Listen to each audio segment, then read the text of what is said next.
Okay, so welcome back once again on this wonderful platform.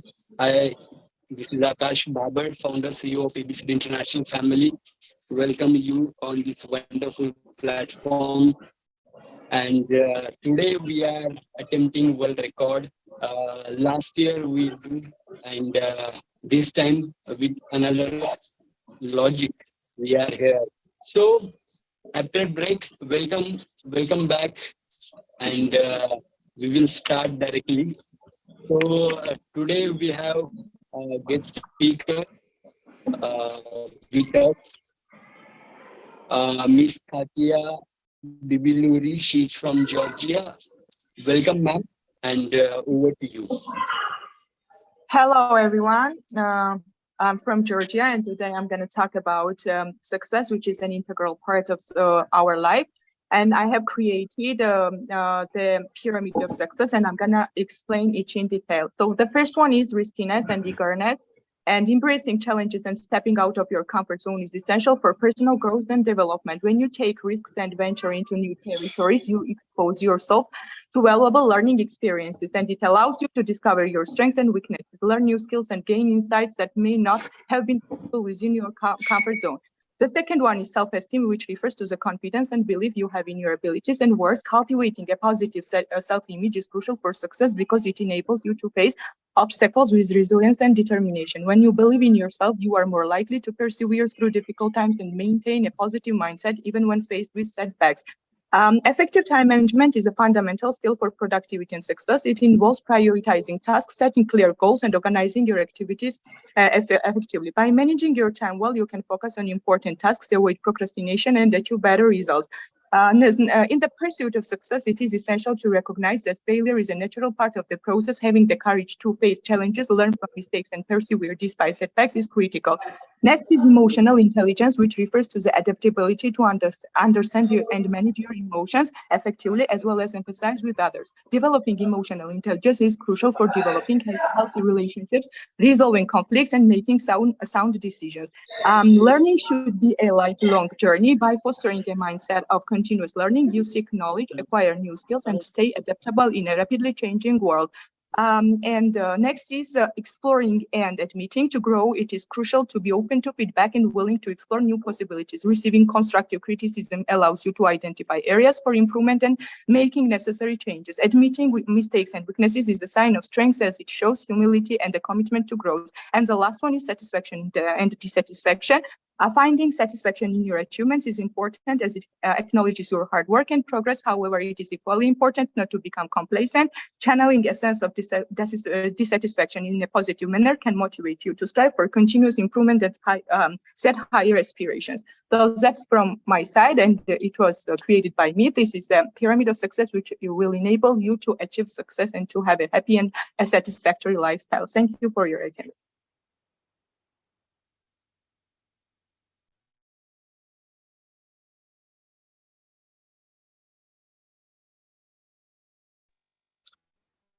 Yeah, thank you, ma'am, for the sharing and completing in time. So we have time limits also.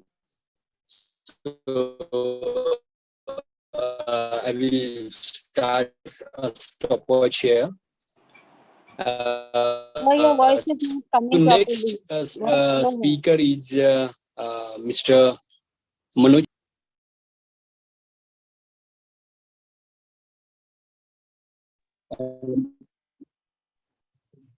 Manoj Kumar sir. Yeah. Hello. Am I audible? Please unmute and Yes, you are. I Yes, hope sir, I'm audible. yes. Yeah. Okay. So namaste everyone. And this is Manoj Kumar Singh. I'm a researcher, a social entrepreneur, and a life coach. So today I'm going to talk on life, personal and professional, and using mindfulness as a tool to find a balance between personal and professional life. So what does it mean to be mindful? Being mindful means being aware. Aware of what? aware of emotions, ours and others, food we eat, air we breathe in, right?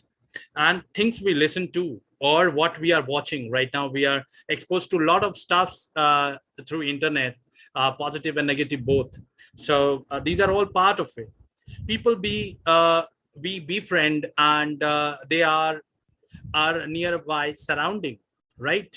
Or we are part of their surrounding. So, and last part is communication. We should be mindful of communication. So finding balance relies on being observant and being aware of all these segments and not chase that. Because when we are trying to chase something, it becomes even difficult. It's like you have a carrot in front of a donkey and the donkey is chasing it, right? We all become that donkey because we are chasing it. We want peace, and we are trying to chase it instead of trying to work on it. So being mindful is basically being aware that what is happening around us, within us, and working on that aspect. So let me give it or explain it to you within an example. Let's say we are on a trip, road trip, or a travel journey. We do all the preparations. We keep stuff that will come in handy while we are traveling, right, within our bag.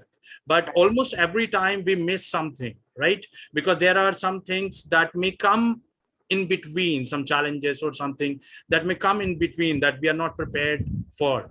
Similarly, our life is also similar to it, be it personal or professional, right?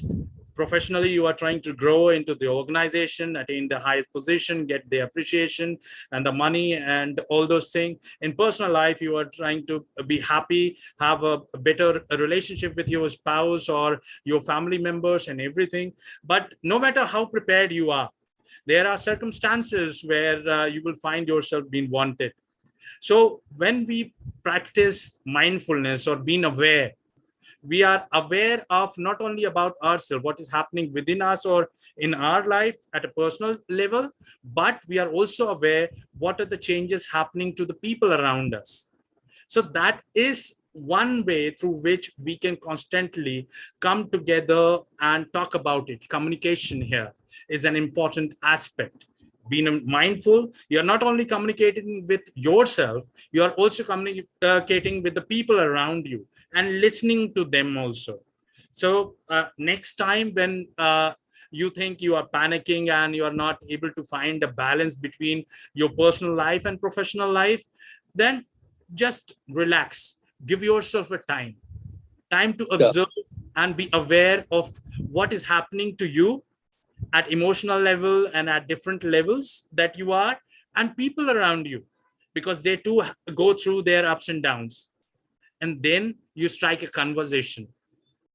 There you will find the balance. So this is a small example through which I have tried to convey that how mindfulness can help strike a balance between personal and professional life. Thank you, everyone. Thank you, sir, for the wonderful sharing and example. From this, we will keep 3 minutes. I have a watch, and I will inform before 10 seconds, everyone. So please don't mind because we have to सबको हमें लेके चलना है. So thank you. Thank you, Manoj sir, once again for the wonderful example. And next speaker, we have Dr. Caroline ma'am. Welcome, ma'am. She's a life educator. Ma'am, please start your video and over to you.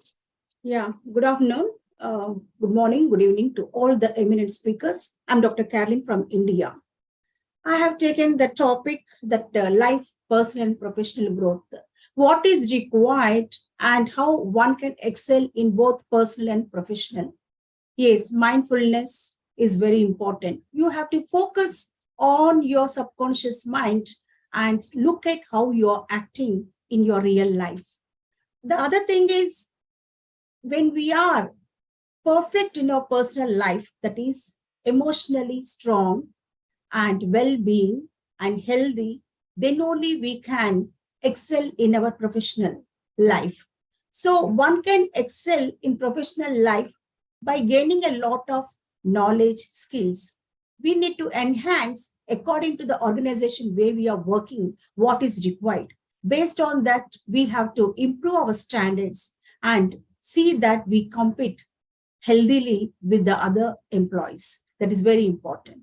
So when we focus without taking up any stress, then we can excel. So soft skills are very important, helps human being, especially the professional people have to concentrate on soft skills that will help them to excel along with the skills which is required for the organization. And personal growth is important. I feel that if person is disturbed, that impacts the excellence growth of the organization. So being an employee, we need to focus on our personal life also. We have to see that how our emotions can be controlled. So we need to do good meditation, exercises, and develop healthy habits. Then we will be physically, mentally fit.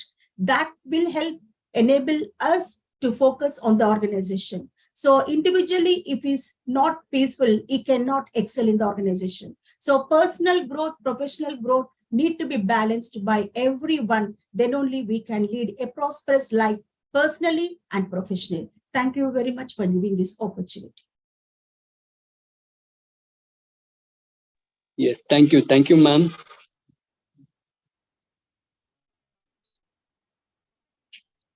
So we have one more guest speaker. She's from Croatia. So welcome, Professor Nada, ma'am. Thank And you. over to you. Thank you. Greetings from Croatia. Grateful to you, Sarakash, ABCD International, to be in this famous speaker marathon. I congratulate to all the speakers. Our great Dr. VG Caroline also already talks about the topic. I will also say, but we have all our vision. So let's talk about life changing. We know that positive thinking is everywhere. So the manifestation, the vision boards, now bad days around us, it seems that everyone can have that. So let us be positive. So it is really true, as VG Caroline ma'am said, that our thoughts affect our actions. So our thoughts also play a big part in our values, beliefs, and influence the quality of our personal relationships, and also not only our personal relationships, but I think that the person who is affecting that has the biggest problem. So talking about the connection between personal growth and professional development is really close related. It is in our interest to be better in all areas of our life. So we are including those that we are concerned our personality, our business career. However, no matter how popular the term personal development is, many do not still understand what it exactly refers to. So professional development focuses on the knowledge, on the skills, on hard skills, soft skills that can improve the efficiency of our work.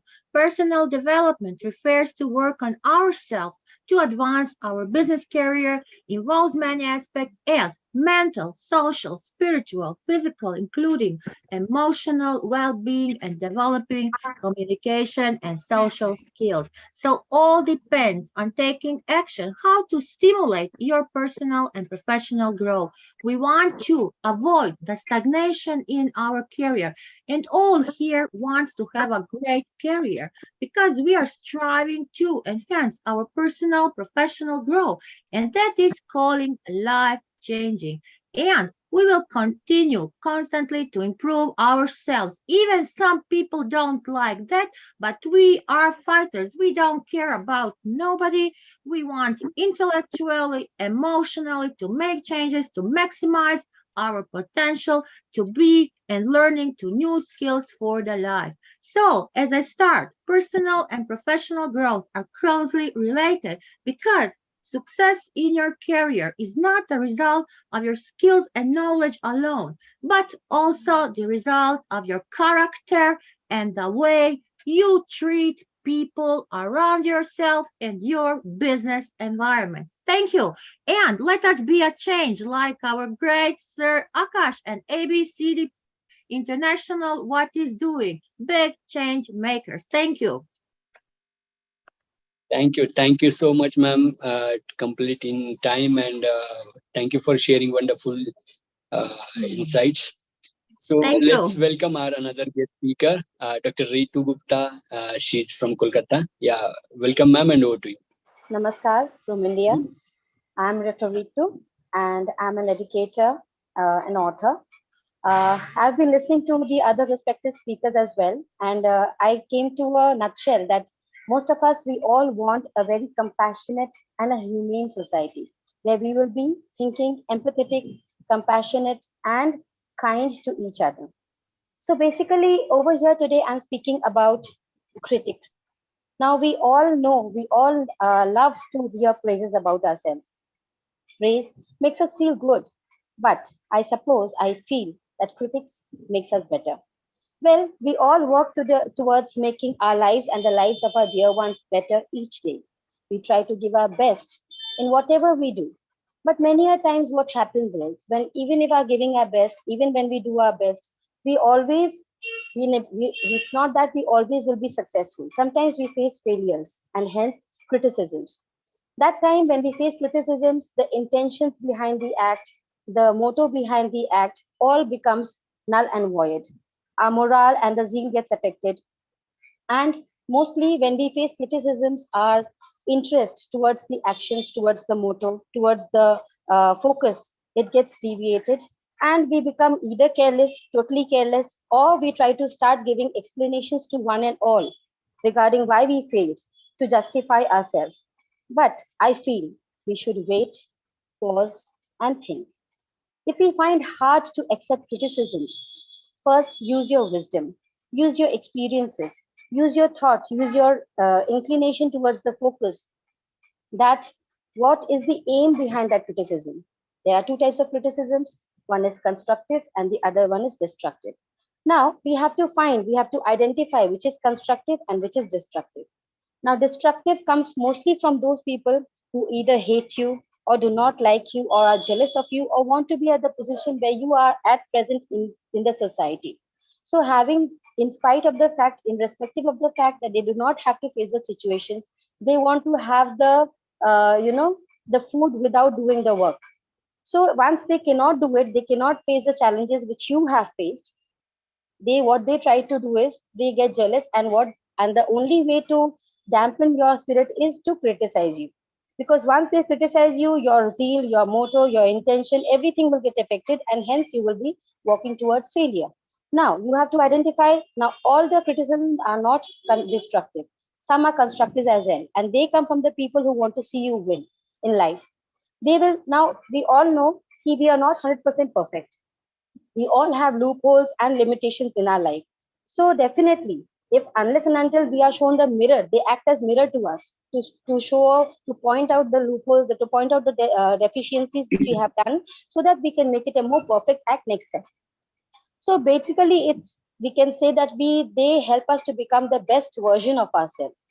Now we all know Ma'am, that a flower cannot bloom without the sun and the rain. So we have to accept both compliment and the criticism to help us become a better version of ourselves. That's the power of ourselves. Thank you so much, and Jai Hind. thank you, ma'am. Thank you, sir. So, please mute. Uh, so we have one more guest speaker, Dr. Rahul Devsasa. He's from India. Welcome, sir, and over to you.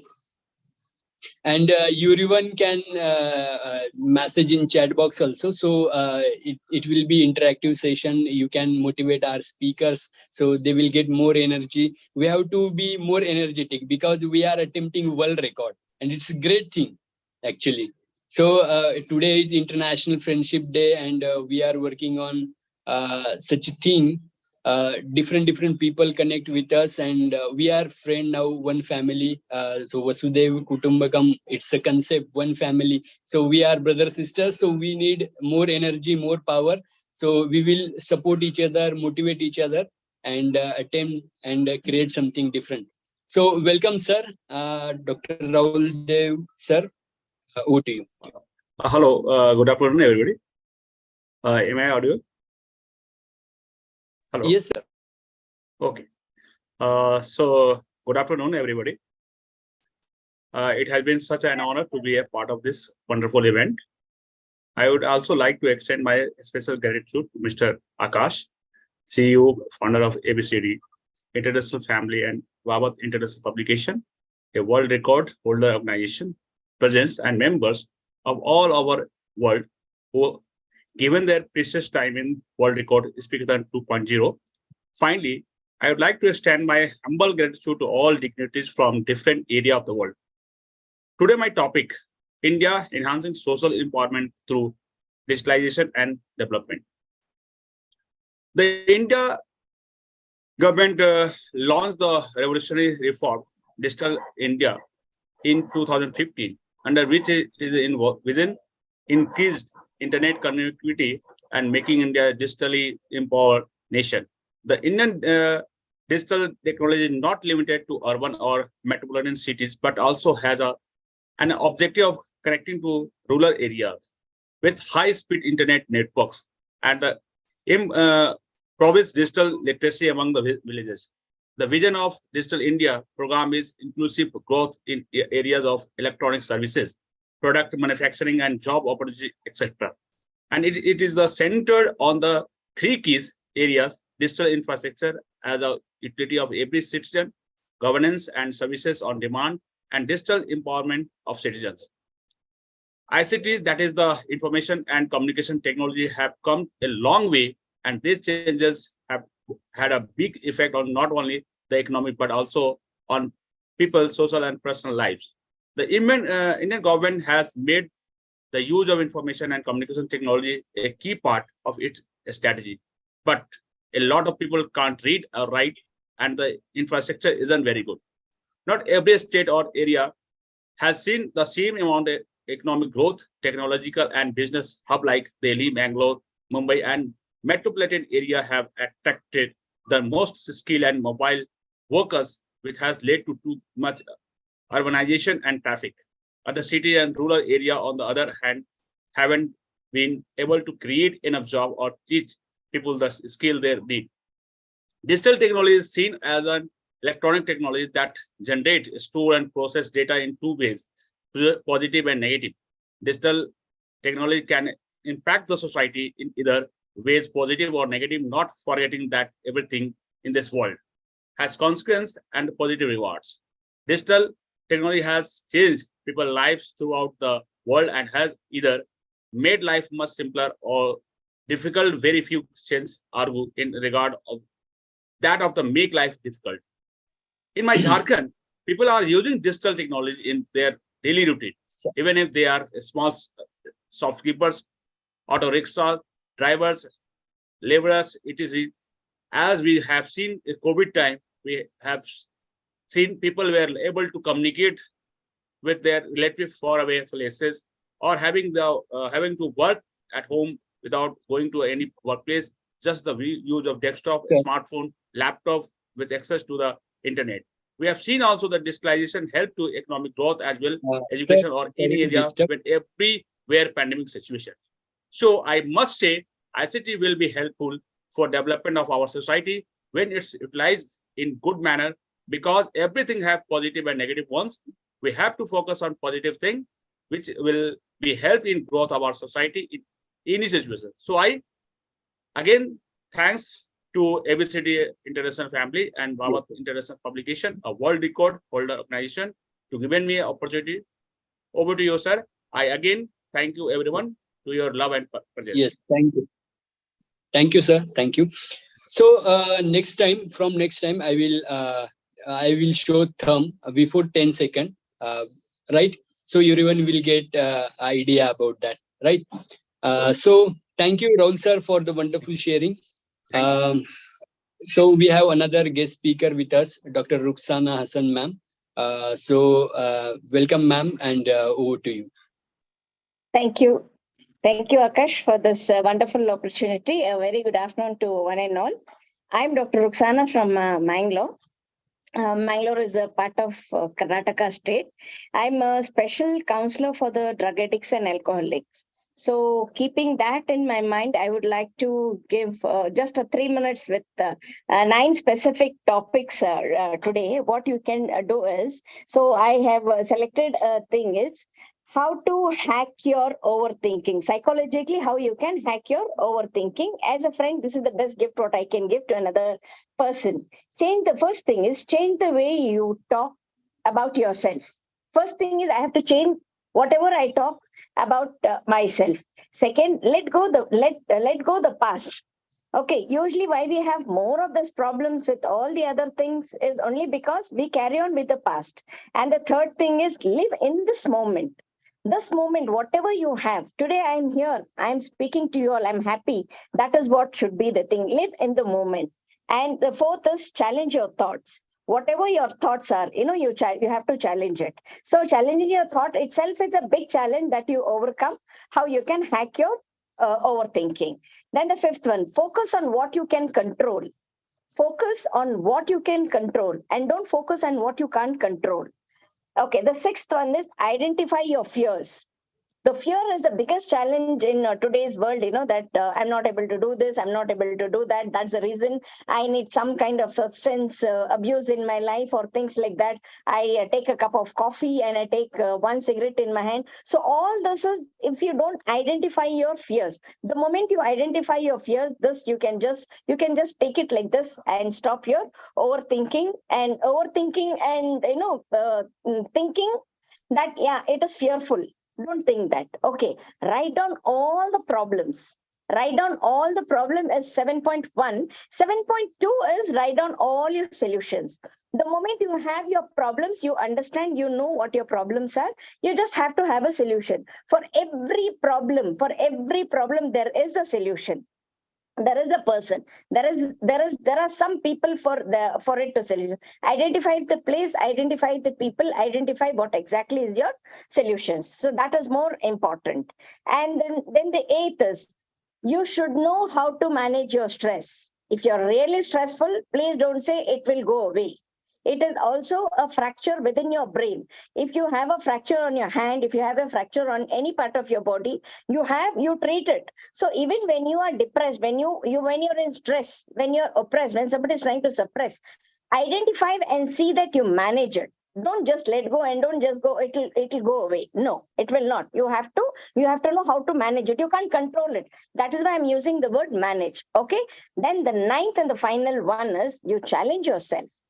Whatever is the situation, you challenge yourself, and then you'll know what exactly is life and how life can be very, very beautiful without any other kind of substance and other things. Wish you all a very best.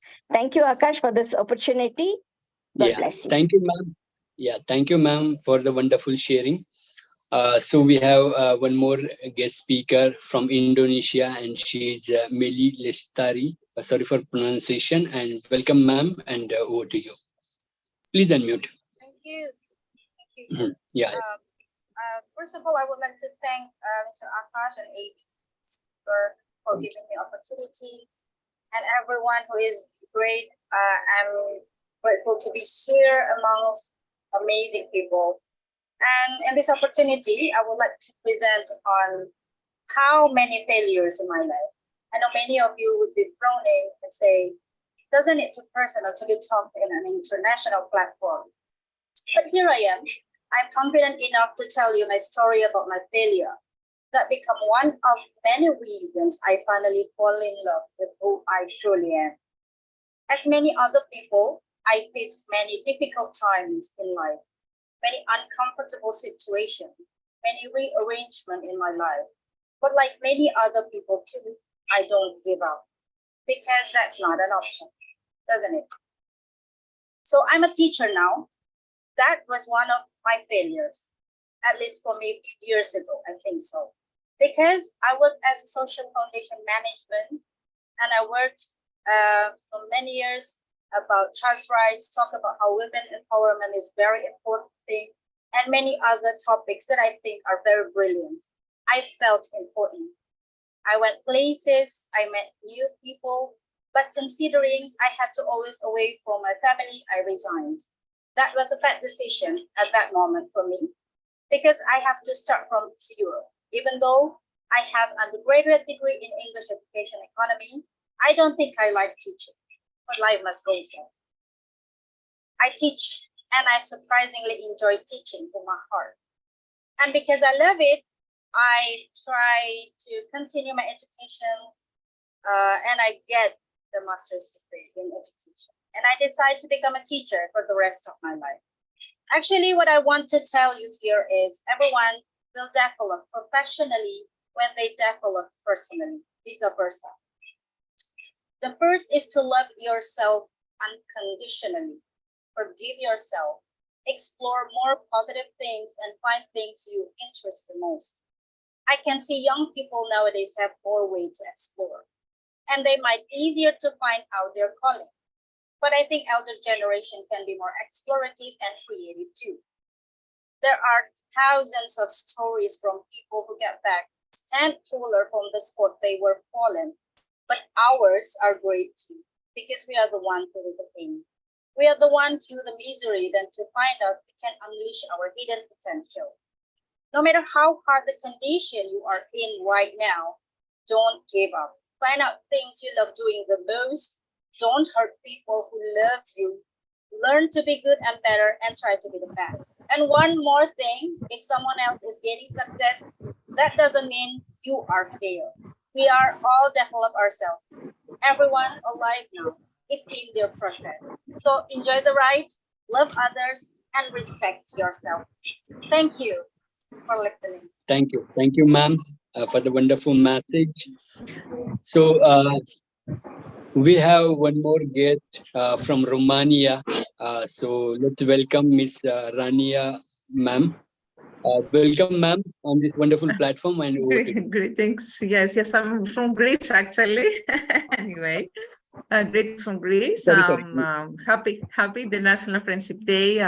Would like to congratulate ABCD International family for this wonderful event. I wish you all the best. And thank you, Dr. Akasha, for your kind and warm invitation.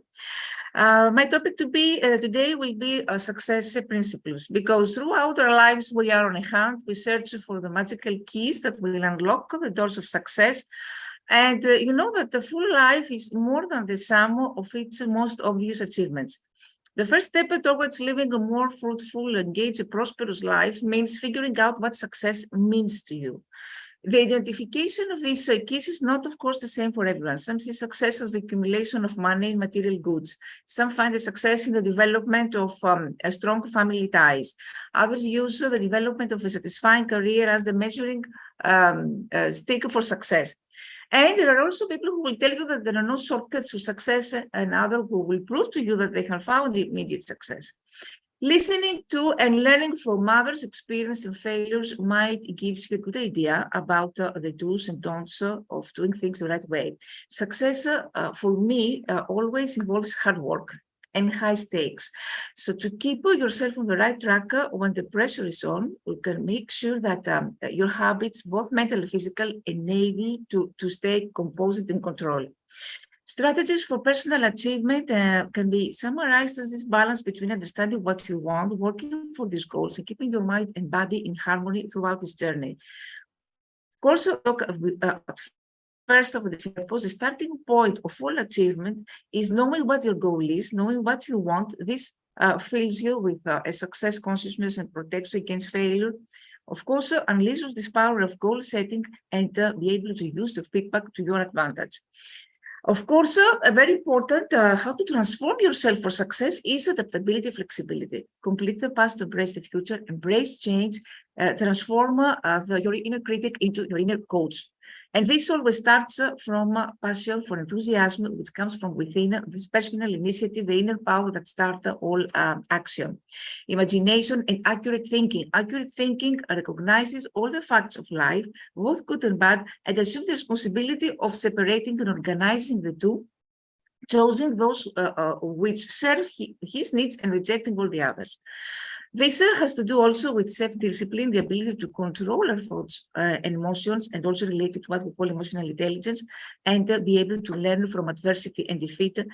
take 100 responsibility of our lives, decide what we want, believe that it's possible, and believe in ourselves first, practice at the same time perseverance and persistence. Going the extra mile, because render more and better service that you are paid to render, doing it all the time and doing it with a pleasant, positive attitude is important. Cooperation, collaboration, because you need to build a powerful support team, create successful relationship with integrity and honesty, develop a positive money consciousness. And when we talk about success, the digital age is always know to master the technology we need. So be realistic, adaptable, have a good networking, positive mental attitude, positive image, and of course, identify, prioritize your top goals, look at the picture. Some will be micro goals, some will be macro goals. So settle in your own mind which are the most important, break them down into steps. And the idea, remember, before concluding, is that not to achieve everything at one stroke. You need a series of milestones which you can celebrate as successes as you reach them. Appreciate that there is more than one way to reach the goal. Thank you very much. It's important today to tell our success stories and hear other people's, and seek out opportunities to remind ourselves that adversity can be overcome. Stay positive. Thank you very much. Yeah, thank you, ma'am, for the wonderful sharing. So we have a guest speaker from Bangladesh, Miss Meja bin Feza. Sorry for pronunciation once again. She's a writer, author, entrepreneur. So let's welcome her.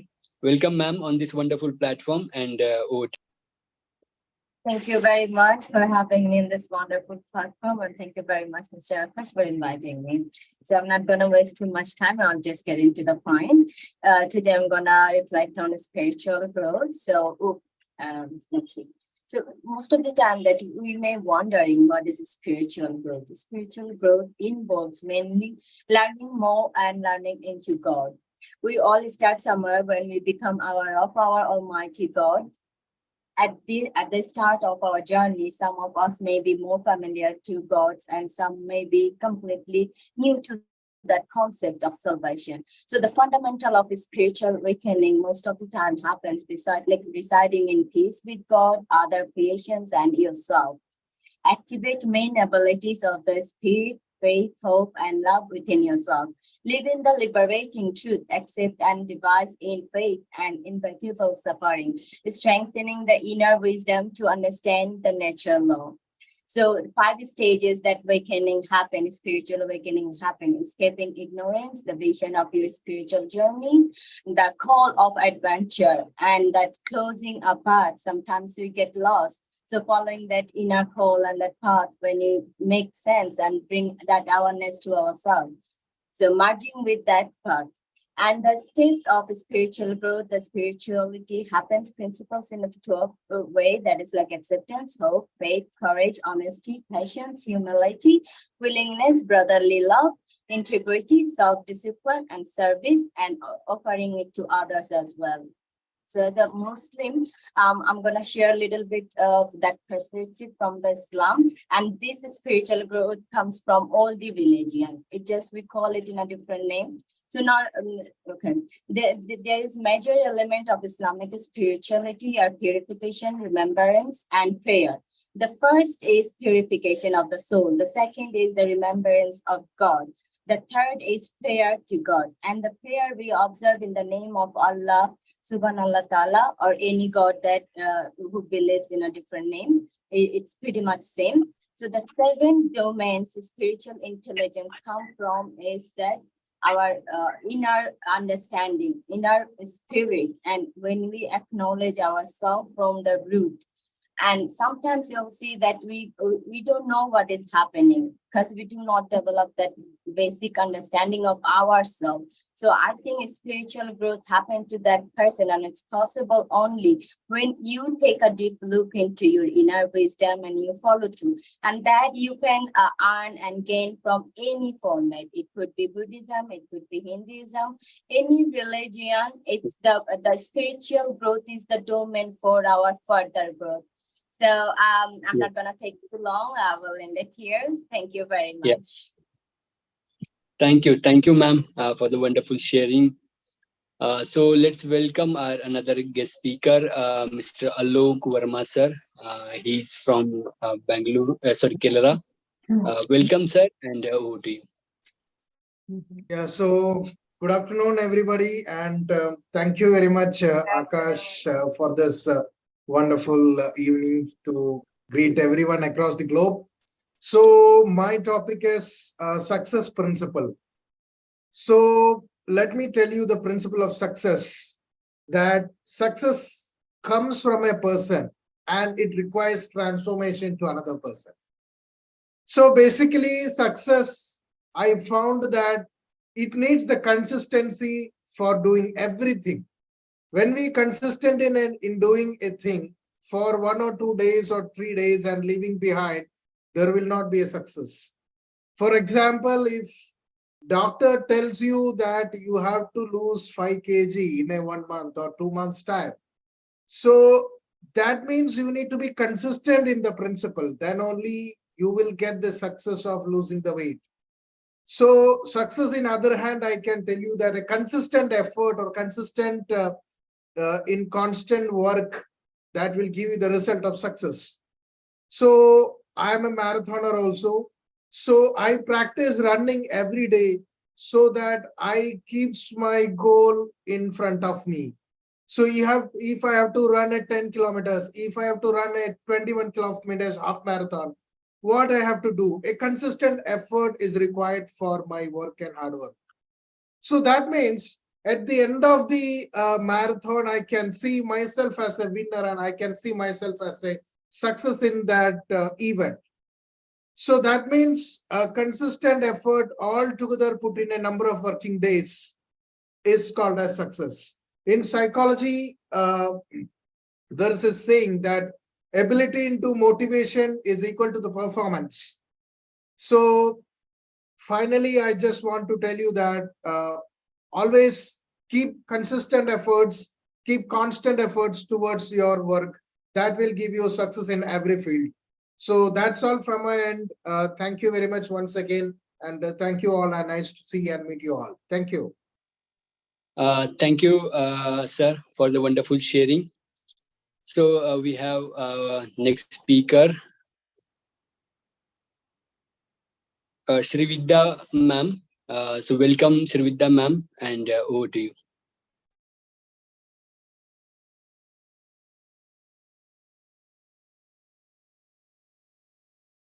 Please unmute.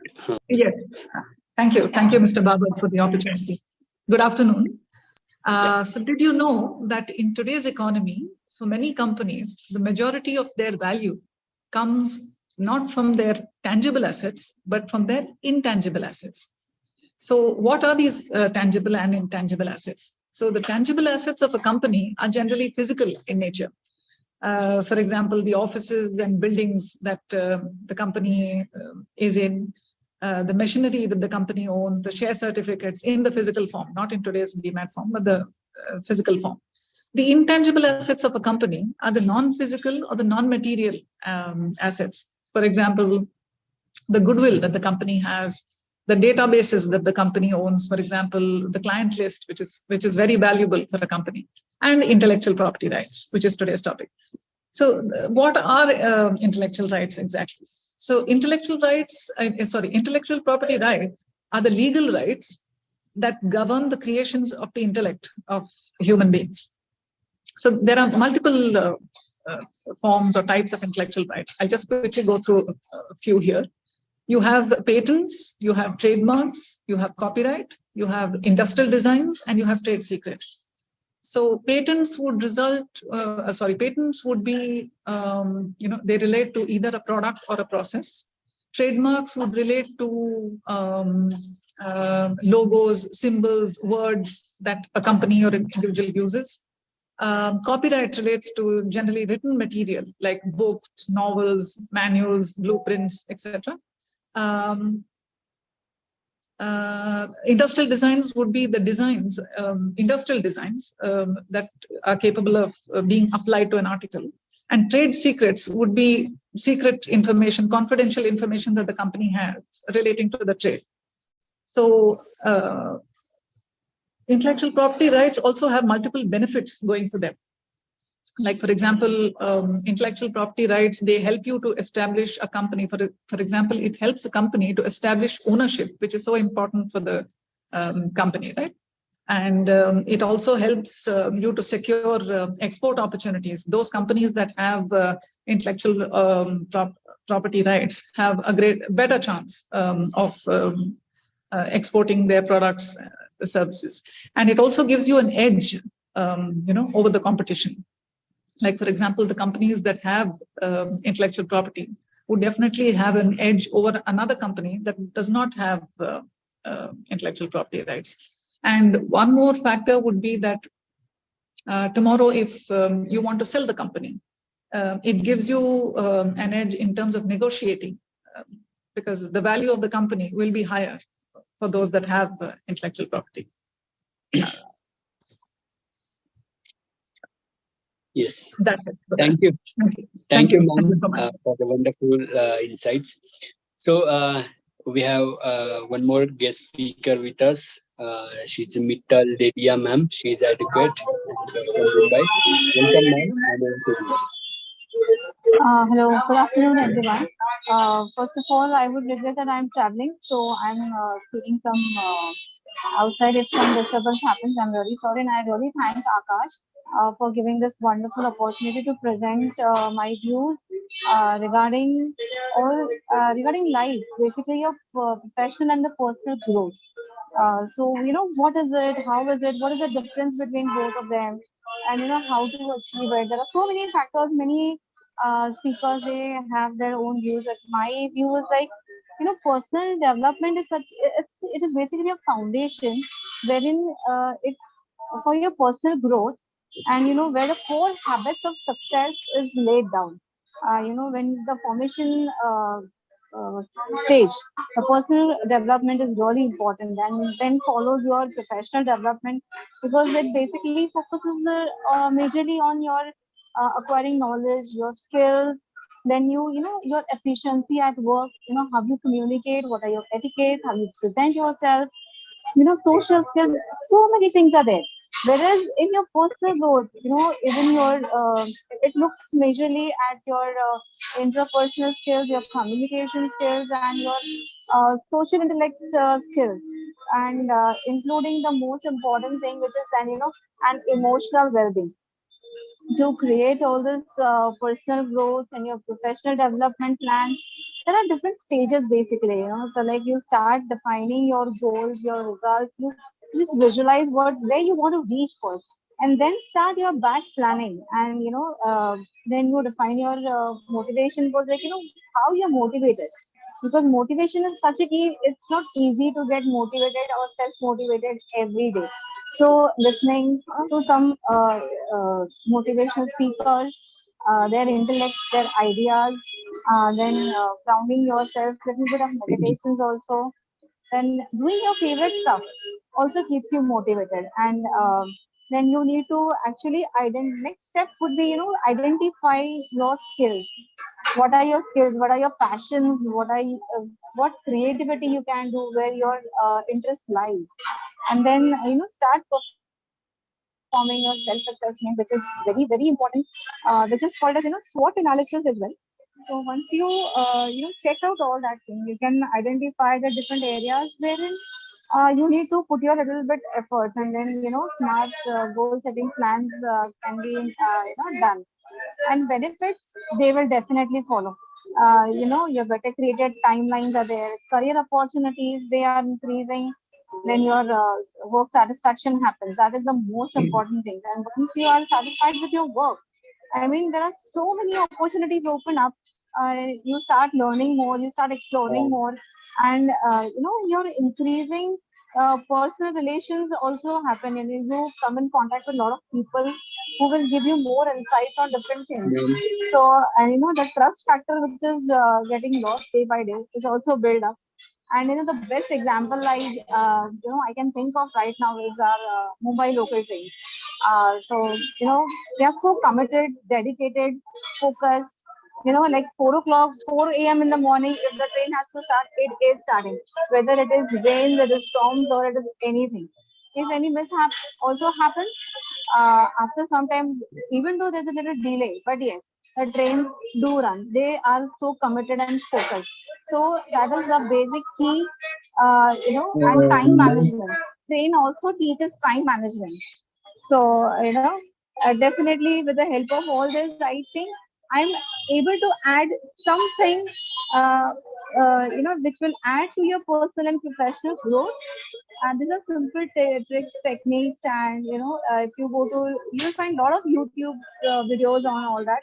But self-analysis is really important, and once you are self-analyze yourself, then nothing is impossible to achieve. So thank you, Akash, once again, and I welcome all the speakers, and thank you. I have listened to so many speakers, and I have got beautiful insights on that. Apart from being professional as an advocate, I also like interpersonal skills and some soft skill training. So thank you so much, and I'm from Thank Mumbai you. and India. Thank you, Akash, and have a great day, all of you. Thank you, ma'am, for the wonderful sharing. Okay, so we have next speaker with us. She's Preeti Labade, ma'am.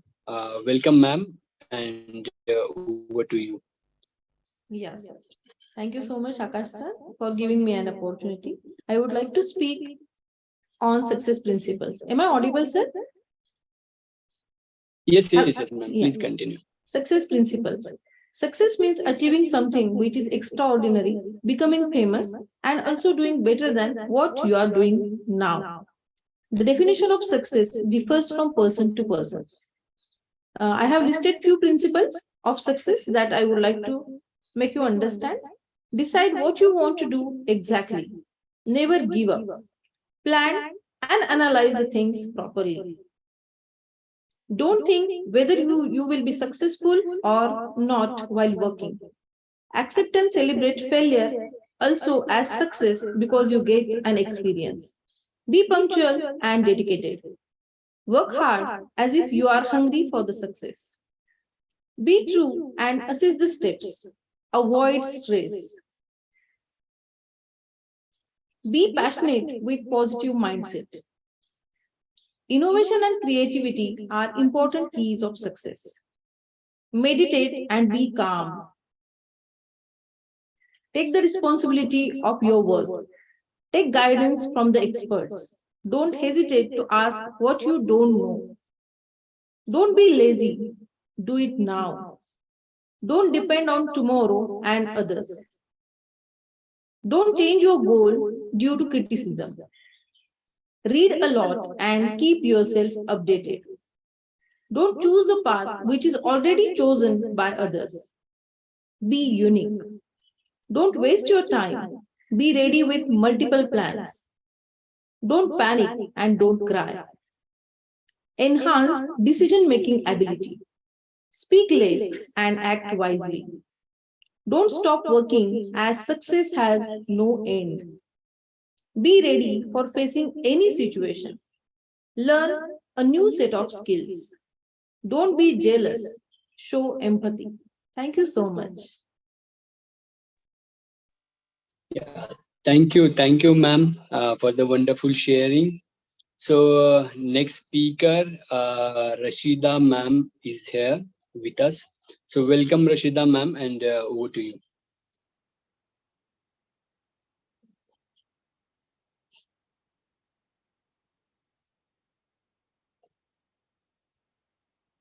Please unmute. Please Sorry. unmute. Leaders play a very important role, like just now, Mr. Babar could. Yeah.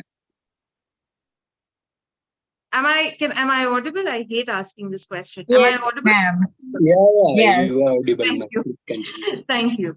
So, all right, I'll just get to it. I'm Rashida. I'm a branding and communication strategist. So I work with a lot of leaders, and I've been working with a lot of leaders since a lot of years. And through that entire journey, I have transformed a lot, having spoken at a TEDx event, speaking about how it's important to learn how to unlearn and relearn. And today I have a very like small set of mistakes. No suggestions here, just a list of mistakes that a lot of leaders make, which have cascading effects on the lives of the people that they affect, right? A leader's life affects a lot of people who then affect a lot more people. And so it's very important for, if you are in a position of leadership, for you to know that there are certain mistakes I wouldn't say you cannot afford to make, but you need to be more mindful of. The first is this wonderful hustle culture that we live in, wherein people overwork and neglect self-care. So as a leader, it is very important for you to take out some time for yourself, take out some time from your baby, which is probably your organization or your project, and do things other than that. Now, that not only will give your mind that peace of getting out of the situation, experiencing something else, but it will also give you more innovation probabilities, because it's when you're out of a situation that you can think of it from like a bird's eye view and actually have some ideas on it that you've not thought of already, right? So it's very important for leaders to get out of the rut of overworking and neglecting self-care. I'm not saying do that all the time. I'm saying just make sure that you have some time in the week that you dedicate to yourself and to doing nothing. You don't have to be productive at that time. Mind you, it is not a productive time, right? Then the second mistake is isolation. Leaders have a massive tendency of isolating themselves because they think that they cannot really tell anyone what is going on. They cannot involve anyone else in the issue. I know that. I went through it when I was an entrepreneur. So it's very important to find some sort of a support group, have some people who you talk to. If nothing else, have a therapist. Make sure that you are talking to someone and you're making sure that you're getting the support that you need emotionally. You may not always get solutions to your problems, but you will get an empathetic ear. And that goes a long way because it's a massive thing.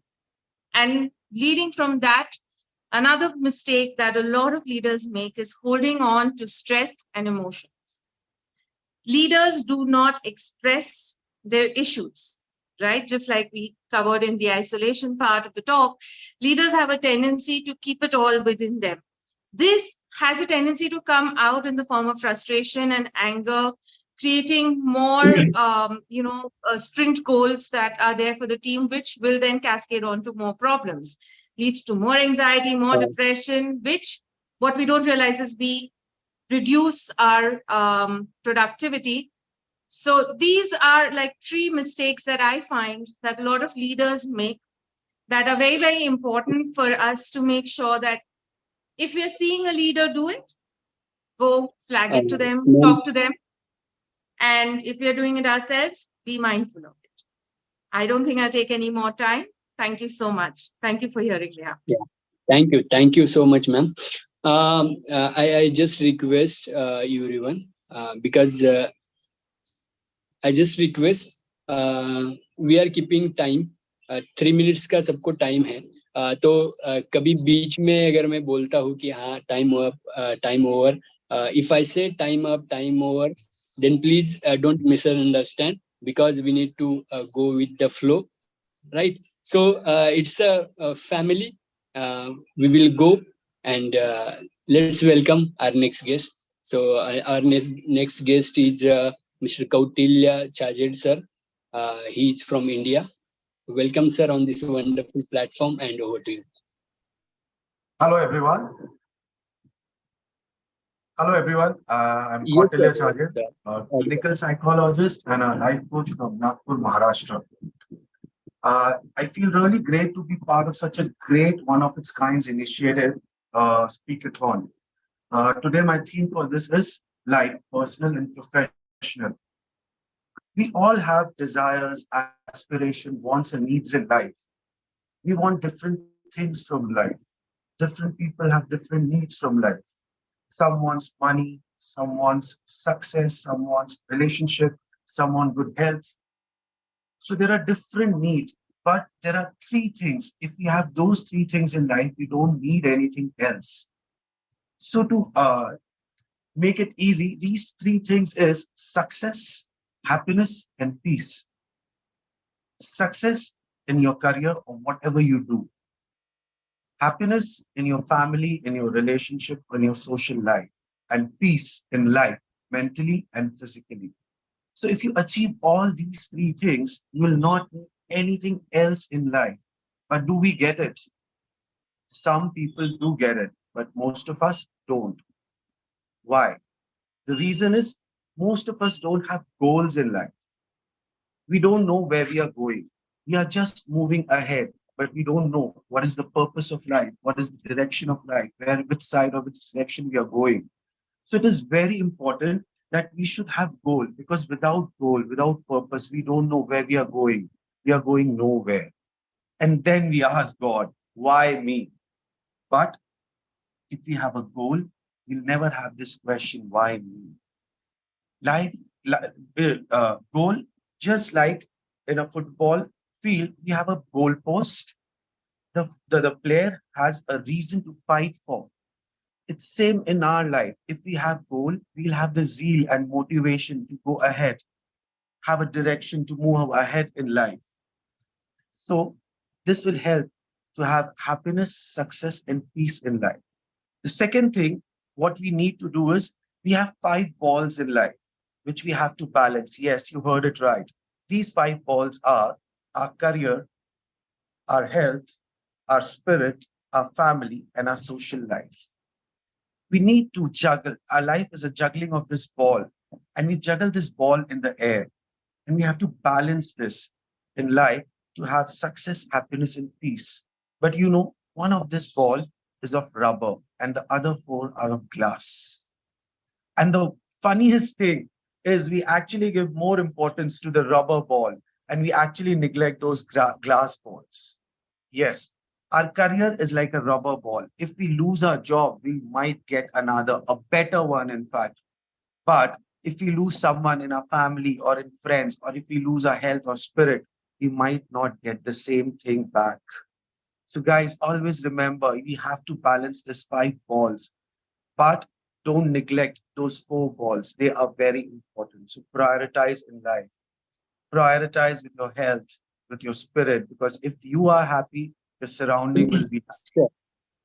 So balance this ball to have a balanced life and to have a happy, successful, and peaceful life. Thank you so much. It was a great and a wonderful experience to be a part of such a great initiative. Thank you so much. And end up here. Thank you so much.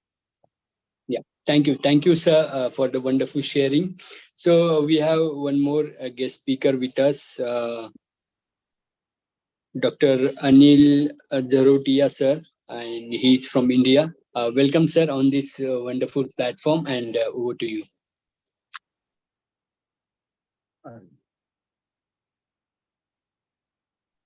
Please start video, sir. Okay, sir. Hello. Good afternoon, everybody. May I audible? Yes, sir. Acha. My topic is social growth to use of social media in libraries. The growing use of social media such as WhatsApp, LinkedIn, Facebook, Twitter, YouTube by users, and it's play a vital role in libraries and providing new challenges for libraries to keep up with the growing needs of their users. In this digital era, data can be accessed from anywhere at any time, can be stored in digital library, knowledge portal, blog, any digital warehouse. Libraries use social media in fulfill of range of objective, with most focus on promotion of library events like workshops, seminars, webinars, conferences for social growth. Today, libraries are using latest trend in make their services popular and user-friendly, especially in Western countries. Libraries can share seminars, webinars, conference, workshops, information on social media to aware library professionals. And social media is a very good platform to marketing library events on social media. Social media may prove dangerous in some instances, like misuse of personal details, but social media also may prove applied correctly in digital workshop would be social growth. In short, we can say that social growth users in social media is very popular in this present scenario. Thank you very much.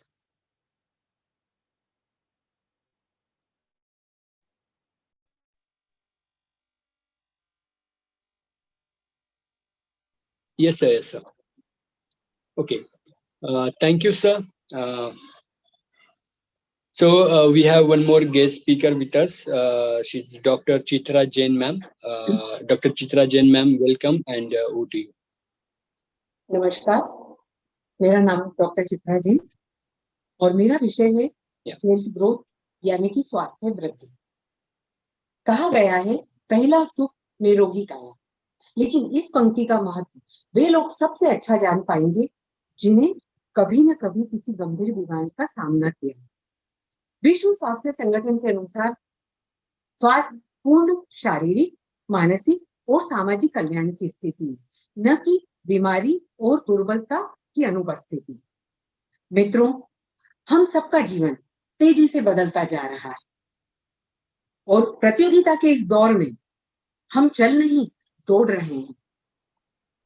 व्यस्त जिंदगी कह लो चाहे अस्त व्यस्त, सबसे ज्यादा ignore हम health को करते हैं। तो आइए आज हम बात करते हैं हेल्थ ग्रोथ यानी हम अच्छा स्वास्थ्य कैसे प्राप्त करें। जरूरी बातें साथ जो दे अच्छा स्वास्थ्य। पहली बात है संतुलित भोजन। हमें ताजा चबा चबा कर भोजन करना है और कोशिश करें कि सोने के 2-3 घंटे पूर्व अपना भोजन कर लें। दूसरी बात पानी, और पानी हमें कम से कम 3 से 4 लीटर लेना है। तो पानी के बारे में 4 बातें ख्याल रखनी है। पानी बैठकर पीना है, पानी फ्रिज का नहीं पीना है, भोजन के बीच में पानी नहीं पीना है और सिप सिप करके पानी पीना है। तीसरी बात है पेट की सफाई। कहते हैं पेट सफा तो रोग दफा। इसके लिए यदि हमने पहली और 2 नंबर की बात याद रख ली तो तीसरा काम हमारा अपने आप हो जाता है। चौथी बात है पर्याप्त नींद। मोबाइल ने हम सबकी नींद को डिस्टर्ब कर दिया है, तो हमें कम से कम 6 से 7 घंटे की पर्याप्त और गहरी नींद लेना है। तो जब हम सोकर उठेंगे तो ऊर्जा से भरपूर रहेंगे। पांचवी बात है व्यायाम करना। इसके लिए हम योग कर सकते हैं, प्राणायाम कर सकते हैं और पावर योगा कर सकते हैं। और इसका डिसीजन हमें लेना है अपनी आयु यानी उम्र और अपनी शारीरिक आवश्यकता को देखते हुए। उसके बाद में आता है मेडिटेशन। हम लोगों की जिंदगी बहुत तेज चल रही है, हमें शांति चाहिए, तो अपनी श्वासों पर ध्यान देना है, अपने विचारों को शिथिलता देना है, तब जाकर हमें शांति उपलब्ध होगी। और अंतिम बात है स्वच्छता। हमें अपने घर की स्वच्छता का ध्यान रखना है, अपने दफ्तर की, वर्किंग टेबल की, कार की, स्कूटर की, जो भी जिन चीजों का हम उपयोग कर रहे हैं सबको हमें स्वच्छ रखना है ताकि किसी भी प्रकार का इन्फेक्शन न हो। मित्रों, एक बात हमेशा याद रखनी है कि जीवन जीने और स्वस्थ जीवन जीने में बहुत फर्क होता है। स्वस्थ जीवन हमें आंतरिक शक्ति, आंतरिक ऊर्जा, आत्मविश्वास देता है जो किसी भी सफलता प्राप्ति के लिए जरूरी है। अंत में मैं सर्वे भवन्तु सुखिनः मंगल भावना के साथ ईश्वर से यही प्रार्थना करती हूँ कि हम सब स्वस्थ रहें, मस्त रहें, व्यस्त रहें। और आकाश जी का बहुत बहुत धन्यवाद इतना सुअवसर प्रदान करने के लिए। नमस्कार।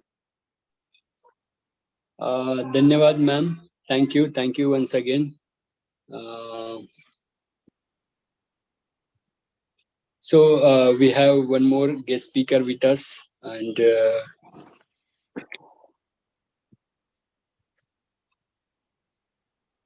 Professor Dr.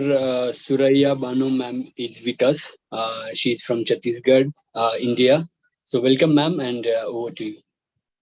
Thank you. This is Professor Dr. Suraya Banu from Bilayanagar, Chhattisgarh. My topic is success principles. As Jack Canfield said, decide what you what you want, believe you can have it, believe you deserve it, and believe it's possible for you. The success principle will teach you how to increase your confidence, tackle daily challenges, live with patience and purpose, and realize all your ambitions. The pillars of success is patience with the social, technological, and external pressure that we face in today's society. Everything pushes everyone to rapidity, spontaneity, and immediacy. Hustle, focus, persistence, grain, and sacrifice ambitions. In the words of W. Clement Stone, there is very little difference in people, but that little difference makes a big difference. The little difference is attitude, and the big difference is whether it is positive or negative. Now I want to focus the steps to achieve the success. Believe in yourself, identify your natural talents and abilities, develop a vision, first define your path and start working your plan, develop good habits. Happy and successful people choose good habits, show gratitude, take a chance, give to others, take responsibility, be committed. Through commitment, you can gain motivation to pursue success. Learn from the journey, have fun along the way, think positively, change your perspective, be honest with yourself, take away distractions, count on yourself. In the words of Napoleon Hill, you can be anything you want to be if only you believe with sufficient conviction and act in accordance with your faith. For whatever the mind can conceive and believe, the mind can achieve. Now I want to focus some success principles. Take 100% responsibility of your life. Be clear why you are here. Decide what you want. Believe it's possible. Believe in yourself. Take action. Surround yourself with successful people. Use the law of attraction. Unleash the power of goal setting. Chunk it down. In the words of Robert Allen, everything you want is just outside your comfort zone. Now I conclude, successful people believe in their vision. They believe that what they want is possible and that they can achieve it. This is why they are willing to put in all the hard work to do it. If you want to be successful, you have to take 100% responsibility for everything that you experience in your life. Everything you think, say, and to do needs to become international and aligned with your highest purpose, with your values and your goals. Now I close my speech with the coded word of Jack Canfield. You only have control over three things in your life: the thoughts you think, the images you visualize, and the action you take. Wish you a happy Friendship Day to all of you. Thank you, sir. Thanks a lot. Yeah, thank you, ma'am, for the wonderful sharing. And so we will invite our next speaker. She's Pranjal Parte from Bhopal. So let's welcome her. Welcome, ma'am, and over to you.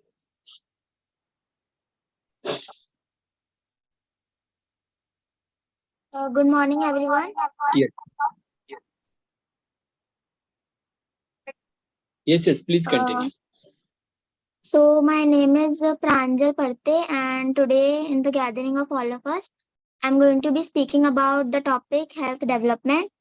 So we all know about health development and the process of constant progressive enhancement of the health status of like a population is known as health development.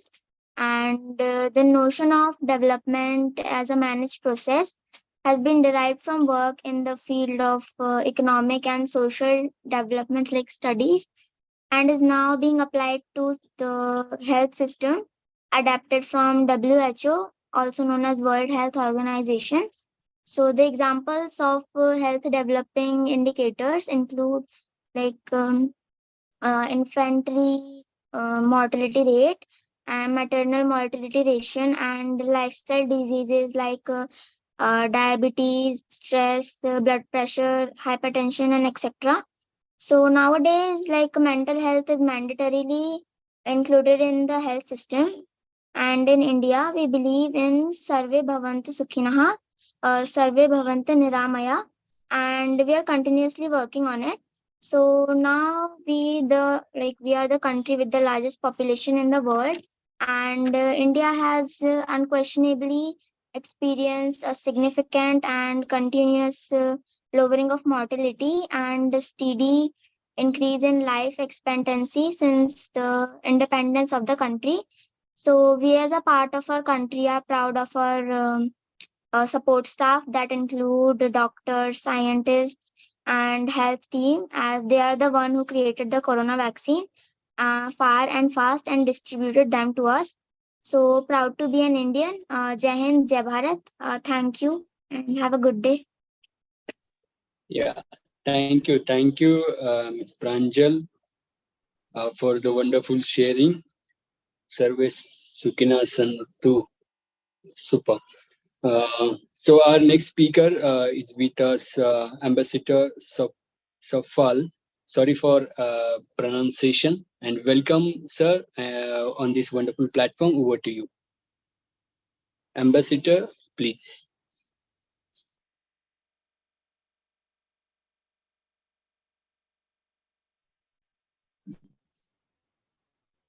Yes, Ambassador Safal, please continue. Thank you so much, sir. Honorable Chairman, Excellencies, ladies and gentlemen, I am Ambassador Safal Dungana from Nepal. It's my pleasure to be the speaker in this conference. Today, I would be talking about the importance of mental health. Mental health is so much more than just the absence of mental illness. It is a combination of our emotional, psychological, and social well-being, and it affects every aspect of our lives, like how we think, how we feel, and how we act. It influences how we relate to other people, how we deal with the stresses in our lives, and whether we make healthy or unhealthy lifestyle choices. Emotional and mental health is important because it's a vital part of our life, of your lives, and impact your thoughts, behaviors, and emotions.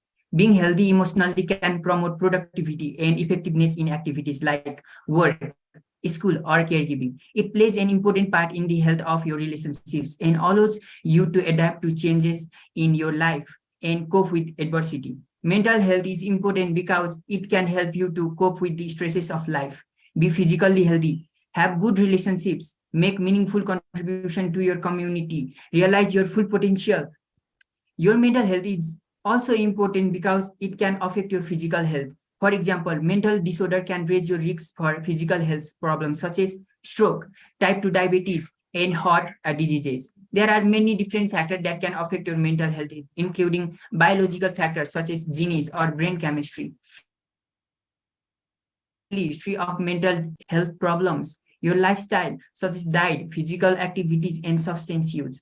If you have any sign or symptom of any mental illness, see your primary care provider or a mental health professionals. Most mental illness do not improve on their own, and if untreated, a mental illness may get worse over time and cause serious problems. The 5 steps to mental well-being are: 1, connect with other people. Good relationships are important for your mental well-being. They can help you to build a sense of belongingness and self-worth, give you an opportunity to share positive experiences, provide emotional support, and allow you to support others. 2, be physically active. Being active is not only great for your physical health and fitness. Evidence also shows it can also improve your mental well-being by raising your self-esteem, helping you to set goals, challenges, and achieve them, causing chemical changes in your brain, which can help to positively change your mood. 3, learn new skills. Research also shows that learning new skills can also improve your mental well-being by boosting self-confidence and raising self-esteem, helping you to build a sense of purpose, helping you to connect with others, give to others. Research suggests that act of giving and kindness can help improve your mental well-being by creating positive feelings and a sense of reward, giving you a feeling of purpose. Pay attention to the present moment, mindfulness. Paying more attention to the present moment can help your mental well-being. This includes your thoughts and feelings, your body, and the world around you. Some people call this honest that is mindfulness. Mindfulness can help you enjoy life more and understand yourself better. It can positively change the way you feel about life and how you approach challenges. If your loved one shows sign of mental illness, have an open and honest discussion with him or her about your concern. You may not be able to force someone to get yes, sir. Professional care, but you can offer encouragement and support. You can also help your loved one find a qualified mental health problems professionals and make an appointment. You may even be able to go along to the appointment. If your loved one has done self-harm or is considering doing so, take the person to the hospital or call for emergency help. Thank you so much. Yeah, thank you. Thank you for the sharing. So we have one more guest with us, CA Shankar and Nani sir. So welcome, sir. He's from Maharashtra.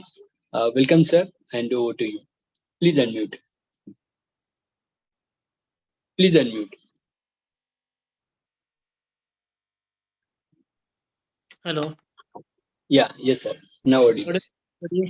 First of all, I thanks to Akash Babar sir for conducting and organizing such a well-established we say the conferences or live with all the countries. It's a very good initiative for the development of countries and for the connecting the people also.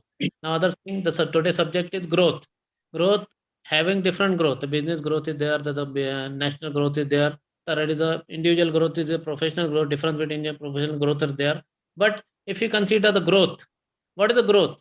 If and as our Indian, as our logo, अपना देश पहले है फिर अपन है. पहले देश, पहले मातृभूमि, फिर मैं. ये अपने देश का लोगो है. If nation growth, then we growth. So the growth is a business. My subject is business growth. What is the business growth? If a business grows only with a nation growth. Now you see what is the nation. As I am a chartered accountant, I will go to the economic growth of business. What do you say? Just see now on 1st July 2017, the Indian government has announced a new income or say new tax that is called, all of know, GST, goods and service tax. Now you say it is a major collecting source for the government of India that collecting now 1,50,000 crores per month. 1.5 lakh crore रुपया एक महीने में collection देश का हो रहा है. मतलब 18 लाख करोड़ रुपीस का collection only from the GST taxation. Before say 15 years, it was the total revenue of India, more than 15 lakhs only. Now from single GST tax, we are getting 18 lakhs crore rupees for Indian economy. And see other way, income tax. The income taxes we are also collecting 1,20,000 or 1,50,000 crore per month. That is, we are getting also 12 lakh crore from income tax also. The income tax and GST, if we collect total, that is 30 lakh crore per month we are getting, or per annum we are getting from the people, the business. What does it show? It shows that India is growing in the business way.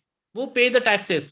Taxes are collected only by the business growth or the business offices, industries. So we can say the Indian government is initiated a very good for the development of India. Now see, before 1 month, 2 months, now the government, the United Nations have declared that we are now growing with a third national economy. Now today we are fifth national economy in the world. We have America, China, Japan, Germany. These are 4 countries are before us, and we are fifth in the world now. London, where we control to India, this is behind us. Now we are fifth largest country in the world. Now we will go to third largest country within a decade, within 2 years, 3 years. That's a guess by the Indian UNESCO or other government in international organization. If you see the GDP rate, our GDP rate is 9.1% per annum. 9.1 is too much high. If you see the other countries' GDP rate is, with China, we say America, there's a near about 5. Now we are having the GDP rate is 9.1%. Why this is growing? Because we have the cheapest rate of labor. If you say China is developing because they have the cheapest rate of labor. Now also India, India's population is, if India is growing the population also, but India is having the youth which are working for the nation, which are working for the country. So we say country is working, the nation is working, the business is working. Just see, before 1 month, there was one business summit in Lucknow. where the Prime Minister of India has announced near about 1406 new projects for business. It may be maybe for industries, maybe for communication, maybe for say 5G community. Reliance has introduced 25,000 crore rupees in that.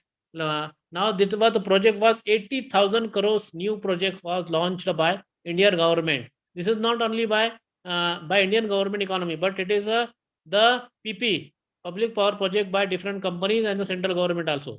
We say this is the highest development for India, and India is growing. This means the business is growing. We say steel, we are second largest world manufacturing country in steel. We say communication, we have 5G communication. In a way, India, the business is growing in a very fastly due to the government of India's different decisions for the development of local individual small person.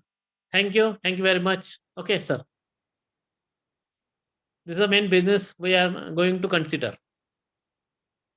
This is a business growth for India. Yes, sir. Yeah, thank you, sir, for sharing valuable insights. So let's welcome our one more guest speaker.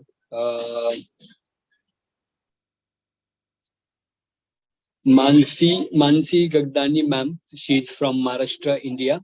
Welcome, ma'am, and over to you.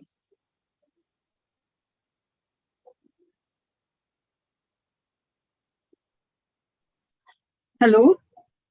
Yeah. Hi, everybody. This is Mansi Gagdani, Principal for Ujjwal Sprout International. I'm also a child psychologist, NLP practitioner, color therapist, and I'm a graphologist as well.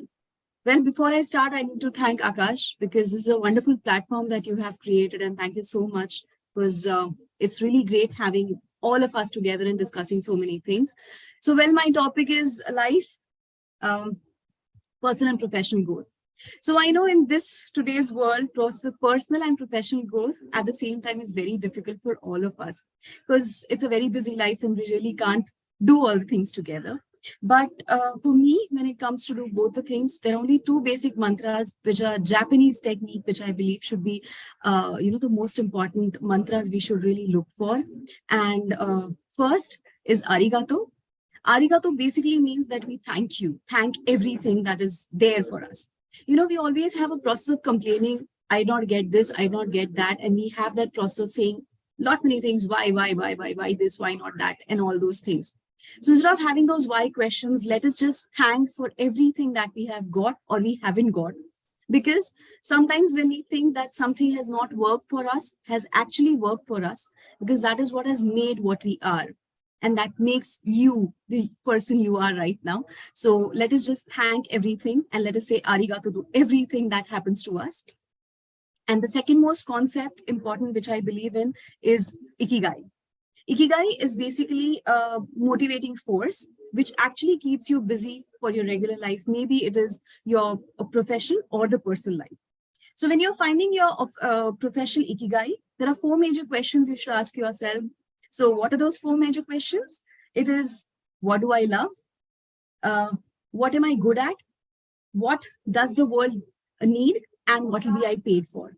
So if all these four questions are answered together and the intersection of all these four questions, you get the answer where actually the passion, mission, vocation, and profession comes together. And then you get the right answer for why and what are you doing in your profession and is it right or wrong?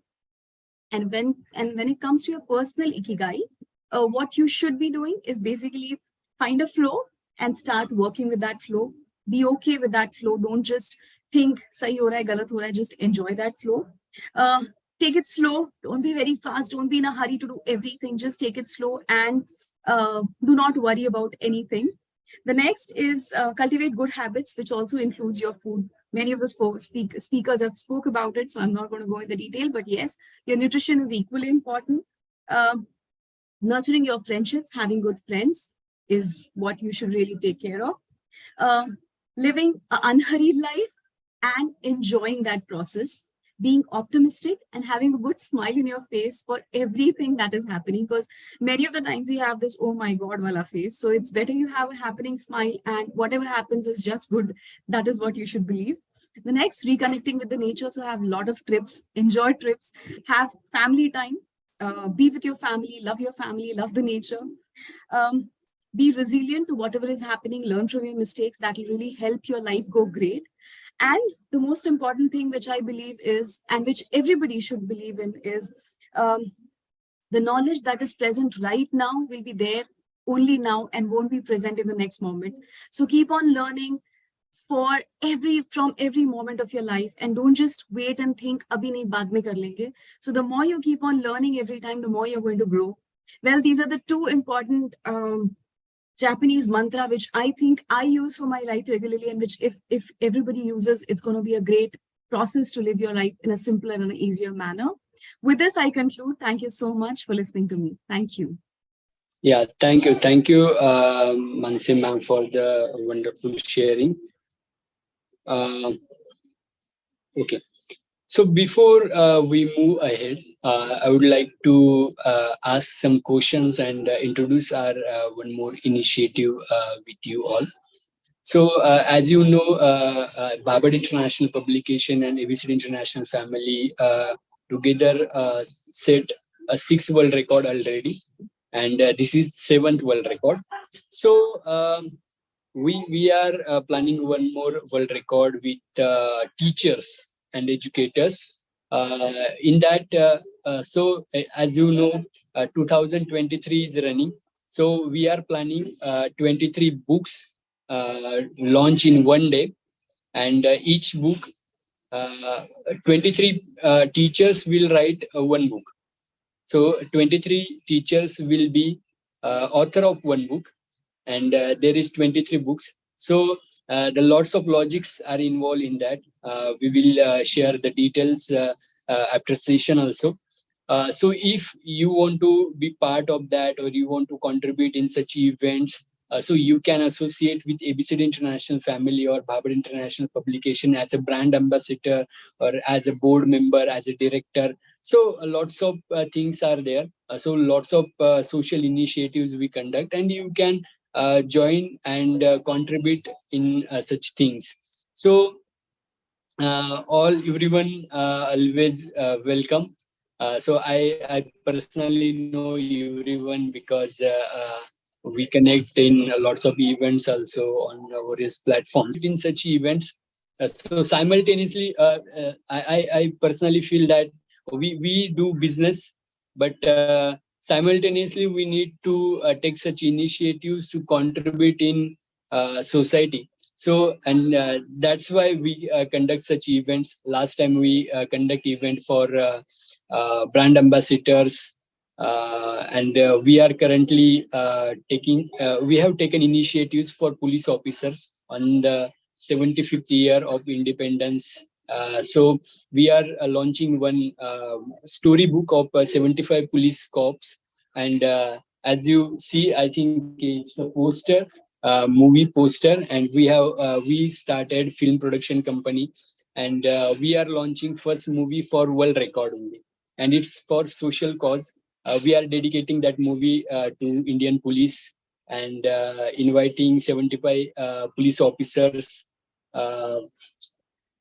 and they will be part of that world record. And as you know, some of my mentors personally, they love me a lot. So that they told me to work as an actor in that movie. So we are launching that, and starting my one more thing, starting one more career as an actor or producer. So I need blessings also. So your support will be there with me. So thank you. So let's move ahead. Just want to inform that. Let's move ahead. We have one more guest speaker with us. Malini ma'am is there. So welcome, Malini ma'am, on this wonderful platform, and over to you.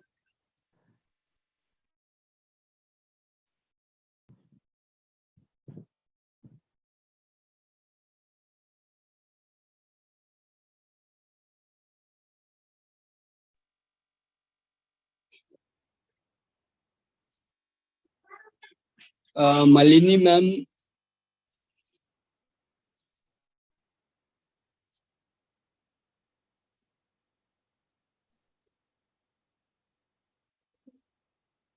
I think she don't hear us, Akash. Okay, so we will invite another speaker. So Professor Mike is there. Hello.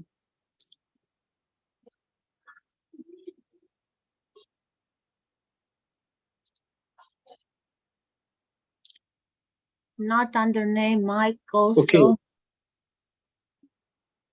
Okay, so we will invite our one more guest speaker from USA, Ms. Natasha Jones, ma'am. Welcome, ma'am, and over to you. All right, thank you so much for having me. I'm so excited to be here with everybody today. I'm going to be speaking on cultivating growth because it's very important in our relationships and our leaderships, how we cultivate growth. And I actually began to dive in this actually yesterday. I was thinking about a plant. It was just so ironic about how we relate growth to a plant. So today, as we embark on this transformative journey, I'm going to be drawing parallels between agricultural principles and the art and nurturing of our relationships and leadership. Just as a farmer tends to their crop and their care and strategic planning, we too can sow seeds of intention, nurture growth, and reap a bountiful harvest. How can we do that? Let's explore some key steps on how we can just transform our relationships and leadership by taking cues from the journey of just planting and harvesting a seed. Step one is our planting stage. That seed of purpose that you carry, just as a farmer plans for the upcoming seasons, we have to establish a clear purpose for our relationships and our leadership. We have to define our intentions, set goals that are achievable, outline the values that we want to cultivate, and also understand that purpose that each and every one of us carry. It gives direction and it helps us to stay committed when challenges arise. Okay. Step number two is our planning phase. The soul of environment. The soul represents the environment in which relationships and leaderships thrive. How we are to cultivate a supportive and nurturing environment, encouraging open communication with each other, empathy, putting ourselves in the shoes of somebody else, and also that trust that we build as partners. And also having a healthy environment as leaders and relationship that fosters our growth and our creativity, so it enables our relationships and leaderships to flourish. Step number three is the watering phase. Just like you water a plant, you have to water leadership. You have to water relationships. The nourishment of watering is love water, okay? Love water is essential for our growth. In relationships and leadership, love acts as a nourishment that sustains growth and it strengthens our bonds. So when we practice acts of kindness, small acts of kindness, understanding, and just selflessness, we water our relationships with love, and then we watch them bloom like a flower, right? Step number four is the sunlight that we need in our leadership and our relationships. The sunlight is the vision, okay? And it represents clarity. In leadership, when we cast a compelling vision that inspires others to follow, in relationships, we share mutual goals and dreams and support one another's aspirations, right? So that vision acts as a guiding light that illuminates our paths to the success that we are going to fulfill. Step number five is darkness. There are seasons of trials and tribulations and darkness in leaderships and relationships. That means times that are challenging, and we are human, so we're going to experience those dark moments. But in those dark moments, it does not mean you are counted out. In both relationships and leadership, when you face those hardships and when you face those difficulties, we learn to embrace those seasons because those are opportunities for growth in your darkness and learning, being able to glean and support somebody else. You may be in a dark season, but I'm going to keep growing and I'm going to keep learning and I'm going to be adaptable so that I can be resilient in the face of darkness. And it's going to lead to greater strength and greater wisdom as you go on your journey. Step number 6 is our nurturing steps, okay? That care of support. And nurturing your relationships and leaderships requires ongoing care and support. Also, it requires you to encourage and empower those around you, okay? Invest time in developing their skills and celebrate their success. That's nurturing someone else. Those that you lead and genuinely care for, they will thrive as you nurture and cultivate them, okay? And step number 7 is our repositioning step. That are a reflection just as a farmer of just their strategies, and based on the feedback that they get from farming, leaders must be willing to reposition themselves based on self-reflection and also based on the feedback from other people that we get. We have to evaluate our actions. We have to embrace that change and continuously seek opportunities to be growing, okay? And the last step is step number 8, using the harvest that we have in our relationships, in our leaderships. The harvest that we have is the power of multiplication, okay? When you have a fruitful harvest, it yields seeds for the future, right? So when we use those lessons that we learned throughout our journey in leadership and our relationship and the successes that we have achieved to inspire and mentor other people, then we are able to sow these seeds around us for growth so that we can create a major cycle of transformation that multiplies throughout our community, and it keeps on growing and going. So as our conclusion for today, as we conclude, let us take these agricultural principles, just like a farmer plants a plant. We have different things that we're cultivating and nurturing in our leadership and our relationships. And let us apply these to our relationships by planning our purpose, creating that nurturing environment, by nourishing with love and vision, by embracing both challenges and support. We can cultivate growth that transforms our lives and the lives of those around us. Remember to be patient in your off seasons. You may have an off season. Engage in continuous learning, serve others with love, and support one another's journey.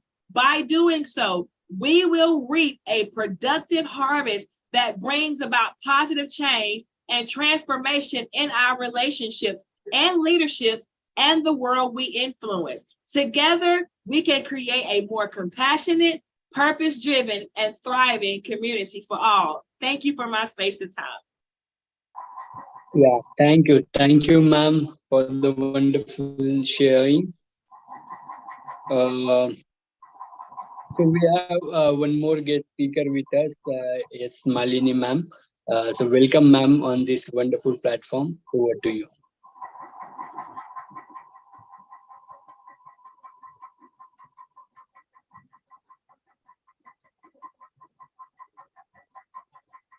Yes, Malini ma'am, am I audible? Yes, ma'am. Welcome on this wonderful platform, and over to you, ma'am.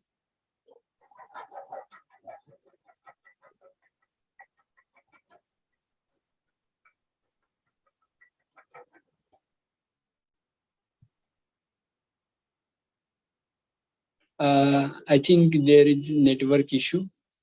So we will invite next guest speaker, Professor Mike. Welcome, sir, and over to you. Thank Please you, unmute sir. and start. Thank you, sir. Good afternoon, good evening, or good morning, depending on your location. I really appreciate you, sir. You have done a wonderful job. God bless you. God be with you. My name is Professor Mike Omasego, as you know, the president of Bible University by the grace of God and the pastor as well. Without wasting of our time, we greet every one of us, and I salute all the previous guest speaker. And I enjoy your lectures. At the same time, I believe all of us, we are going in the same direction. The topic before me is nurturing spiritual growth.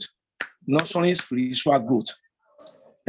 Nurturing spiritual growth is a transformative and deeply personal journey that leads individuals to a profound connection with the divine.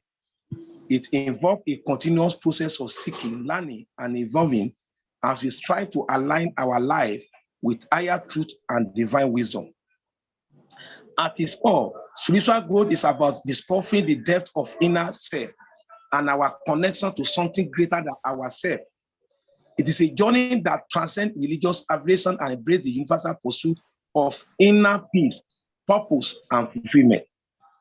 One of the essential aspects of spiritual growth is cultivating a sense of gratitude by acknowledging the blessing in our life and expressing thankfulness.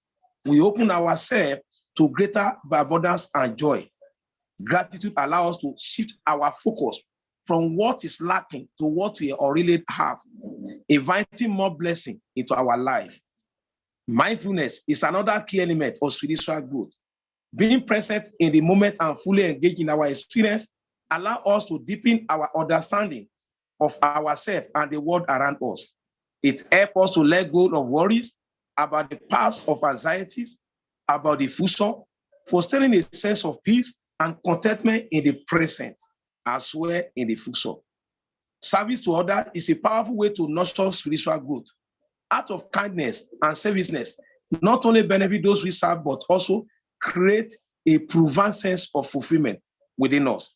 When we extend a helping hand to others, we connect with the divine essence of love and compassion that reside within each one of us. Central of spiritual growth is the art of surrendering to higher power. It is an acknowledgement that we are not in complete control of our life, that there is a greater plan at work. By releasing the need of absolute control and placing our trust in the God that created us, we open ourselves up to divine guidance and wisdom. Spiritual growth is not a destination, but an ongoing journey. It requires dedication, patience, and a willingness to explore and question our belief and assumption continually. It is a part of self-discovery that uncover hidden aspects of ourselves and help us release the limitation that hold us back from realizing our true potential. Embracing the journey of spiritual growth allows us to awaken to the depth of our being and to live authentically aligned with our higher self. It brings us closer to divine, which is our creator, providing a profound sense of purpose, meaning, and connectedness to all our creation. In this pursuit of spiritual growth, let us remember that we are all interconnected and part of greater whole. As we nurture our spiritual self, we continue to the collective consciousness of humanity, radiating love, peace, and light to the world. Let us embark on this journey with open heart, eager to explore the mystery of our soul and embrace the infinity possibility that awaits us. As we grow spiritually, we become beacon of hope, spreading love and compassion wherever we go. May our quest for spiritual growth lead us to this sacred truth that reside within, empower us to live of purpose, grace, and divine alignment. Thank you. God bless. Once again, I thank the organizer of the program, most especially my brother, who have been organized of this program. God will continue to strengthen you. God will be with you. Once again, my name is Professor Mike Omasegun. Thank you, sir. God bless you. Thank you so much, Professor Mike. Thank you. Thank you. You, so let's welcome one more guest speaker. She's with us, Dr. Smita Punat, ma'am. She's from India. Welcome, ma'am, on this wonderful platform, and over to you. Yes. Good evening, everyone. Am I audible? Yes, ma'am. Yes, ma'am. Okay. Good evening, everyone. I'm Dr. Smita Shain Onat from Hyderabad, India. I'm an educator, corporate trainer, columnist, and author. Currently working in Loyola Academy, Hyderabad as assistant professor in MBA department. First of all, I would like to thank ABCD International Family and Bahabat International Publishers to give me an opportunity to speak in this Speakathon event too. My topic is embracing emotional intelligence for success.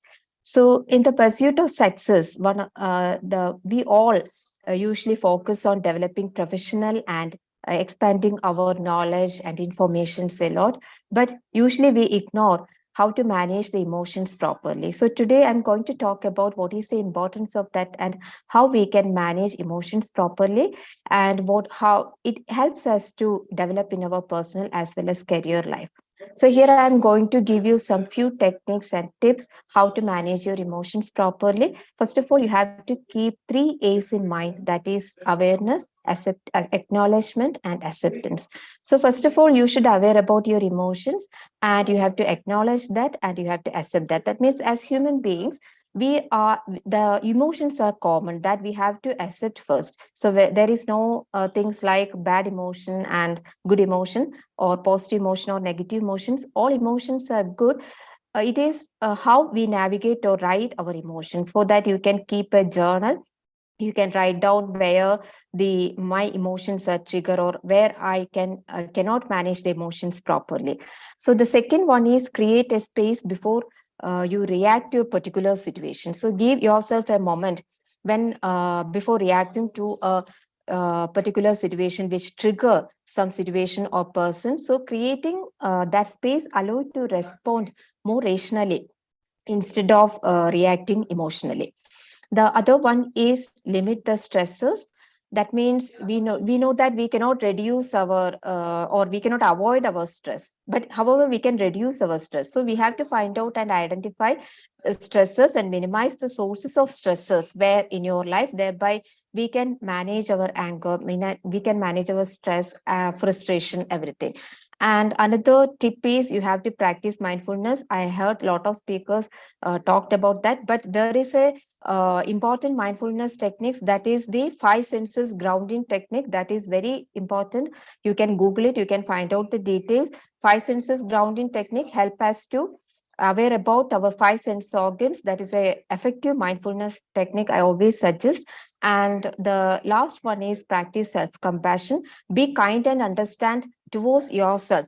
Avoid self-criticism and avoid negative self-talk, right? So treat yourself as a person. When how you treat your friend, if that person is in that emotional stress or emotionally he or she is not well, how you treat treat the other person, like that you have to treat yourself with the same compassion.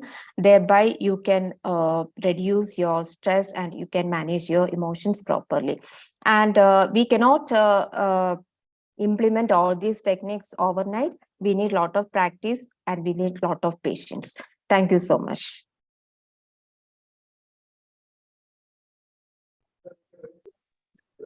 Thank you, ma'am, for the wonderful sharing.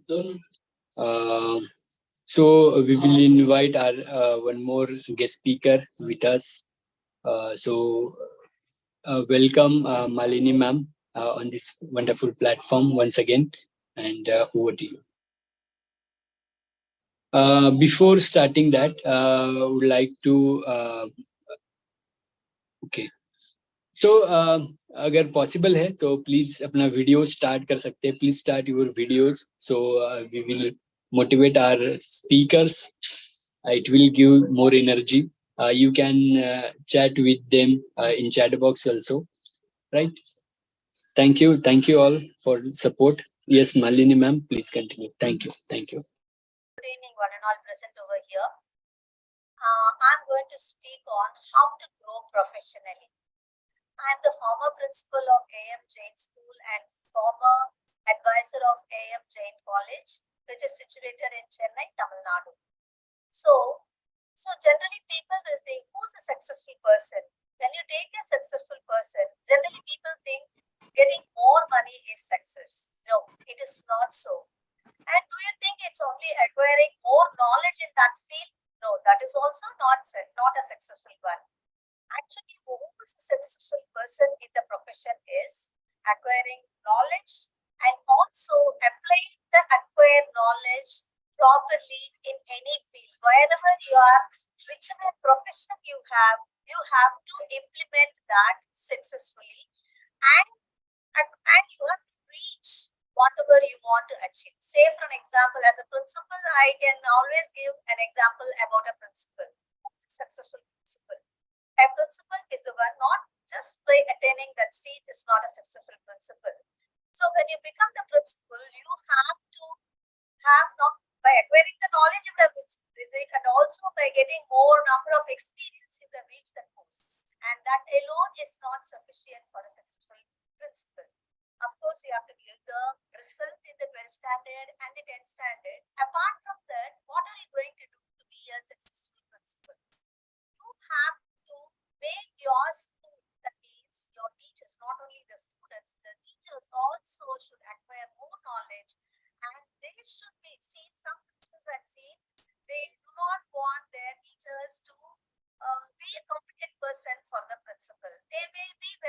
knowledgeable person. You have to actually encourage them, and also you have to give opportunity to reach at least to the next principal level. Like that, you have to make them, and you have to have compassionate with them. Not just by having the post, you should not shout at them, or you should not put all your rules and regulations.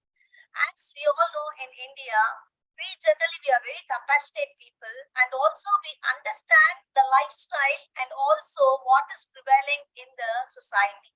So you should not forget how you should treat your teachers. So you have to put your shoes, you have to put yourself in their shoes and then act accordingly. Then only you can become a successful person. See, just gaining money is not successful always, but you have to be a successful person by winning their hearts. Then only you can become a successful person, not only by winning the students, not only by giving the result, but also you have to win the hearts of the teachers. Then only you can be considered as a successful principal.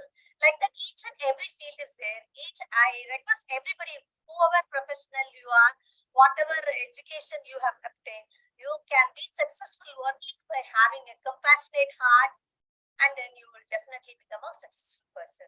Thank you for the opportunity. Thank you, ABCD, and thank you, Akash sir, for giving me a wonderful opportunity to address in this forum. Thank you. Yeah, thank you, ma'am, for the wonderful sharing.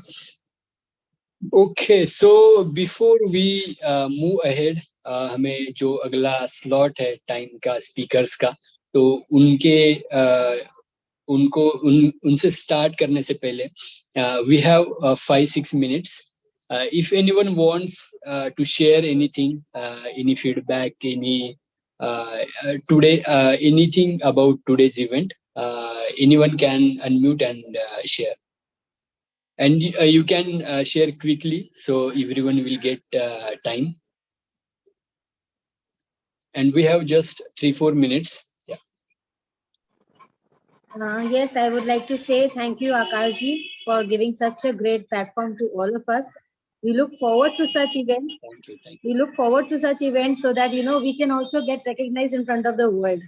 आप हमें परिचय देते हैं, आप हमें पहचान देते हैं इस दुनिया में सामने आने का. People like you doing so much of social work and so much of innovative and creative work. It's really hats off to you. Thank you so much. Thank you, ma'am. But I'm just a mediator. It's all God's grace. So we will continue together. Lots of things, lots of social initiatives on the way. You are associated with us from, I think, last 1 year. So please be continue. We will together do something Sure, great. sure. Always with you. Always with you. Thank you once you again. so much. Yeah. Anyone want to share anything? Yeah, I want to share. This is Yes, Mansi. Yeah. This was the first time I have being a speaker with you. So it's a very nice opportunity, Akashji. Thank you so much. The best thing, as ma'am said, that we get recognized is one thing, but understanding people's perspective from different angles and from the globe, it's really great to understand how everything is happening and what people are thinking, what are the things we shouldn't do. So that was a really great thing, and it really feels great that we are a part of this beautiful family. So thank you, and as ma'am said, we are surely looking forward for many such opportunities to come. Yes. And enhancing our knowledge as well. Correct. Sorry? अपने ज्ञान को और ज्यादा बढ़ाना, लोगों की सुनना, पूरी दुनिया को समझना और सुनना आपकी बदौलत. Thank you. Thank you, ma'am. Yes, anyone wants to share anything? We have only 2 minutes.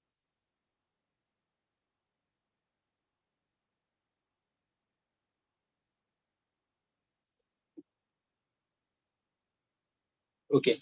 Mr. Charan, are you ready to speak? Sir, actually my time is 9:36, sir. So that's why. Okay. No problem.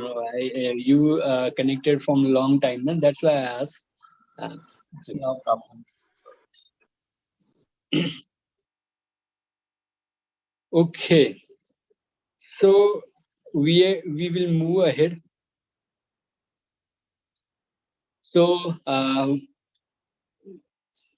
we have guest speaker, Dr. Suchita Gupta ma'am with us. So let's welcome her on this wonderful platform. Welcome, ma'am, and over to you. Please continue. Thank you, Akash, for giving this opportunity again. I have been associated with you for, I think, last 2 years. And it is a wonderful, the platform which you are giving to everyone. It's a wonderful thing. So I have chosen my name is, for other people, my name is Dr. Suchita Gupta. I'm an educationist, motivational speaker, and CBSE trainer also. So, well, my topic is success. I chose this topic because nowadays we are conducting the workshops on stress management and so many things. People are under pressured for the success because people, they don't know that what is really meaning of success. Am I audible, Akash? Yes, ma'am. Yes, ma'am. Please continue. Okay. So success, basically success, ma'am has already one more ma'am, she just spoke on a success only.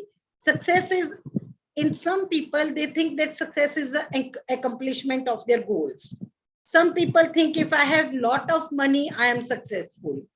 Some people think I have lot of knowledge, I am successful. I have got a great post, I am a successful person. But in my point of view, I always say that success, no doubt, all these things are success.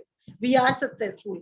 Because I also started my career as a teacher and I have reached to the senior principal now.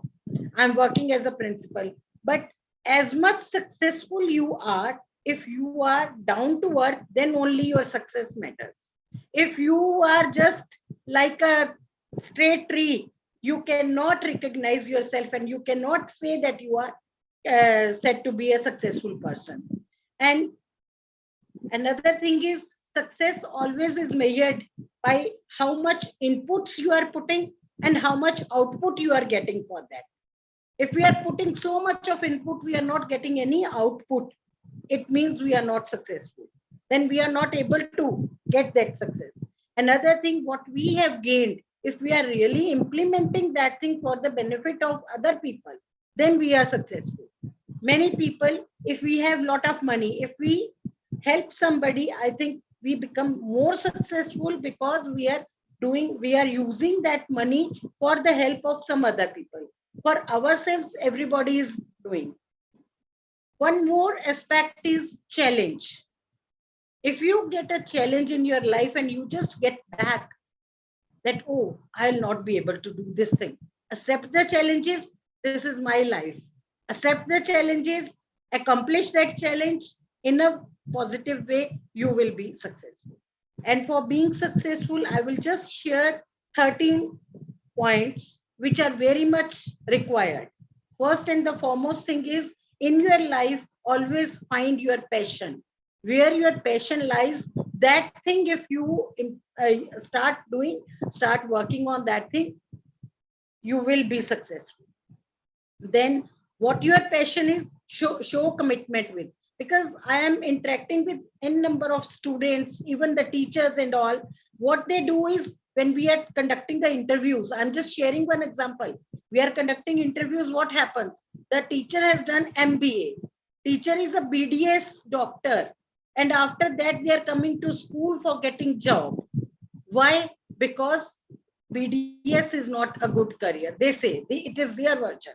I always guide them that when you have chosen this profession, you must have thought at that time. Now you are saying that I'm not successful because my parents are not allowing me to go somewhere and I'm unable to carry on with BDS. So that is why I want to become a teacher. So teaching is such a noble profession. All the teachers are here. Teaching is such a noble profession. We must choose this profession by our choice, not by chance. People choose it by chance. When they don't get any opportunity, they come to become a teacher.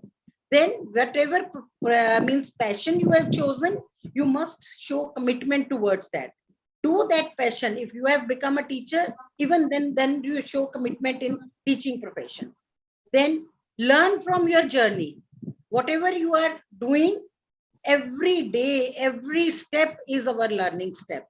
As two of my co-speakers, they spoke over here that we are learning from others when we listen to others. It is in fact very true. Then have fun along the way. Whatever you are doing, whatever you have chosen to do, have fun. Feel that thing in a positive way. Feel that thing, that whatever I am doing, I will enjoy that thing. Then only I am, means I will be a successful person. Then think positively. Then always be honest with yourself. See, every person knows that what my weakness is. But whenever somebody praises us, we feel very happy.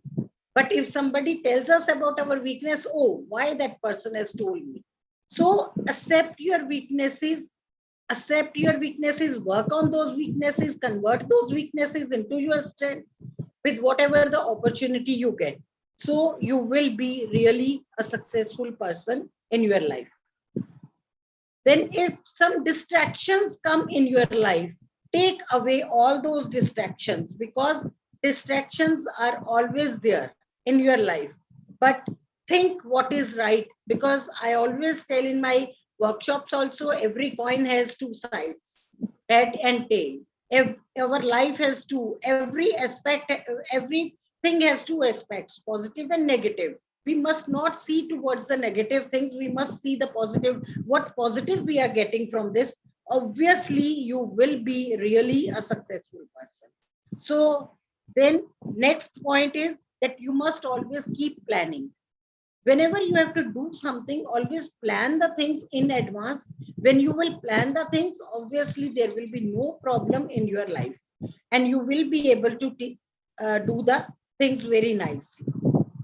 You need to create your SMART goals. Now with SMART, from the word SMART, I will just say your goals must be specific.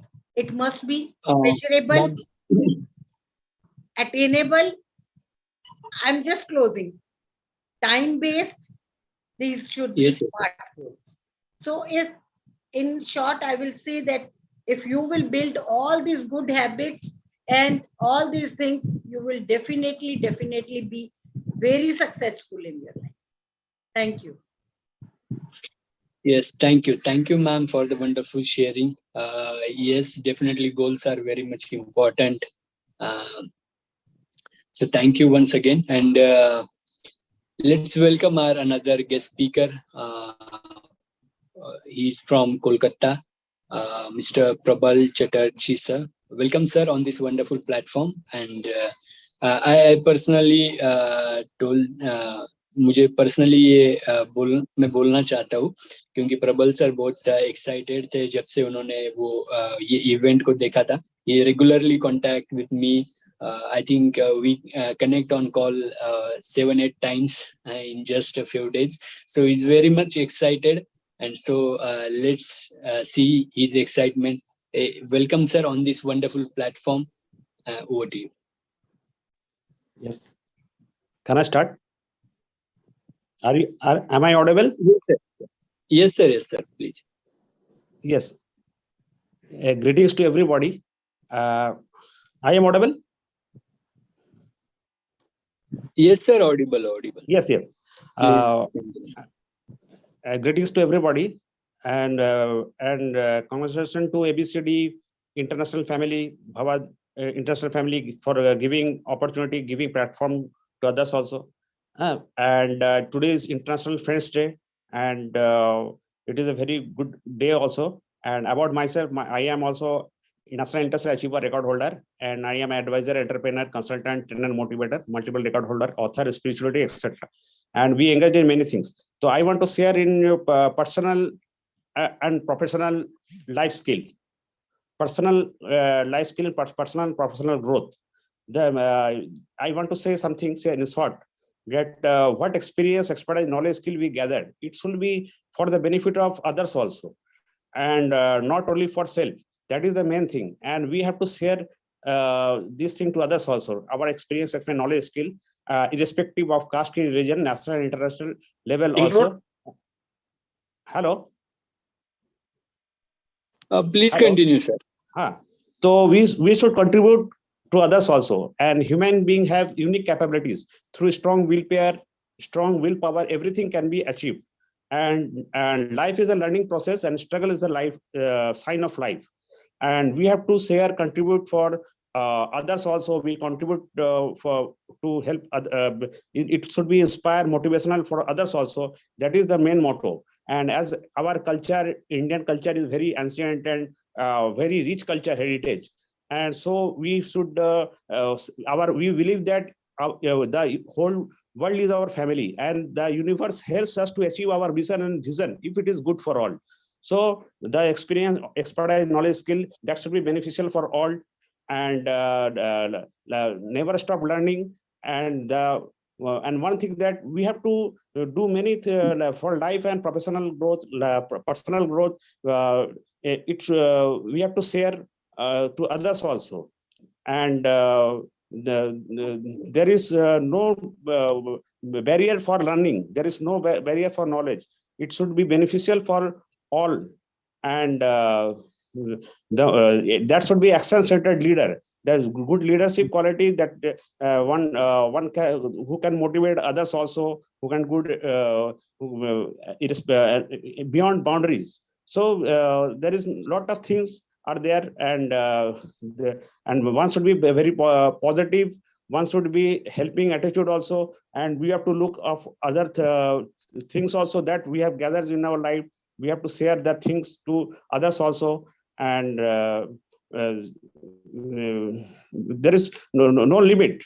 Sky is the limit. So and if you do good for others, and it is you would get the peace of mind also. So we have to share these things, and a lot of things are there. And we have attended many international conference, seminar, meetings, extra also. And we have to exchange our knowledge. We have to share our knowledge, which is beneficial for all. And we should do good for others, and it comes in unexpected way. So I want to conclude in short that it is a good platform. This type of platform should be there, where we can exchange, share our knowledge, our thoughts, our view, ideas, opinions, and it should be in the broader sector also, so that others can also get the things, get the knowledge of all profession, all type of peoples. So, and our heritage, culture, everything we can share with each other, which should be beneficial for all. Thank you all. Thank you. Yeah. Thank you, sir, for the wonderful sharing. Yes. So, would like to invite our one more guest speaker with us, Mr. Sushil Kumar Sharma, sir. Welcome, sir, on this wonderful platform, and over to you. Sushil Kumar Sharma, sir. Yeah, please unmute.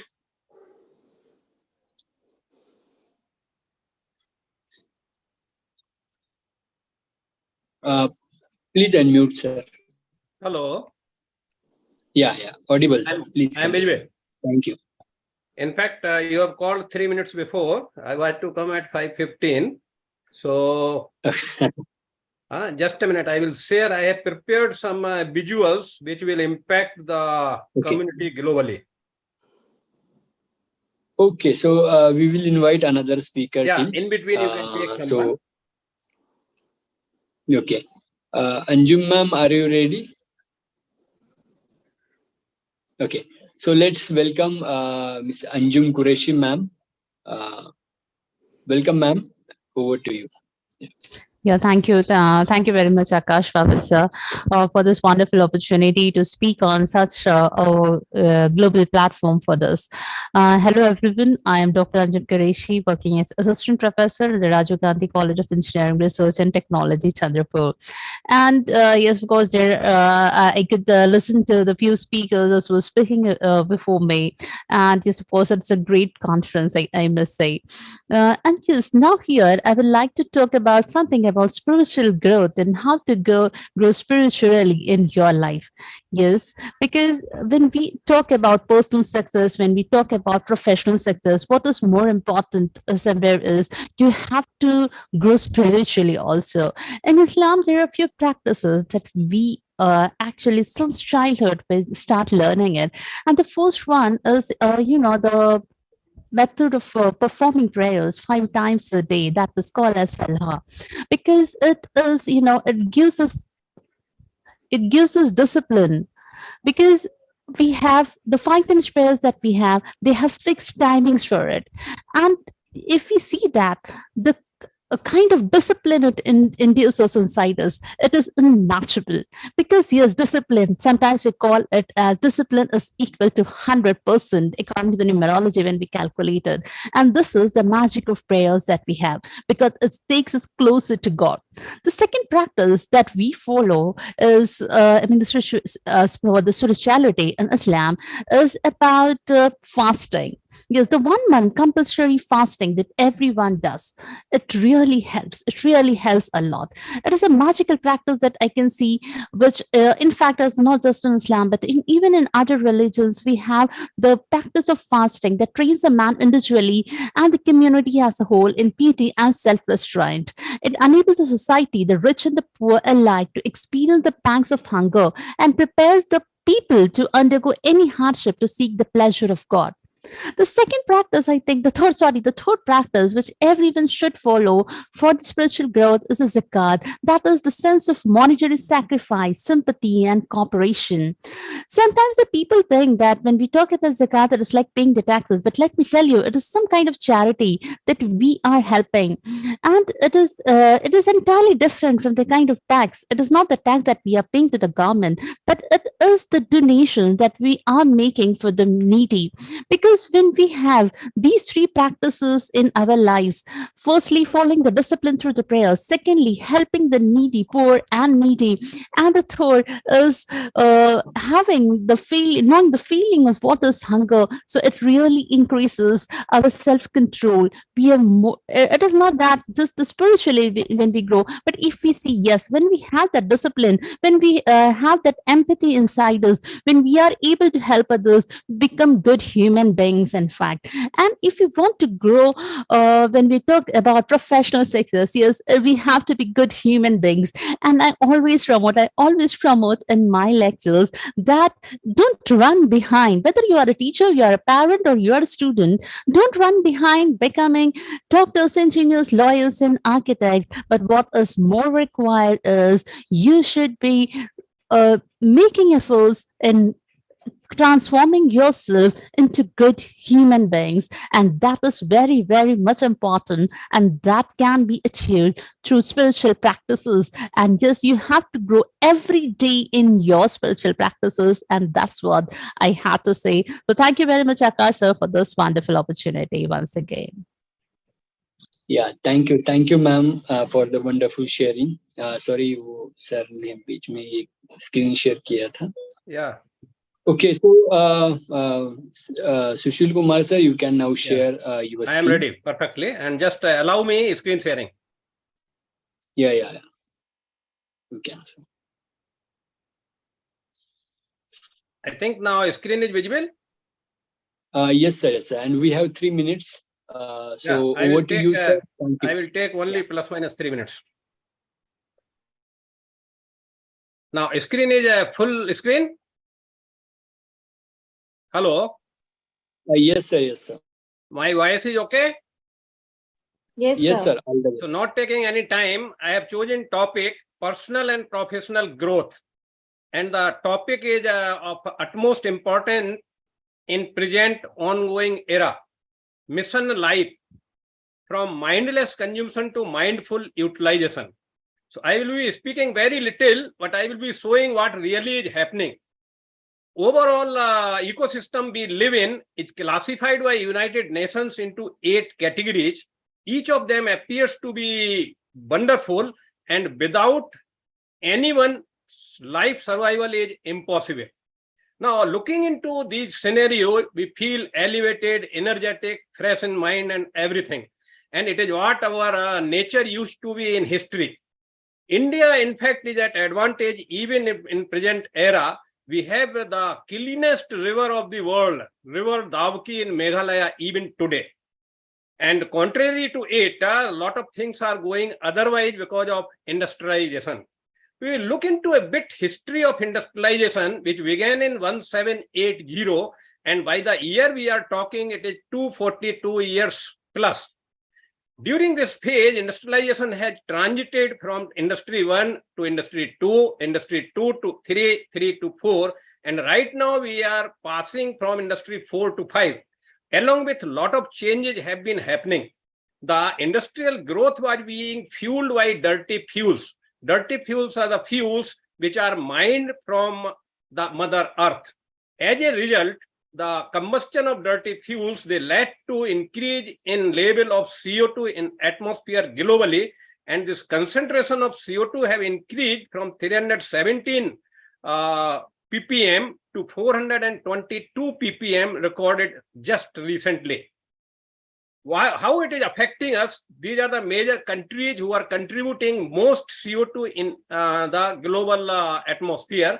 China is contributing 28%, USA 15%, European Unions put together 10%, India 7%, and Russia 5%.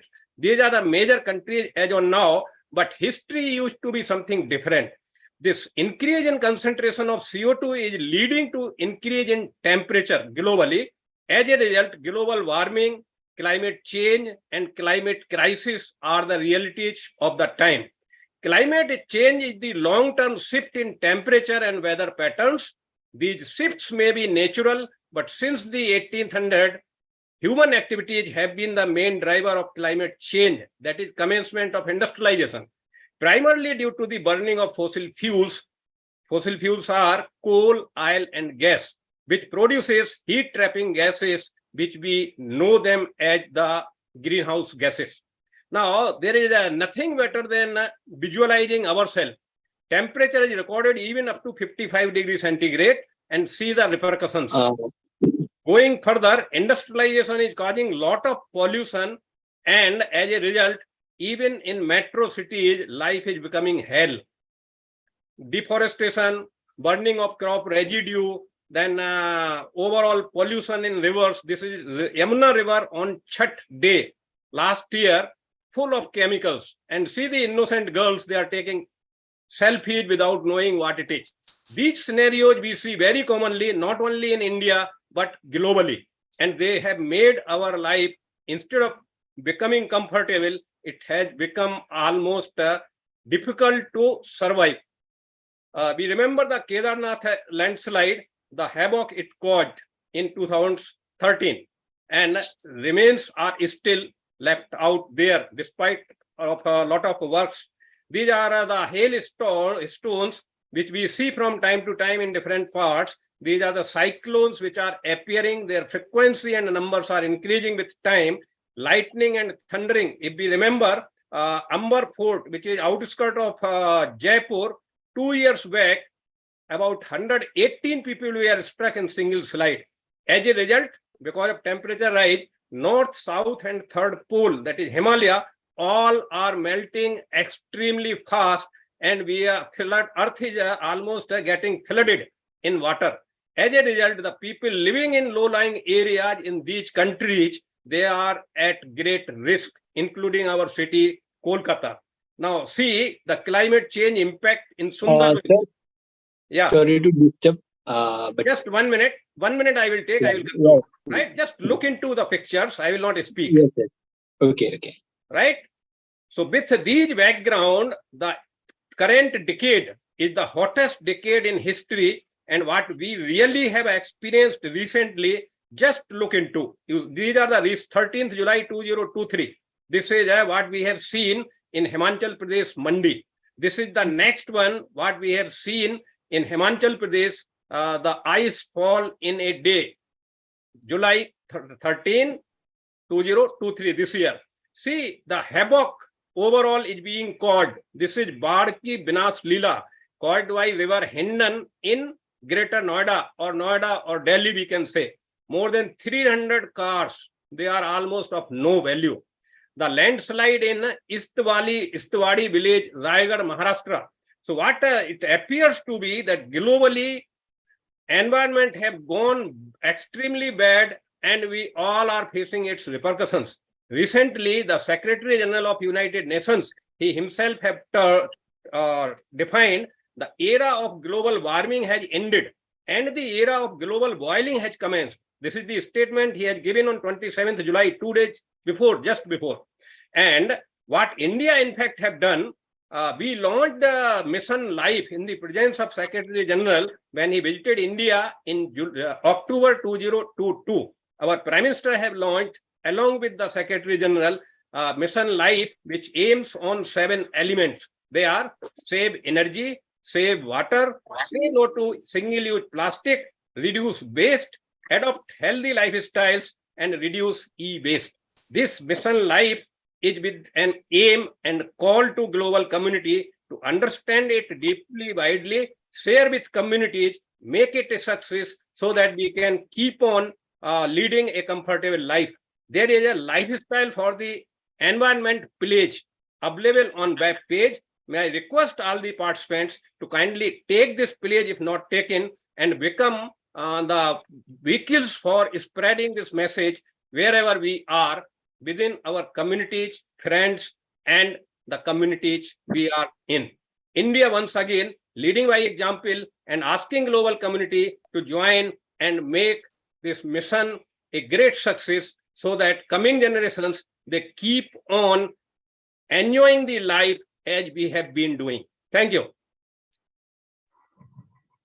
Thank you, Mr. Babar. Thank you, sir. Yeah. Please stop sharing, sir. Yeah. Okay. So thank you, sir, once again for the wonderful sharing. Thank you. So let's welcome our another guest from Malaysia. Miss Shamim ma'am is here. So welcome, ma'am, on this wonderful platform, and over to you. Okay, thank you, Akash. Can you hear me? Can Yes, you hear ma'am. me? All Yes, right, ma'am. thank you. Okay. A mentor can be a trusted role model of change. The mentor is also a resource that assists mentees to feel a much clearer vision and to believe in themselves and grow professionally by instilling determination, associating success. So a great blissful day to everyone, especially to Akash. And yes, I'm Shamim Goza from Malaysia. And this evening I'll be sharing a life-changing topic on how to be an amazing mentor and how mentoring can be tailored to foster successful minds of future entrepreneurs, educators, and more. First, as a mentor, you got to be genuine. Be genuine, be active, and listen attentively to show that you want to build trust and you are concerned and want to understand the mentees more. Also give some encouraging remarks like, I understand you. And you can also say, wow, that's remarkable. So here you can also repeat or paraphrase whatever key points the mentee have uttered as to indicate that you're serious and fully understand the discussion. Next, as a great mentor, a great mentor seeks out for several resources to help the mentee grow by creating possible solutions. This is essential to assist them in getting closer to the goal. For instance, the mentor looks out for resources at Job Street and then would celebrate every little victory of the mentee as a support. Last but not least, mentors must be equipped with listening skills and pay close attention to any issues, regardless of their education, career, or health. The job of a mentor is to inspire mentees to set their own strategies to improve their mission. So in conclusion, learning how to be an amazing and enthusiastic mentor is considered to be the highest point of leadership experience. It is indeed a self-rewarding journey, seeing others improve their skills networks, and self-confidence in developing their future. Thank you, everyone. Thank you, Akash. Have a nice day. Yeah, thank you. Thank you, ma'am, for the wonderful sharing. So let's welcome our another guest speaker, Dr. Uma Kumre, ma'am. Dr. Uma, ma'am, welcome on this wonderful platform, and over to you. Thank you so much, Akash sir. Yeah. Okay. Whenever we think about the social development, whatever that comes in our mind, that is my topic for the day. Hello, everyone. My name is Dr. Uma Parte, and I'm from the Bhopal, Madhya Pradesh. And I must thank to the ABCD International for such a nice event. Actually, in my opinion, the human beings are born to be the socialized one. We are the social creatures, and for the holistic development of us, we need family, friends, colleagues, neighbors, and the world also. We as an Indian, we believe in the Vasudeva Kutumbakam system, in which we take all world as a family, as a ecosystem. Whenever we talk about the Vasudeva Kutumbakam, not only a person, but whole a society matters a lot.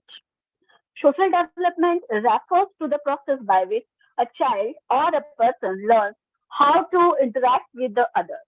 As we develop and perceive their our own individuality within their community around us, we gain how to communicate by the process of their actions. Social development is about the well-being of every individual in the society so that we can reach their full potential. The success of such society is linked with the well-being and the socialization as a whole. It requires invest in the pupils.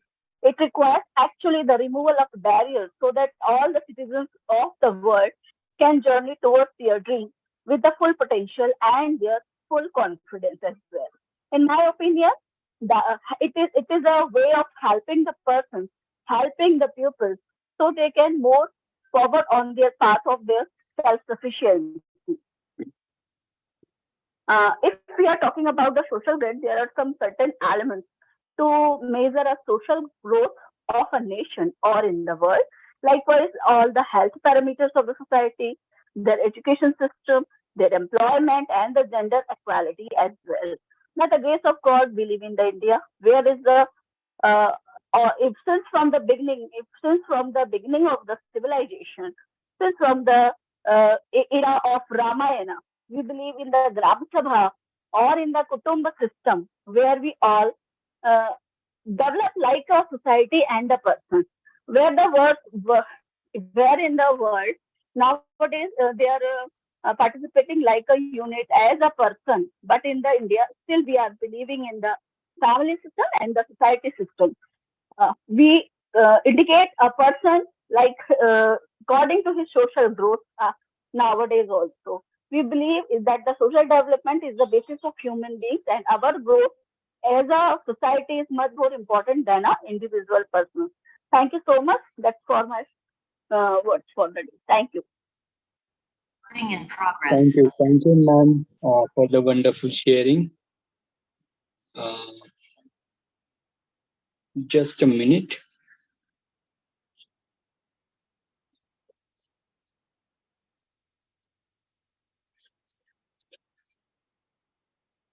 Okay, so we have one more guest speaker with us, Miss Aarti Daryani, ma'am. She's from Mumbai, Maharashtra. So welcome, ma'am, on this wonderful platform, and over to you. And other speakers, if possible, please start video. It will be great. Yeah, please continue, ma'am. Thank you. Good evening, everyone. First of all, I would like to thank you, Akash sir, for giving me this opportunity. The topic itself was very interesting, inspiring, and motivated me to write an article. So I will start with an article. This was the topic. Subtopic is life, personal, and professional growth. Thinking about Vasudeva Kutumbakam. One world, one family. All is well in this world of peace. The living beings and non-living things gives us the reason to live. All is well in this world of so many gifts. Some are natural, some are precious. Let's treasure it. All is well in this world of compassionate people spreading message of peace, truth, harmony, and equality. All is well within me in this world of self-worth because I love my body and I love myself the most. Thank you so much. Few key points which when I was researching on this Vasudeva Kutumbakam, frankly speaking, I have not come across with this word. But when I saw the poster that this topic we have to speak, I took the initiative to just research on this and so many things came in my mind. So I only want to say to the society, to my friends, I want to convey the message that every individual has a right to live. For the global community, we should respect other culture, nation. So try to spread peace, work with unity, treasure it, what you have, achieve it, what you are going to have, you're going to get it. Work hard once you will get, and encourage people to work together as a team for the common goals and to see themselves to as a part of a larger global community. This will create a world very much peaceful and harmonious. So to inculcate this idea, you all have to think about the society where we live in and offer what you get it. So try to treasure it what you have, but with unity, peace, harmony, and love. Try to love your environment, understand people, and build up with more and more ideas to bring world in a better future. Thank you so much.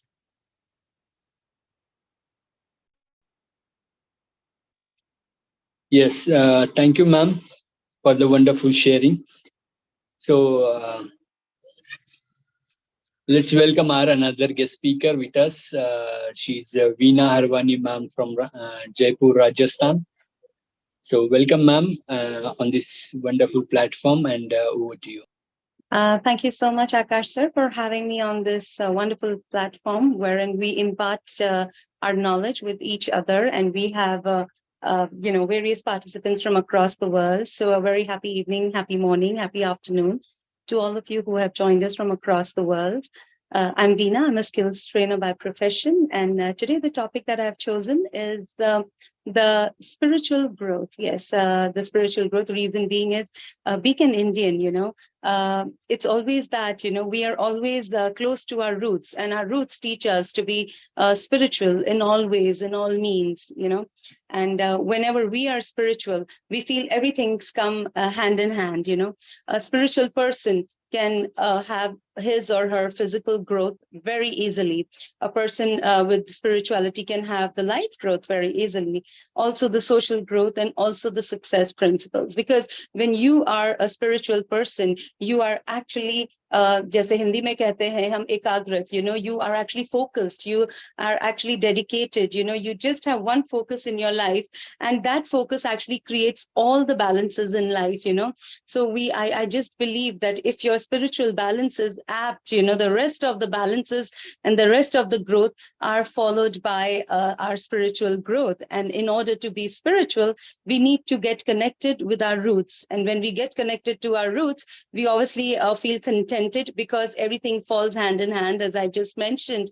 Moreover, to get spiritual, we just need a bit of time every morning, mostly every morning, because that is the circadian level of our body where the energies are quite high and you get connected with the divine power, I personally feel. And as we say that once you get connected to the divine power, the rest of the powers come hand in hand. Yes, your physical growth, the growth in the office, the way you connect with your colleagues, the way you you connect with your social, background. You have your family, you have your peer, you have your, you're on a lot of social media also these days. So in order to not get misbalanced, you just need to be balanced spiritually. And once you're balanced spiritually, I think everything, you don't have to care about the rest of the things. They'll just follow you easily, with ease and with that slow pace in life. You need not hurry. Although all of the human beings on this earth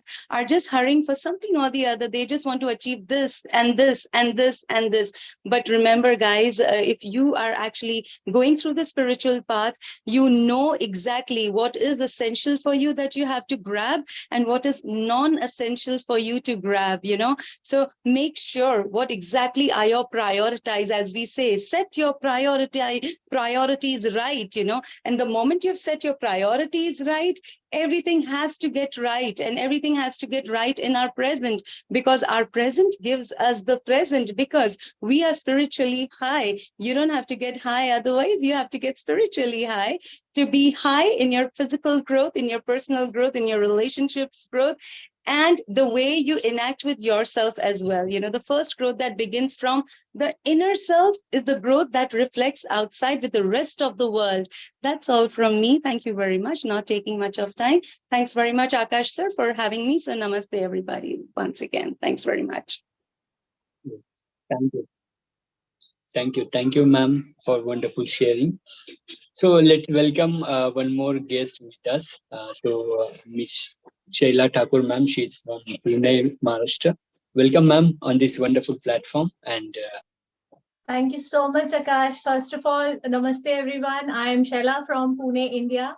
And a big thank you to Mr. Akash here and the entire ABCD family for organizing such a wonderful, wonderful event. I have been listening to the speakers, and I must say, wow, each one of them has given so many inputs.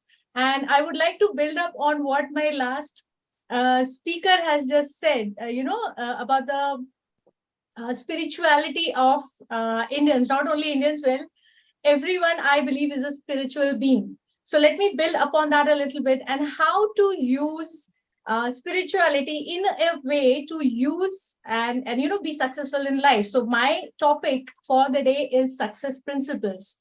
So I would like to give all of you one formula here. Ready to listen to that? It's very simple, really. Okay, so it is focus. Focus? Yes, focus. F. Follow. O. One.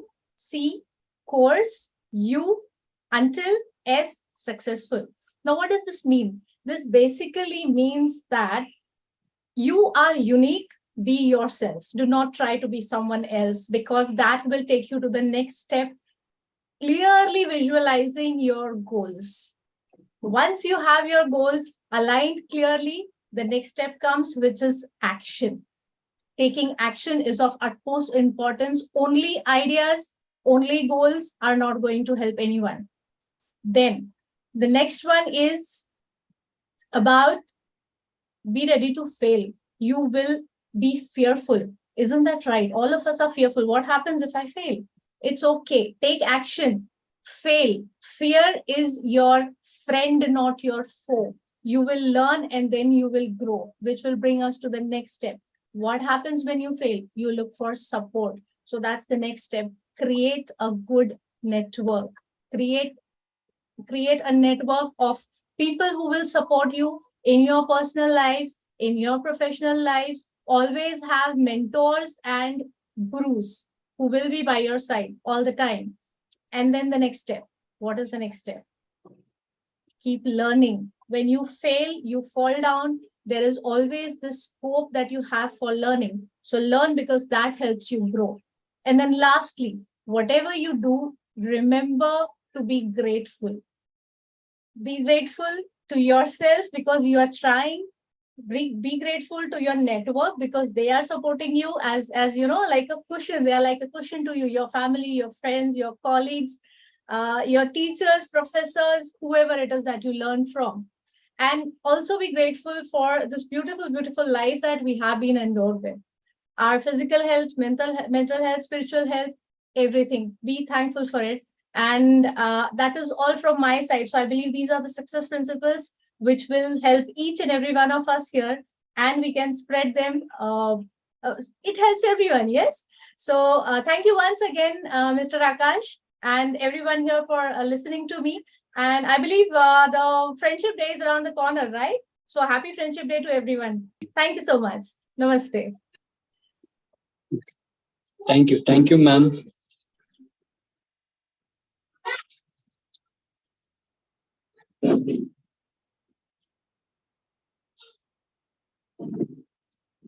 Okay.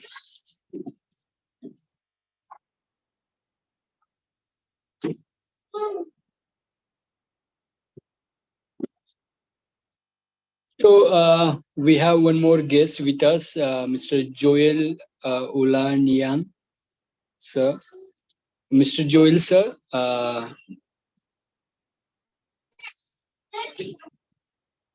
Welcome on this wonderful platform. Yeah. Please continue, sir. We have 3 minutes. Thank you. Please continue. Yeah. All right. Thank you. Good afternoon, good morning, and good evening. This is Dr. Joel Olania from Lagos, Nigeria. And I would like to talk about the fact that we must have a mindset of growth. So I want to thank the organizers of this international Speakathon event.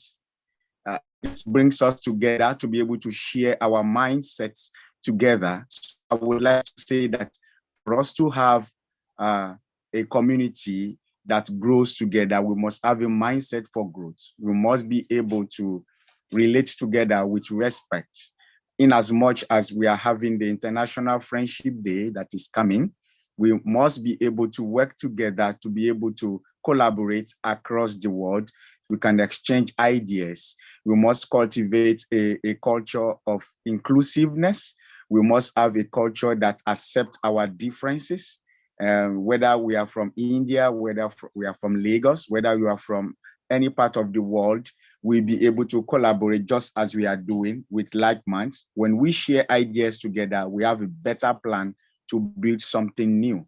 And on this special forum, I want to urge everybody that respect should be one of our core values. Communication should be one of our core values. And also we have to develop this mindset of getting feedback from people so that we can improve our mindset.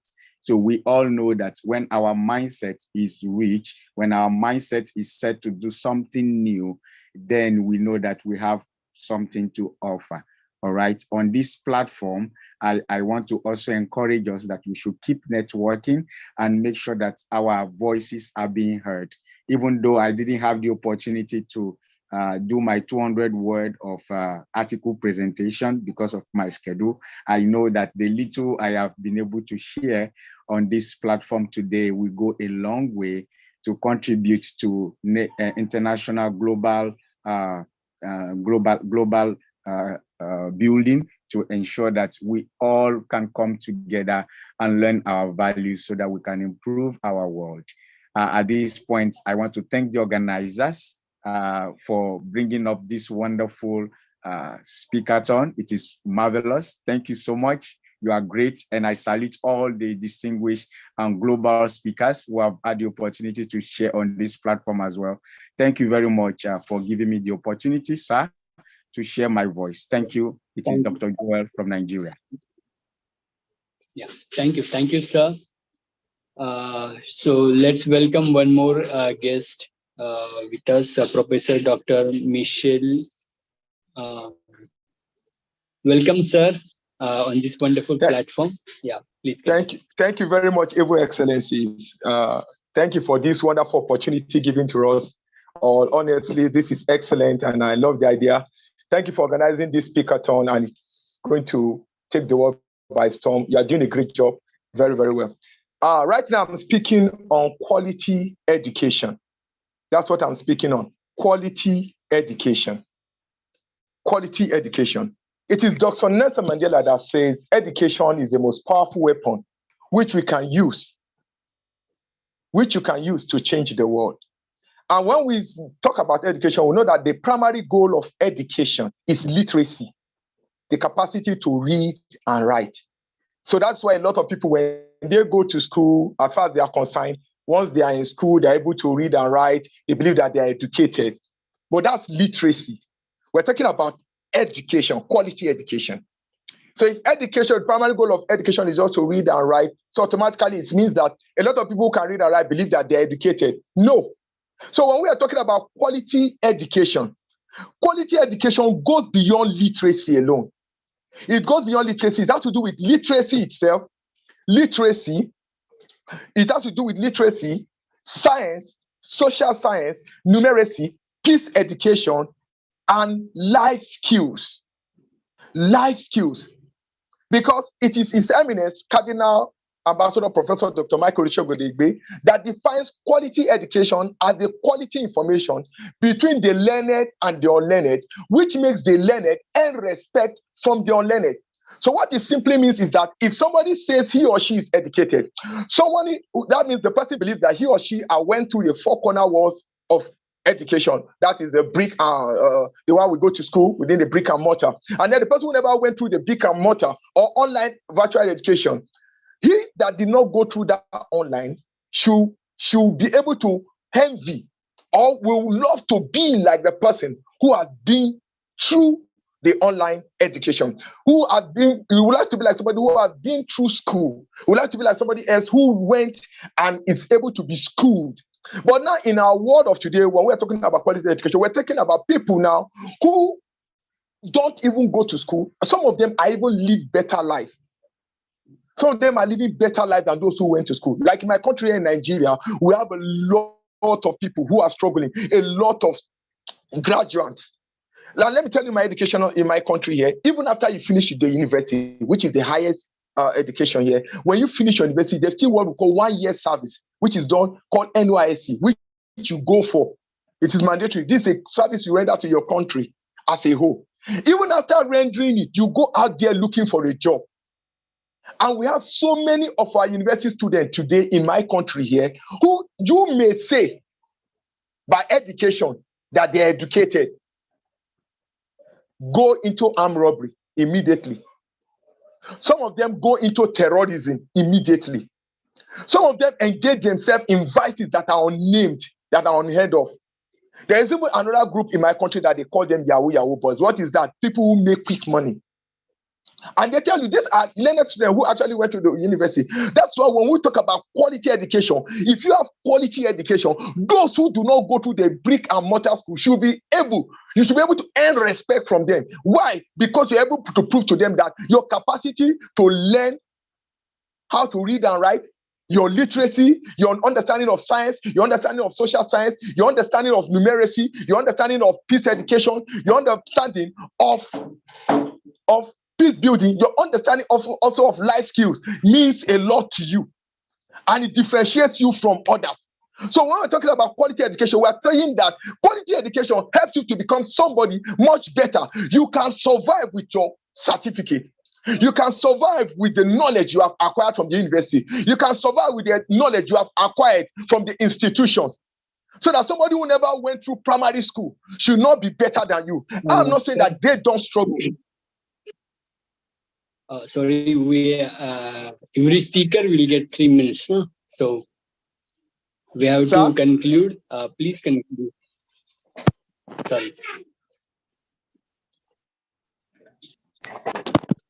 Jesus Christ.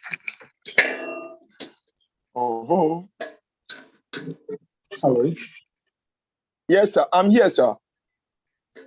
Yes, sir. We have some time. Please conclude in. Okay, sir. 1 minute. Thank you. What we're saying in essence is this. When we talk about quality education, we are talking that quality.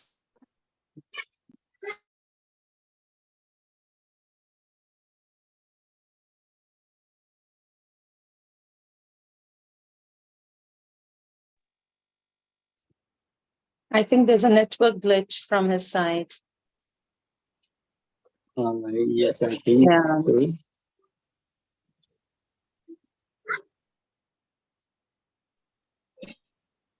Okay, so he will join once again.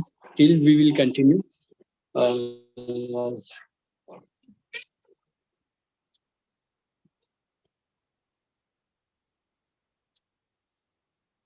So we have one more speaker with us, a guest speaker, Miss Khushbu Dikshit, ma'am.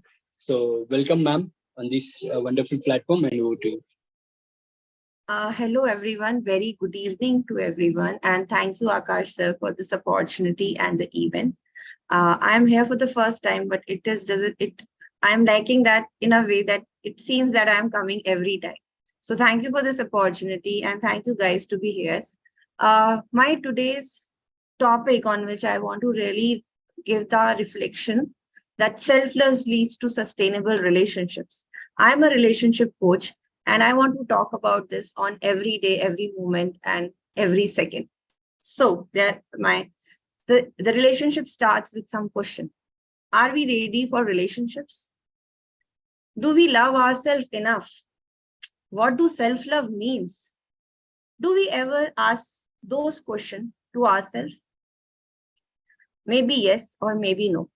So today I am here to give you some perspective on this. So as we prepare our daily routine work, we plan it. Most of the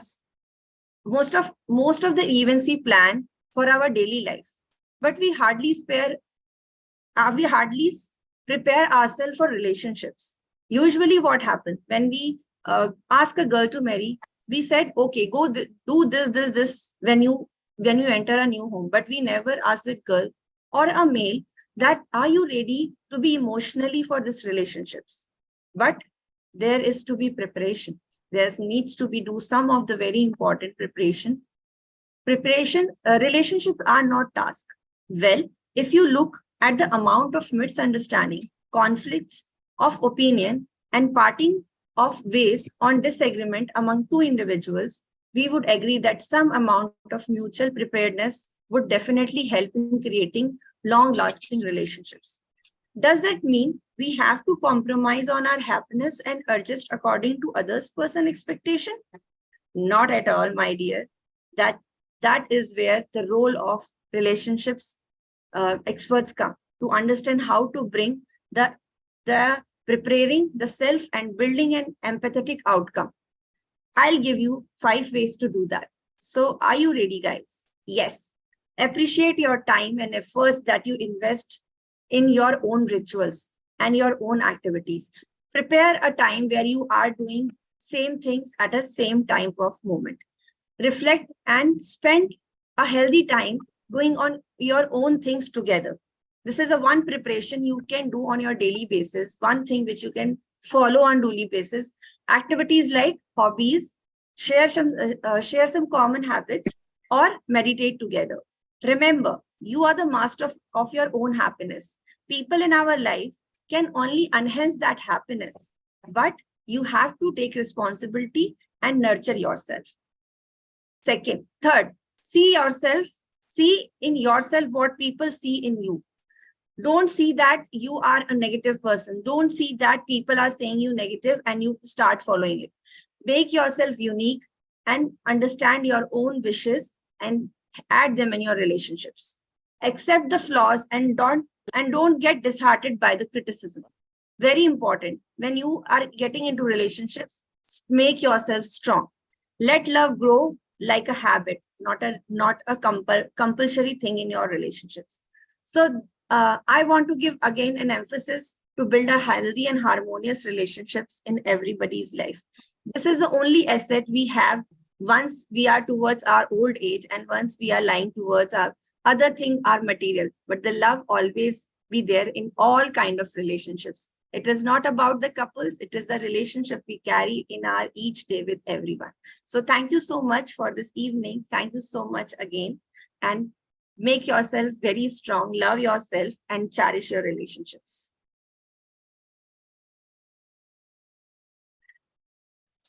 Thank you, ma'am, for the wonderful sharing.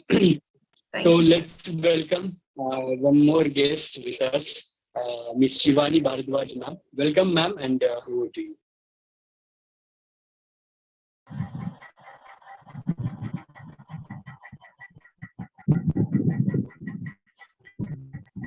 Please unmute, ma'am. Please unmute. Sorry.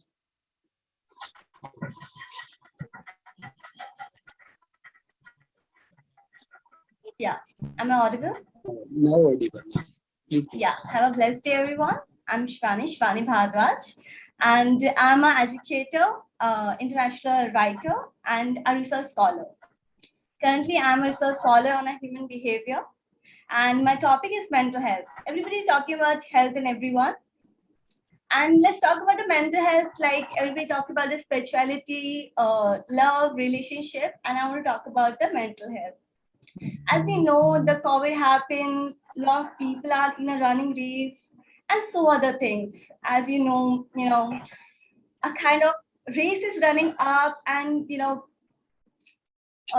एक तरह की भीड़ में हम सब भाग रहे हैं, जो चीज हमें नहीं पता किस चीज की भीड़ है, social networking, influencing, and so other things are running, and we are part of it, and we don't know for what, and we just become a part of it.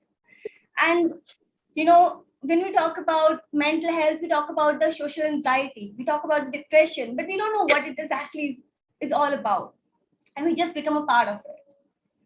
And we talk about mental health, we just think about what exactly is happening about us. I have a lot of friends, they just feel very hard to talk about it. I don't have any script to talk about. I'm just sharing what exactly I feel. Because there was a time when I feel the same. And I hardly have friends to talk about because we don't have any thoughts to share. It's a kind of thought, we have like n number of thoughts which is running, and we don't know how to start and how to end up. Being as a scholar, I don't know how to putting on thoughts, anxiety we have, and how to start and how to make people understand those thoughts. After listening all of you, I was like, I understand this and that. And when things come up, I was like, okay, this is the right person to talk about. Now this is the right person to talk about. And when I feel like, okay, how to start? Then I was like, no, I don't know how to start then. And lately I was like, no, I don't know. What does actually word and turn us? Then we think like family is the right person. Then we think about the friends the right person. And we end up like, no, it's not. And choosing the right thing at the right time, right place is not. And when we talk about the mental health, it's like social anxiety, depression, and psychology things. And now comes the main point, mental health. Mental is what? Confusion. Like how thing I started. How to start, what to start, whom to speak. I hope you understand. When I messed up the things, when you guys are confused what I was speaking, how I started. When you're thinking, when I start the things, what she's talking about. I hope you're getting me. I hope when I started. When she started, I thought she's talking about something positive. She talked about something sensible. But she confused us. This is what mental health is all about. When you sit with your friends, they talk about something and you're like, I don't know, pagal hai kya, kya bol rahi hai? Let's do something else. She's senseless. When we talk about something like this, we leave those friends because we think those friends are like restless, अपनी दुनिया में रहते हैं, senseless बात करते हैं, हमारी type के नहीं हैं, and we leave them alone. And that is where we made a mistake. When we talk about people doing suicide, we leave them alone.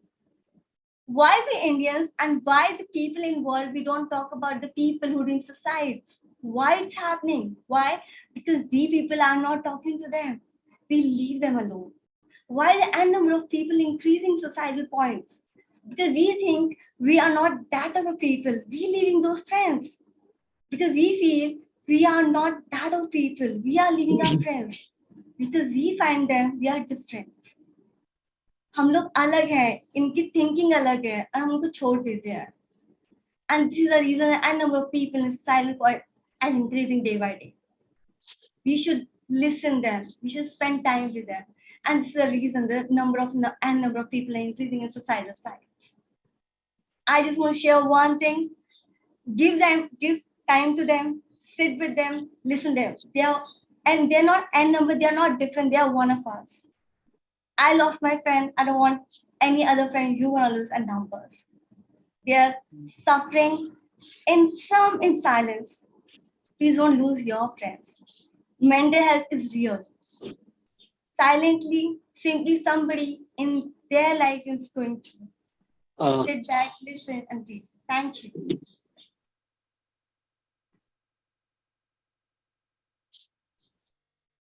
Okay, so thank you, Shivani ma'am, for wonderful sharing.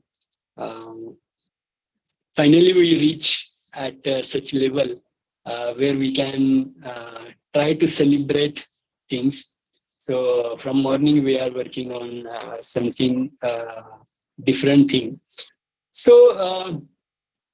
now we are launching one book. जो book launch करना है उसके बारे में मैं बताना चाहता हूँ. I would like to inform what exactly that and क्या हम कर रहे थे पास्ट 3 डेज से. So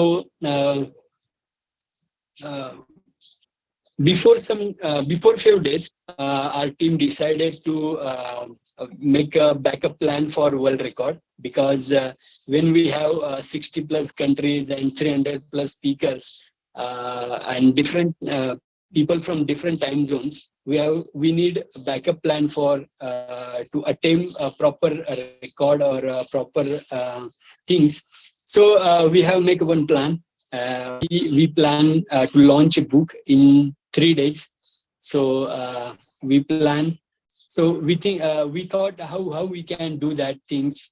So we decided those speaker they will speak whatever they are speaking.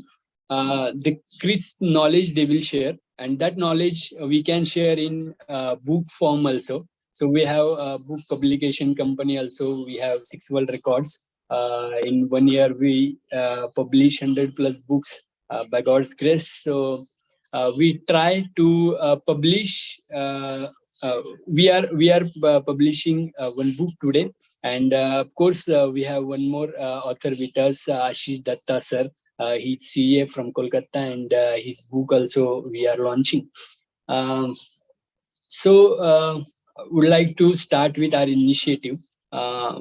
And before that, would like to invite our guest for book launch also.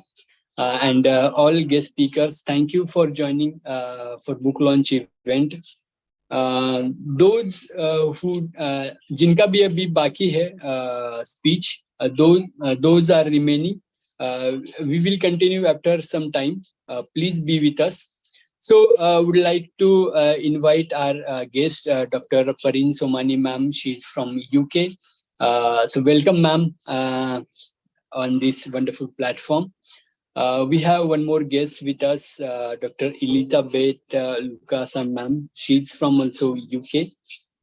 Ma'am, if possible, please start video and welcome on this wonderful platform. Just checking. We have 2 more guests with us, and they will join shortly. Okay. And I would like to invite Mamta ma'am also. She's one of the mentor of ABCD International and Summit Head. So lots of contribution from her side. And would like to invite our author, one more author, Ashish Datta sir. So Ashish Datta sir, welcome on this wonderful platform. Thank you. And the motto behind the book is I want to share.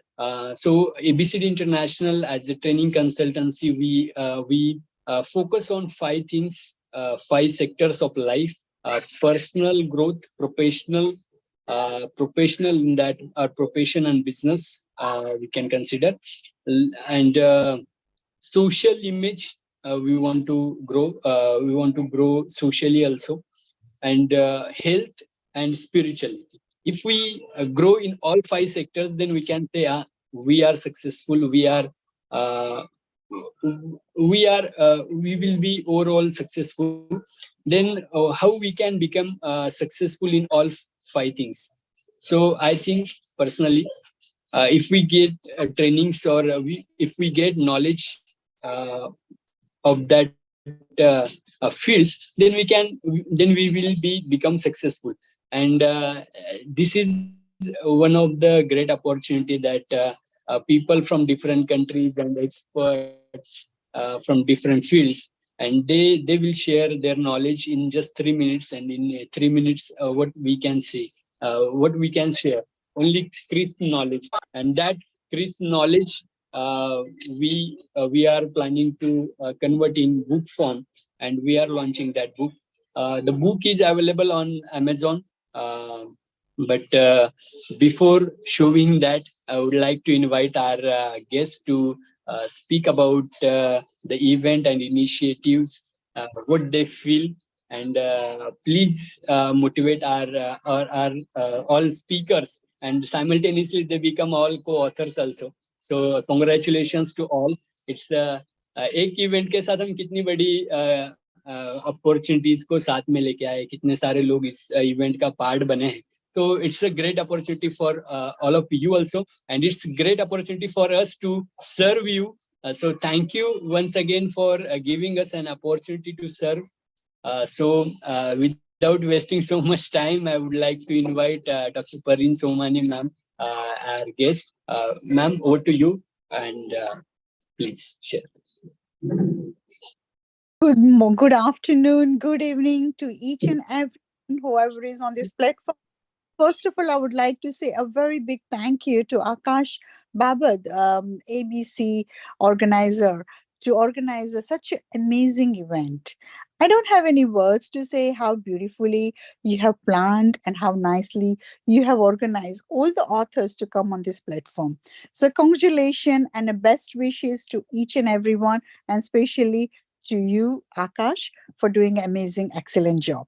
So today, I stand before you with a great joy and a gratitude for being invited to ABC International Speakathon 2.0 event, a remarkable speakers marathon happening across the globe. ABCD, which stands for overall development through personal growth, which we just heard just now. The 5 mottos, the 5 important part of ABCD organization is a personal growth that focuses on the 5 important themes. One is a personal growth, professional growth or a business growth, spirituality, health, and a social progress. So all leading towards achieving ultimate success in life. The book which is going to be launched today, which Akash, I don't know whether he has told you earlier or not, but let me take the secret out for you guys. The book is called The Success Guide. Am I right, Akash? Yes, ma'am. Success Guide, Speakathon 2.0. Absolutely. So that is being launched today and is a book of knowledge filled with valuable insight and a wisdom to help individuals to reach new height of success in all aspects of life. It provides guidance on the personal growth, professional development, and ways to foster spirituality, all contributing to a fulfilling and a prosperous life.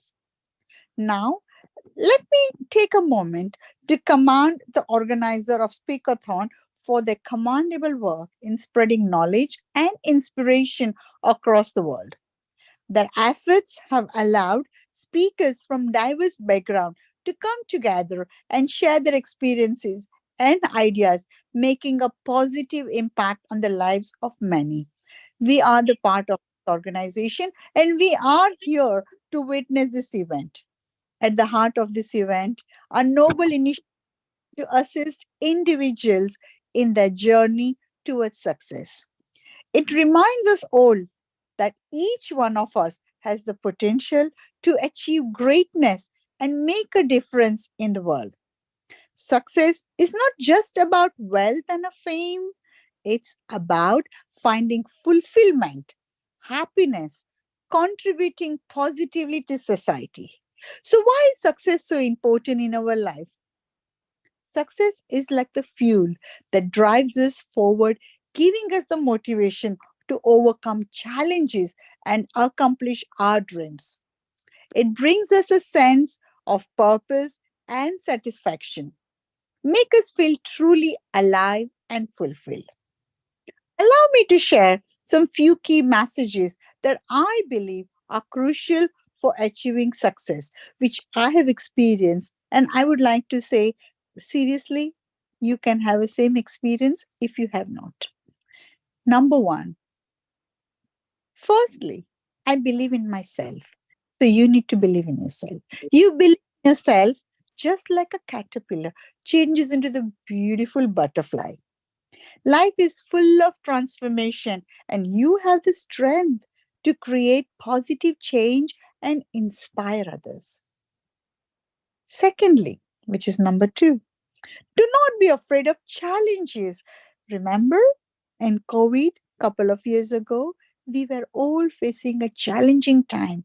Family, friends, we were missing our loved ones, we were losing our loved ones. History shows that world has faced numerous trials, and yet we have emerged resilient and stronger each time. Learn from the past, and together we can create a better future. And thirdly, which is very important, number three, follow your true instinct. Always do the right things. Uphold your ethical values. Be kind. Be humble. Be generous. Be fair. Let us support and help each other in our journey of success together. And lastly, not the least, be the person that builds bridges, embrace diversity, and respect others' backgrounds, ethnicity, social, political, or religious belief. Remember that this country is ours. Doesn't matter wherever you live, whether it's India, UK, US, Canada, Africa, it's okay. Remember again, that is our country. And we have to be together. We can change the future and make a positive impact on society. Start with your family and friends. Spread positivity and be the source of inspiration for others. Remember, success is not a solo journey, it is a collective effect. In conclusion, I urge each one of us to embrace the journey towards success with determination, courage, and compassion. Let us work together to make this world a better place for all and make this event and the wisdom spread in the success guide serve as a guiding light on our path to greatness. Thank you, and let's strive for the future filled with success and prosperity for everyone. Thank you once again, Akash, for inviting me here. Good luck and best wishes for this event. Thank you. Namaste. Namaste. Thank you, ma'am, for the wonderful sharing and motivating us. You share growing together or working together is important, of course, and ABCD International family always believe, or its culture, it's our culture to grow together. We work together, lots of people associate with us, and they come suggest new things, they plan, they organize lots of things, and because of them we can do such social initiatives or creative ideas we bring. So it's all credit to go to the team, the mentors, and for today's all guest speakers. So thank you everyone for wonderful support.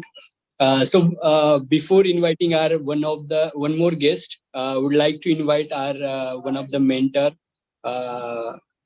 Mamta Avasti ma'am. She is associate with ABCD International family from long time.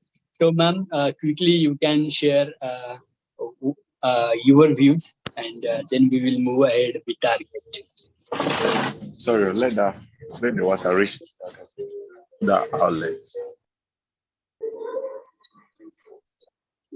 You can continue. Okay, great evening to all of you, and great evening to Akash also. And I'm really very happy, and I'm feeling highly pleasant to have you all on this platform today evening on the launch of this particular book. This event has been really successful. And hats off to Akash for that, because I've been listening to you since about 2 o'clock or so. And I really appreciate your energy as well as your generosity and so many things attached to you, in fact. Without that, this event wouldn't have been possible. And I think you have got certain good qualities. These are your assets, and which make you bring the world on one platform today. Here we are all learned people sharing your experiences as well as our knowledge with each other. And we are really getting enriched since morning. I hope this book is going to enlighten the world with all these knowledge, all the knowledge which we are sharing on this particular platform. And my best wishes are with all of you. Thank you, all the speakers, and I'm still here with all of you till it gets over. Thank you, ma'am, for your presence also. And nice meeting all of you here. Thanks, Akash. We can go on. Thank you. Thank you. Thank you, ma'am. Thank you, ma'am, once again. So I would like to invite one more guest with us. She's the Professor Dr. Queen Elizabeth Lucas, ma'am. She's from also UK. And welcome, ma'am, on this wonderful platform. And over to you. Good afternoon, good morning, good evening, good night, wherever you are all over the world. First of all, I want to say congratulations, Ambassador Akash Bandad. Thank you so much for bringing us together. Thank you for the great works that you are doing right there in the world. Thank you for stimulating our ability to write and also publish books. And also congratulations to your great books that you are launching today. I want to say thank you. You are a great leader. You are a great hero. You are a writer. You are an inspiration. You are the role model to follow. You are the publisher. You are really, really a pioneer of great, great, great works. Well done, sir. And thank you for inviting me to come and share my little knowledge so that we can encourage ourselves together in this life. I also want to acknowledge my sister, if she's still here, Dr. Perry. Luckily, we are in the same country. But one day we shall meet in person. Thank you, ma'am, for your great speech and all what you're doing here in UK. I also want to acknowledge all our great leaders on this platform for coming together all over the world to come and celebrate our great leader on the launch of this book. I want to say thank you. And may you also experience and celebrate great things in your life. It's good to come together. All right, they want me to share a little knowledge of mine. And I will just start with mindset is everything. If you're going to be great, if you want to become, if you want to achieve, you want to be as successful, you want to be a great leader, you want to be a scholar, you want to be an author, award-winning author, you want to be great and achieve your goals in life. Mindset is needed. Mindset is everything. Because the state of your mind will determine your performance, will determine how you do things, will determine how you relate with others, will also determine how you are successful yourself. We have two kinds of mindset. We have the positive mindset and the negative mindset. And it's so amazing that sometimes you can have a negative mindset, but speaking positive. or you have the positive mindset and you are speaking negative, or you are taking action negatively. But positive mindset should drive positive action, just as my great leader has done by organizing this event, writing books, gathering greater leaders together to write books together. It's all part of the state of his mind. So our mindset is very important. But then we are surrounded with negativities. How do we come out of that? How do we overcome this negativity? It's for us to shift from negative mindset to growth mindset. From negative mindset to positive mindset. And that will make me to quickly share with you 3 Ds of challenges. I appreciate my great leader, Dr. Perry. She's already set up the journey.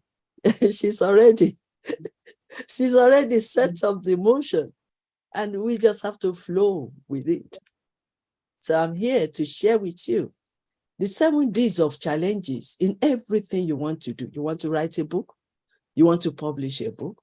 You want to do business? You want to be successful? Or you want to be a great leader?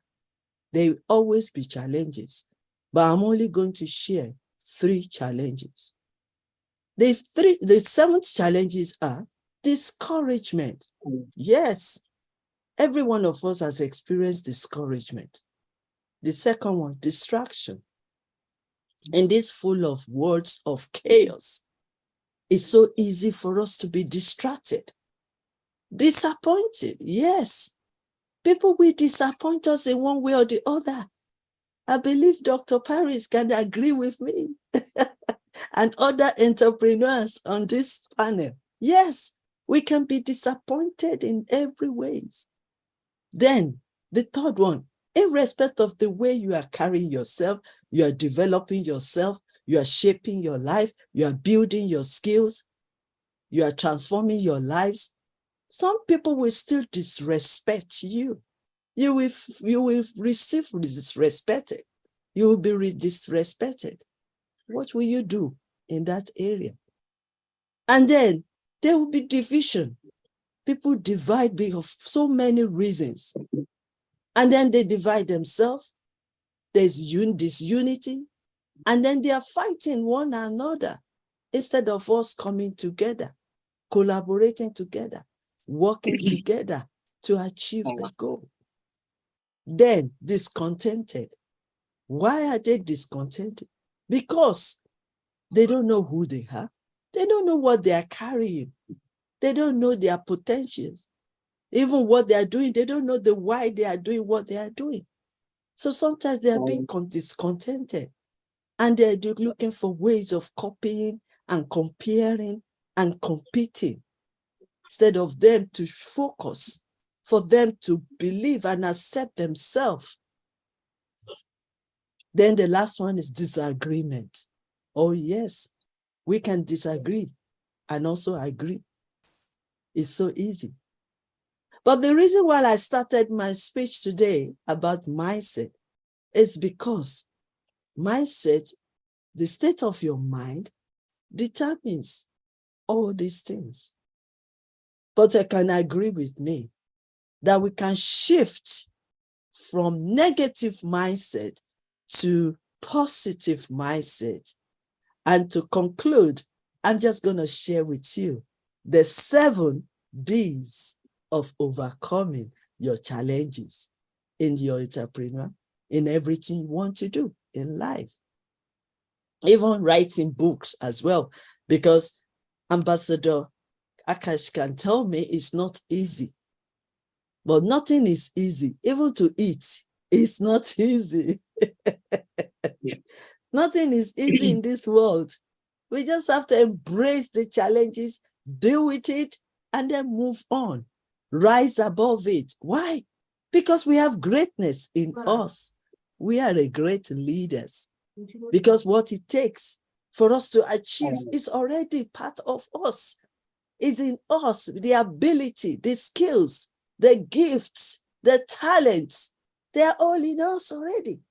But we just have to believe in ourselves and say to ourselves, yes, I can overcome it. Yes, I can do it. Yes, I can achieve it. And yes, I can be successful. So the 7 Ds are desire. You need to desire. Desire it. Let it come from your heart, not because of what people say. Then number 2, dreams. Then make quality decision, determined to achieve, to succeed, and to carry on.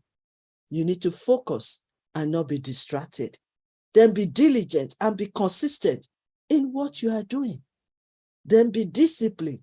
You need to discipline your time, discipline your resources, discipline yourself, discipline your emotions, and finally, be dedicated to whatever you want to do in life. Dedicate yourself to it. And that is all what I would love to share. Thank you so much. And once again, congratulations, Ambassador Bhabat from India, on your launching of the book today. Yeah. May God bless you. Thank you, ma'am. Yeah, thank you. Thank you once again.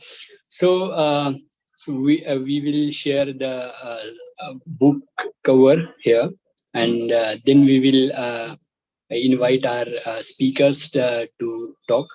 Just I'm sharing.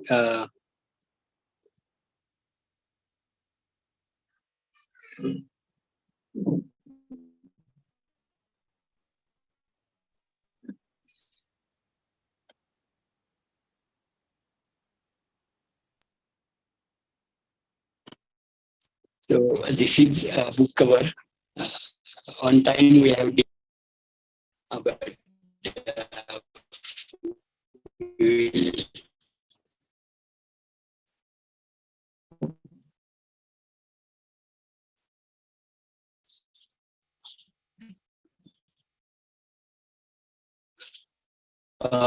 So I have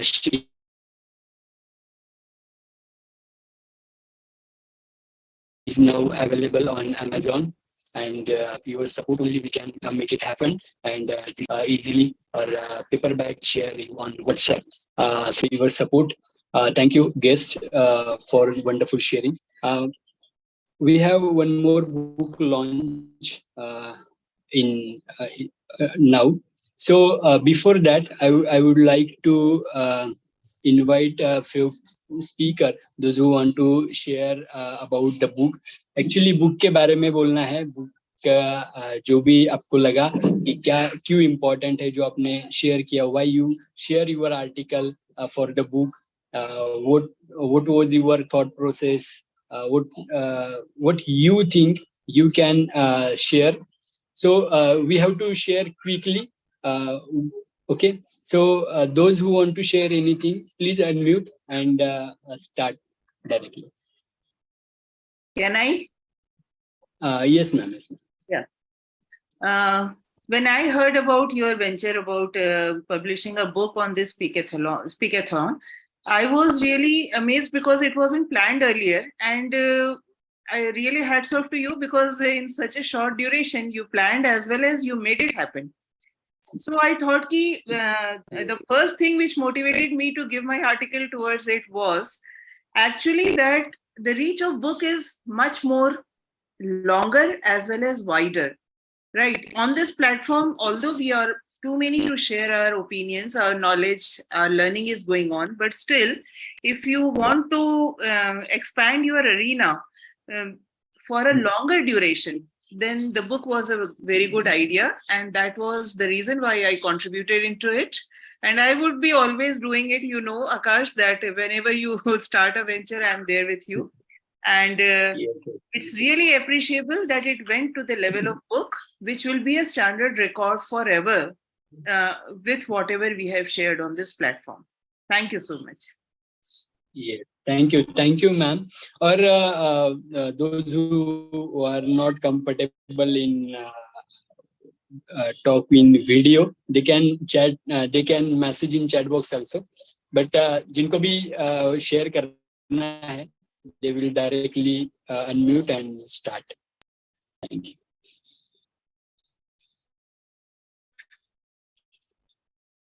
Okay, anyone wants to share anything?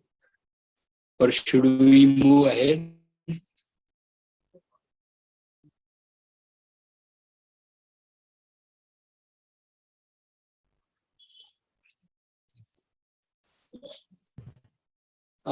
Yes, thank you.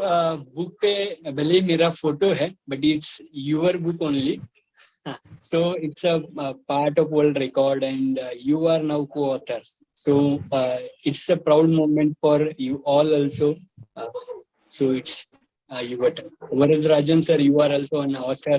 Ashish sir, you can also share because you people, I personally feel you people, Devesh Mohan sir, one of our author. I personally feel whenever I talk with them, I get motivated. Sudeep sir, one of the he is from Kolkata. So when I talk with that people, then more energy we get, and we do such creative things.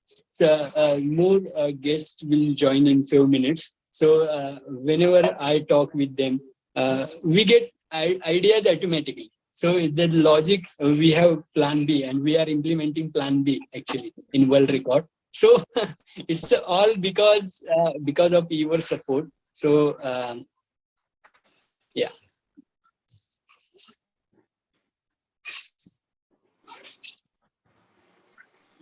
Yes, anyone wants to share? Yes, sir. I only wanted to support Mamata Avasthi's point that it is really appreciable on which you are doing, that you have taken a very short-term action and made it as a big world record. Like, it is a commendable from my side, and these are really encouraging us to participate this type of events. See, you are a great initiator. I can only tell that way. There is no words to appreciate you, because you are doing tremendously, continuously doing that, and may God bless you. Thanks for doing all these things, effort for the public cause. Thank you. God bless you. Thank you. Akash, congratulations to you. I have known you for more than 1 year now. And something that I really like is about you, that you're very action oriented. You're always trying something new, learning from it. And because unless you are taking action, ideas are there, hai, but unless you can put it into motion and learn from it, there is really no growth in effect. And I think you are a live demonstration of that. How you're trying different things, trying to get feedbacks, really commendable to you. Hats off to you. Congratulations, and I'm sure you will do even better in the long run. Thank you very much. I'm very happy to be associated with you. Yeah. Thank you, sir. Actually, I would like to share one more thing. Before few days, I was little lazy, but मुझे ये लगा था कि मुझे थोड़ा काम करना चाहिए खुद पे. And when I start, for this speakathon, actually, Mamta ma'am is our event head. She guides us for the all virtual summits and all the things. But this time, I personally say myself that Akash, you have to become first Akash once again. So you have to organize, you have to do the things individually for this event, because when we do such things, then we get confidence on ourselves. I lose confidence in before few days.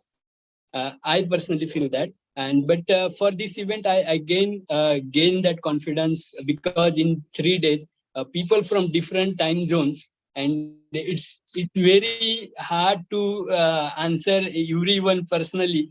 I think 100 plus people are there, and 100 plus people, when you message individually, that time you forget actually to whom what you say. So, and from morning, I was standing here. I am standing here from 3 p.m. I am here, but I get energy because of you people. When experienced people, when people say and motivate us, then it's our responsibility to do things. Yes, I know we are not so much perfect, but yes, we try to do things perfectly, and definitely whatever seva we get, we will try to do it. So thank you once again, everyone. So let's move ahead. आगे बढ़ते हैं. Would like to invite Ashish Datta sir. Sir, you can share your book cover. So sir has written his second book, and we are launching now it. So the book name is Sandwich, and would like to invite Ashish Datta sir to talk about the book and his book journey, why he wrote, and what he want to contribute through his book. So welcome, sir. Yeah, thank you very much, Akash. Thank you for giving me this opportunity to launch my book. This is my second book. Remember, I launched my first book in Jaipur along with you only. My books are all on leadership. And I strongly believe in one thing, which is if you really want to be a great leader, you have to lead yourself. In fact, my favorite quote is, my own quote is, learn to lead yourself. The self is easy. So my first book was about that, navigating the dark hole, because our life is full of challenges. Challenges never go away. We have to manage all the challenges that come our way and to become successful. Normally, Hindi में बोलते हैं जो डर के आगे जीत है. If you have to overcome your fears to get to victory, and I say that you have to overcome your problems to get to victory. So my first book was more about leadership, leading self.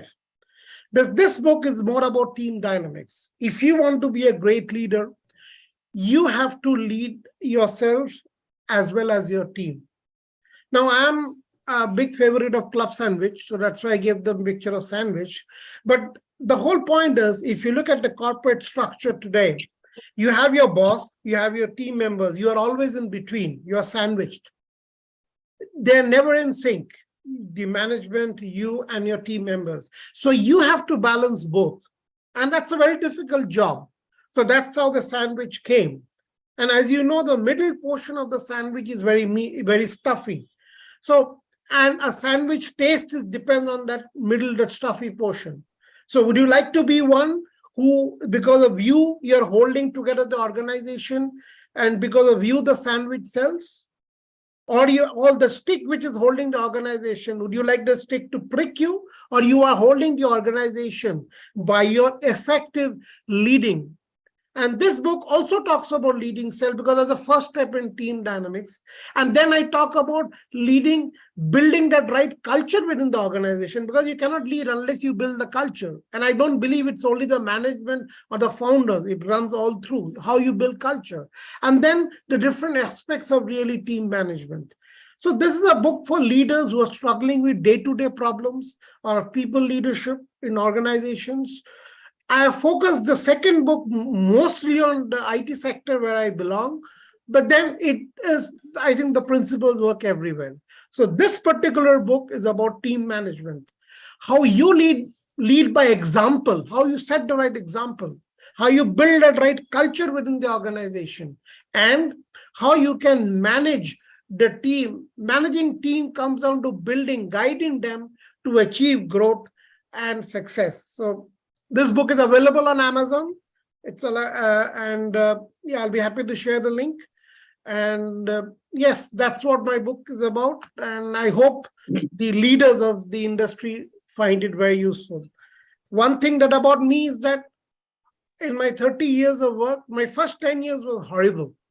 I went to different situations, but then that has given me the opportunity to become resilient, to learn from those mistakes and become better.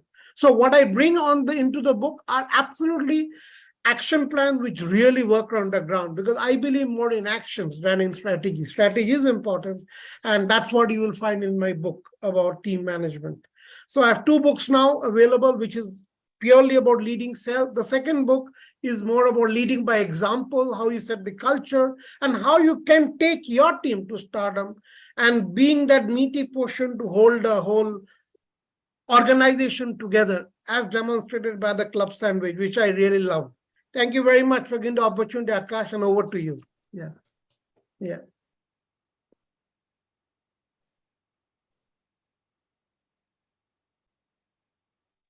Yes, thank you. Thank you, sir. Just a minute.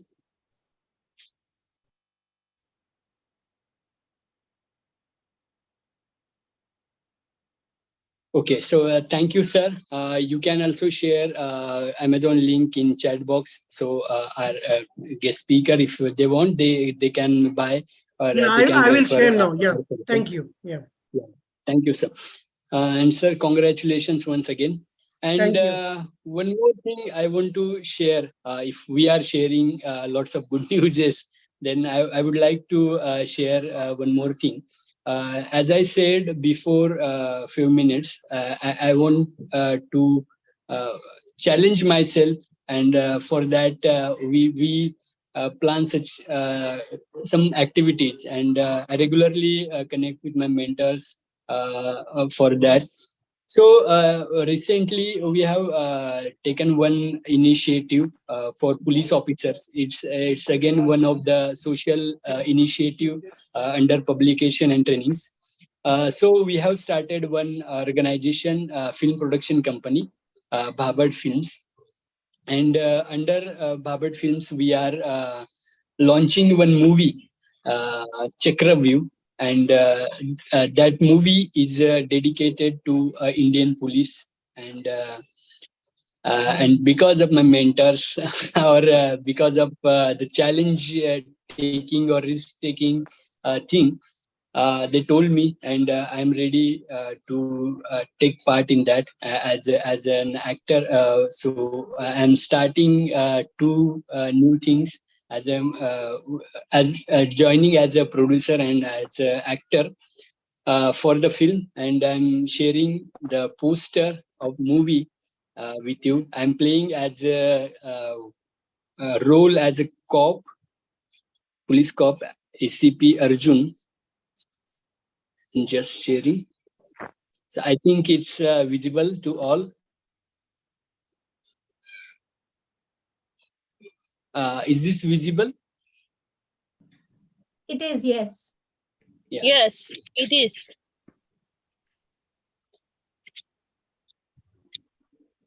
Many congratulations, Akashi. Yeah, thank you. Congratulations, Akash. Congratulations. Yes, thank you. We are Thank bringing you, one after another so many good newses. You deserve a big, big congratulations. Yes, yes. Thank you, ma'am. So just sharing that. It's wonderful initiative. Actually, I'm not at home now. I have come outside, but I'm still with you people on phone. Thank you for this wonderful event, and really hats off to you. Thank you. Thank you so much, ma'am. But your movie will be watched in 60 countries minimum after this. I think it's in already a hit. It's already a hit. Thank you, and it's all because of mentors, blessings, and everyone's support. So we are launching. We are planning one big world record for police officers only.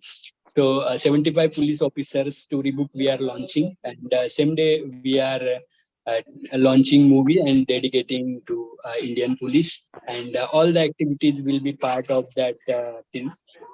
So and I think we have 10 to 12 minutes till our session start. So I want to share one more thing. आप सभी को कसाब पता होगा. You all know Kasab. So those police officers who kill Kasab, those officer playing role as a cop in our movie. So that is also one of the great honor for us. And it's really blessings when we have a pure intention. Then lots of people connect with us, and definitely good things will happen automatically. Yes, thank you.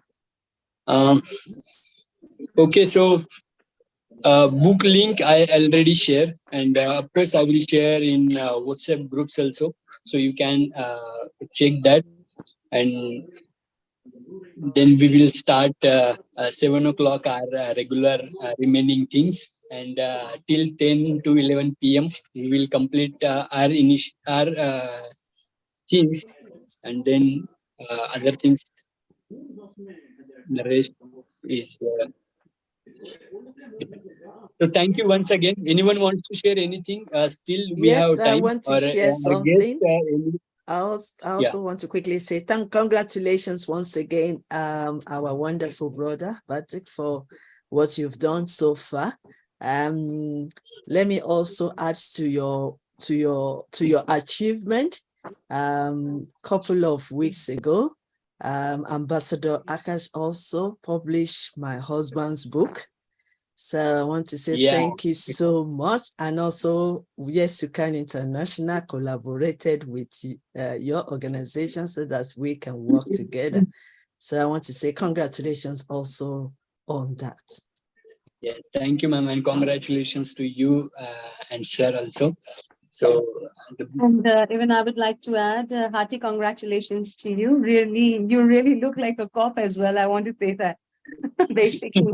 And the cover was absolutely stunning. You really looked like a cop. I would again repeat that.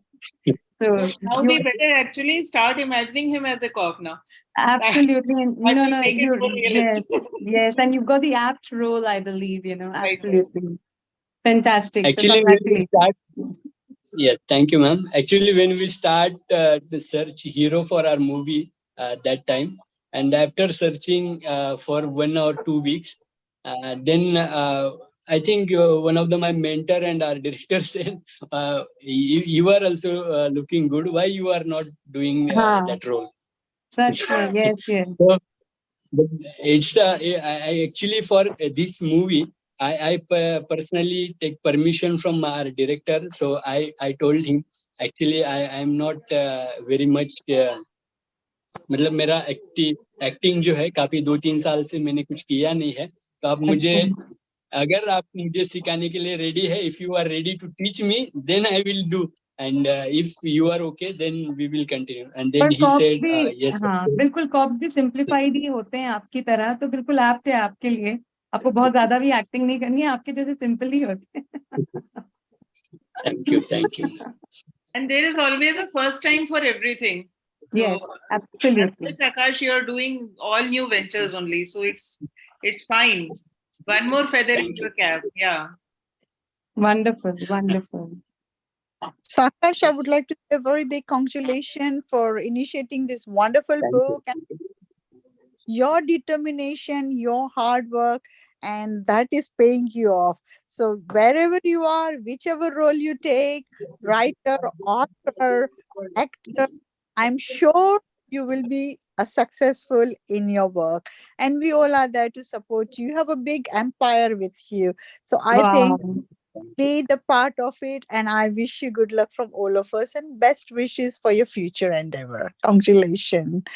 You And already have a lot of fan following already, so absolutely. more to come. Yeah, and I would like to say a wonderful, lovely to see you, Professor Dr. Queen Elizabeth, to hear your voice once again. Mamta ji, Dr. Leena is also there. Vandra is there. So many people I can remember the faces who are back again here, and lovely to connect once again. So best wishes and prayers and blessings from all of us. Thank you. Amen. Amen. Amen. God bless you. God bless you. Thank you. Thank you. Thank you. Thank you.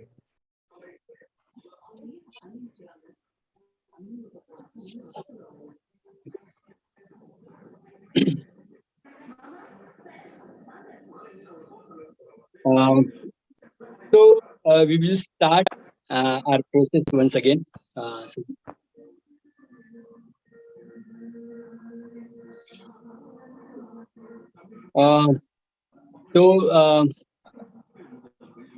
Thank you, Ashish Datta sir, for joining with us for book launch. Pareen ma'am and Elizabeth ma'am for joining.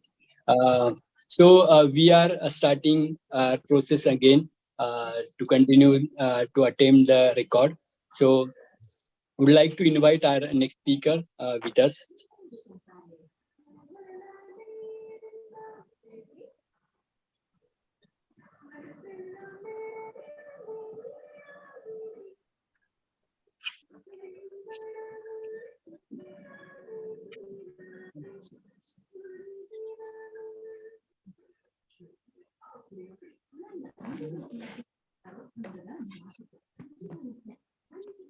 Okay. So we have our guest speaker from India, Dr. Priya Trivedi, ma'am. Ma'am, please unmute. Please start your video and yeah, welcome on this wonderful initiative or platform. Over to you, ma'am. Thank you, Akash ji. Good evening, good morning to all of you. Namaskar sabhi ko. Yeah.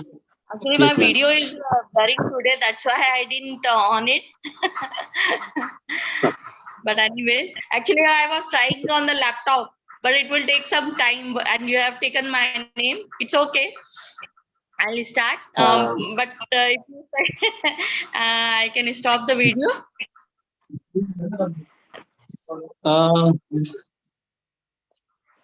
Okay.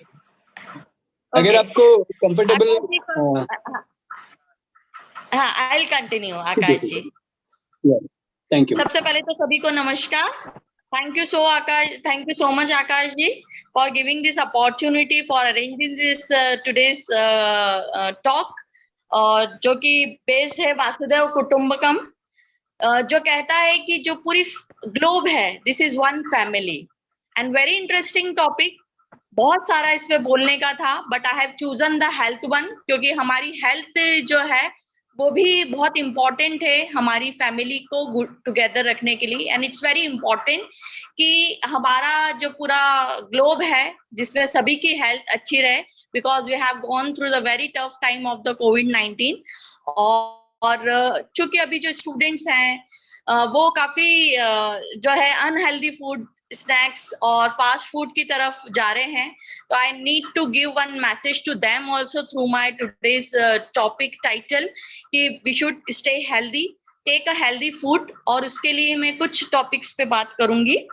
And Akash ji, congratulations for your book also. The book cover was really very beautiful. You have worked very hard for your film making also. Congratulations and all the best also. और really it's a wonderful programme you have arrange today. और friendship day आ रही है और आपने फिर से सभी प्लेटफॉर्म में सभी लोगों को जो है all the speakers, happy friendship day to them also from my side, doctor Priya Trivedi. हम ऐसे ही एक फैमिली की तरह, एक फ्रेंडशिप की तरह हम आगे बढ़ते जाए और हमारी फैमिली बढ़ती जाए, आकाश जी की फैमिली बढ़ती जाए और हम सब बढ़े, यही मेरी कामना है. You know that it's very important to stay healthy, or for that it is very important to have a healthy food. But the concept is that today's students are moving apart from this food, and that's why to have a healthy eating, it should be a balanced diet. The health benefits, first I will talk about the spices, why the spices are necessary for the healthy diet. They make up nutrition supplements. Nowadays the students are taking other supplements, extra supplements. It's not required because our spices, our Indian spices are having very nutritive value, and it contain a it is a nutritional supplements which help in the strengthen the immune system. हमारे immune system को भी वो बहुत अच्छे से control करती and help to control the blood sugar and the blood cholesterol levels. Spices also have the anti-inflammatory and antioxidant properties which help to prevent many diseases including cancers. Spices have the capability to eliminate any nutritional deficiency that might be present in our body and thus helping to restore the correct functioning of the system. Spices contain many vitamins and minerals which provide some of the most necessary elements for leading a healthy life. So we should have ample of spices in our kitchen, and spices are mostly also used in the religions, rituals, medicines, perfumes, cosmetics, and as well as the vegetables. So I recommend all the students to have Indian spices. Next, I will talk about the fruits and vegetables. Fruits provides vitamins, minerals, dietary fiber, and plant chemicals called the phytonutrients that help to keep us healthy and proper against the chronic diseases such as the heart disease, diabetes, and many types of cancers. Fruit is having a low kilojoules in consumption comparison to other foods. Therefore, choosing the first fruit over the dysentery items can help to prevent excessive weight gain. So we can control our weight also through the eating fruits. Fruits and vegetables are the part of the healthy balanced diet and can help you to stay the healthy. It's important that you eat enough of them. Fruits and vegetables are the good source of the vitamins and minerals, including the folate, vitamin C, potassium. They are the excellent source of the dietary fiber, which can help to maintain the healthy gut and prevent the constipation and other digestion problems. The high in the fiber can also reduce your risk of the bowel cancer. They can help to reduce your risk of the heart disease, stroke, and some type of cancer also. It contributes to the healthy balanced diet. It is low in the fats and the calories, and that's why eating them can help to maintain the healthy weight and keep your heart healthy. And last, I will talk about the water. As you know that we should drink water, 6 cups of the water at least in the day. While the daily 4 to 6 cups rule is a general health problem, and that amount differs based on how much water they take in our beverages and food sources. Because water improves or waters carry nutrients and oxygens to your cells, flushing bacteria from your bladder, preventing constipation, normalizing your blood pressure. It is also protecting your organs and tissue. And the most important thing is regulating your body temperature and maintaining your sodium balance. So it is very important to drink the water. So this was today's topic, which I have covered, and the message I want to give to all the people and especially students: be healthy, stay healthy, take a balanced diet, take a healthy food, and our Indian culture has a very good spices, fruit, vegetables, pulses. So we should have that in our diet. Thank you, Akash sir, for this opportunity. Yeah, thank you. Thank you, ma'am, for the wonderful sharing.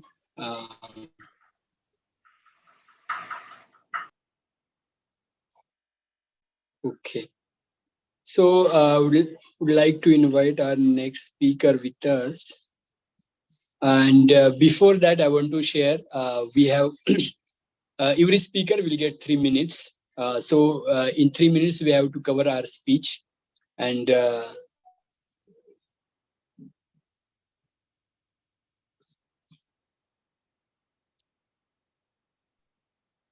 okay. So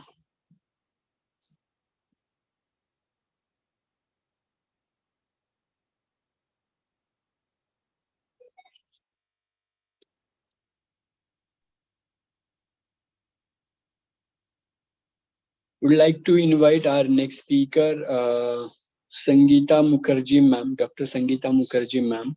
She is from MP, again, India.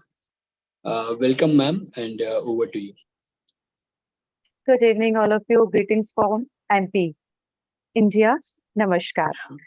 So thank you, Akash, sir, for giving us such a beautiful platform where we are learning, listening, and as an educator, I can say it's a very difficult to listen everyone because we are always speaking and speaking. And Lovely. I have just learned from how to handle our health. Thank you, ma'am. In that category only, I want to add on life skills. As an educator, as a vice principal of one renowned school, I can understand that skills are very much important nowadays. So, if I can say decision making skills, there are many skills we are considered in life skills. I'm taking here the decision making skills. That is very, very important for children, for us, and for everyone. It's essential to have the right decision making skills to success in the life. Hence, students from a very young age must be taught to make decisions on their own. The right decision making skills must be taught to make simple and wise decisions quickly. At home, generally as a parents, we are not given chance to take a decision and we are not discussing the things with our children. But the parent must grow these skills in kids by permitting them to choose amid their clothes, food, choice, games to start with. With the help of this simple activity is done, students will appreciate the importance of their decision. And that I think very, very, very important life skill that help in students' development in future. The essential skills play a vital, significant role in a student's successful life in school and in their future. As a student, it's needed life skill to learn beyond academics. In academics, we are giving them spoon feeding also, and sometimes we are giving them the situations. And we are expecting that yes, children can take their own decision, they can make their own answers. That is one of the benefits we are giving as a educators to the students. And mastering beneficial lifelong learning skills help us them to work, learn, and live better. The procurement of this skill is a much more likely indicator of future success than the conventional measure like taking a test and assignment homework and blah blah blah. As an educator, if I can say from the when I was a student and now I am an educator, lots of things are changing, every day changing, and we are giving these life skills to our students. They should not be academically well, but they have to take decisions whatever the problems they are facing day to day in their life. And even sometimes it happens we are not able to take decision as children are the students are taking a very easy method and they're coming with a solution. We are having the problems when we are just discussing with the students. See, students, we are having these problems, what to do? And sometimes they are coming with a very quick decision and easy to implement.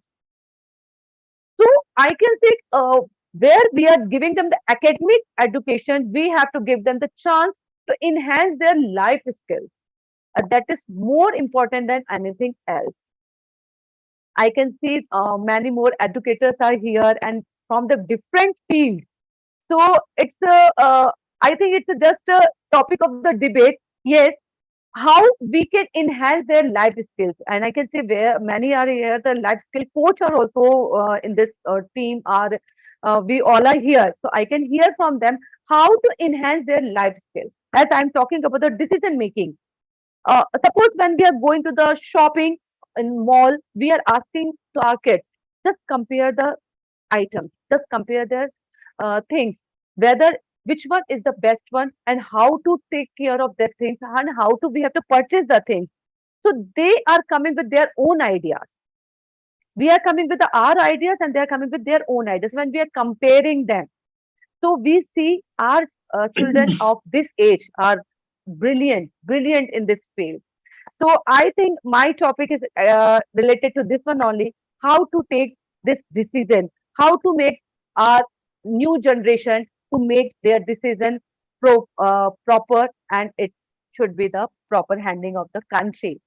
So thank you, Akash sir, and I am eager to listen from the all most awaiting things from the next speakers. Thank you so Yes. much, sir. Thank you so much, and lovely evening to you all. Namaskar from my side. Thank you, ma'am, for the wonderful sharing.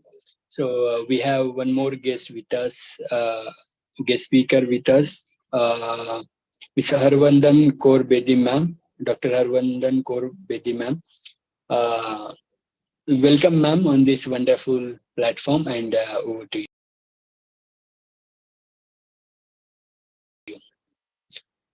Please unmute, and you can start. Thank you, Mr. Akash. And Yeah. Namaste, India, and hi, friends. As you all know, I'm a psychiatrist, and I'm going to focus on the theme of, health, especially mental also. Now,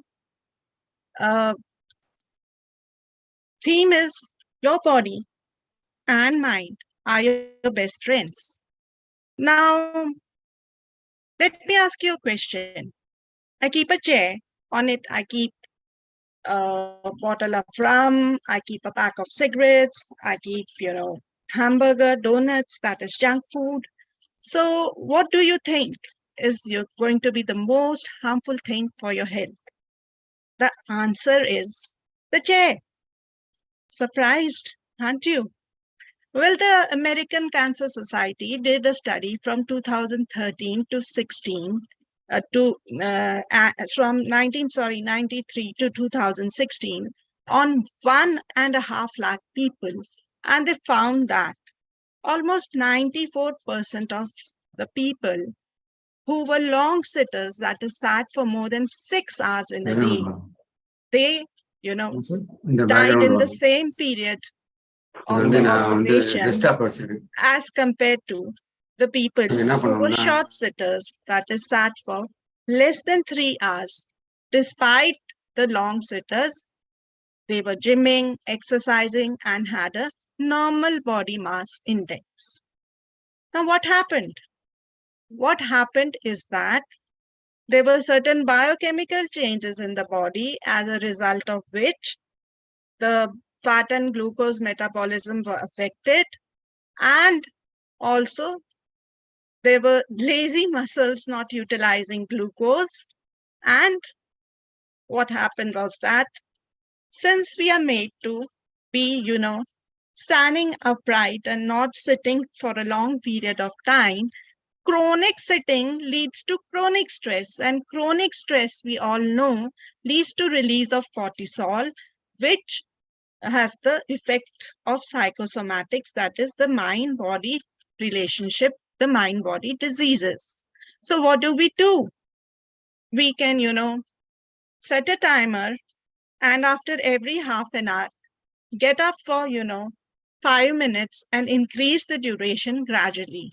Or in the same time, we can do 5, sit-ups and gradually increase to 20 to 30. Now, we can buy adjustable tables, they are available, and decrease the height so that we can, increase the duration of standing. And it's a very good thing that, the previous speaker was from the education section, that various corporate and school have started, utilizing the standing table so that the children of this generation will not have to undo the mindset of, sitting and working. So what are the messages that, I want you to take from here today? One, that if you want to live a very healthy, long and happy life, move your ass. Second, that stress does not cause only physical illness, but it not only causes mental illness, but it causes your various physical illnesses too. So please shame the stigma. And this is all. Thank you so much. Namaste. Thank you, Dr. Bedi, ma'am, for the wonderful sharing. So let's welcome one more guest speaker with us, Dr. Sonesh Bhardwaj, ma'am. She is from India, Bangalore. Welcome, ma'am, on this wonderful platform, and over to you. Thank you, Akash. Very warm good evening to everyone. And I'm so blessed to be with the entire team of all the eminent speakers over here. and so beautifully put across by Dr. Harshvardhan Kaur, that how mental health can really be taken care into a very simplest way, provided that we are very much aware of it. So I will be touching on to the emotional side of our health, because when we talk about health, it's not only about physical, mental, it's also about emotional health. And when emotional things comes to me, I think one thing which we all are lacking in bits and pieces is something related to your spiritual growth, right? So I will be sharing my views on when it comes to emotional, how your emotional health can be enhanced when you have the right set of spirituality practice, or let's say spiritual points around you, which can really help you to gain that knowledge. So spirituality is about seeking a meaningful connection with something bigger than yourself, which can result in a positive emotions such as peace, contentment, gratitude, and acceptance. Now, if you look pretty much around the world right now, I think we make better money as compared to our parents' generation. Or let's say if I put across, like, let's say our grandparents' generation, if we talk about, today we are into a better space of lifestyle. We have better access to technology. We have better money-making processes. But you know, these factors are lacking big time in us. And the results, and why we lack in these factors, because somewhere we are losing balance in our life. So having a spiritual life is important to attain fulfillment and living a balanced life. Now, I will be sharing 3 or 4 very key points quickly with all of you, that how you can attain this so-called balance and lead a very meaningful life, because we are not here on this planet just to earn, have a food, have a car, have a bungalow, and just go on with the life. You're not here for just to do a materialistic thing in the world. Materialistic things have been given to us because we need something to sustain, but at the same time, we are meant for bigger things in life. So we have to become aware, our soul has to become slightly aware of why we are here, what we are doing, and how we can lead a better space in our life by just empowering first ourselves and then going forward. So number 1, gain a deeper understanding of yourself. That's the first and the foremost thing you need to have in your life. Create a broader spectrum of the world. Don't just try to see world from a very narrow angle. There is a very powerful saying, if you really want to see clear, you need to change the glasses. Isn't that true? So if you wear a very clear and clean glass on your eyes, definitely you see everything very clear. So my simple theory here would be, just have a broader spectrum to the world. World is beautiful. It's just that you need to see the way it is. Do not become highly impractical. Do not become highly over emotional and sensitive on the areas. Crack a fair balance so that you can lead a very balanced, good and meaningful life. Maintain your body and soul in balanced state. That's very much important. And both the prior speakers have wonderfully shared that how you can take care of your, let's say, mental health. And I'm just sharing right now how at a soul level, you can create a right balance in you. Finally, it helps you to increase your compassion, because over a period of time, when you develop yourself in the spiritual dynamics, that really makes you become more compassionate towards things that why you have been here on this planet. And finally, find alternative ways of solving your problems in life. Because if you are assuming a life should be without problems, you are leading a very, very superficial life. There is no life without problems. And problems have been given to all of us for a reason. And I'm sure if you've gone through a lot of powerful stories across the world, you will find all the tough people have tough time and really a powerful background to their lives. And that's how today they are very strong to lead very powerfully, empower powerfully, and overall create a life of abundance. On that note, I would like to thank everybody onto the platform.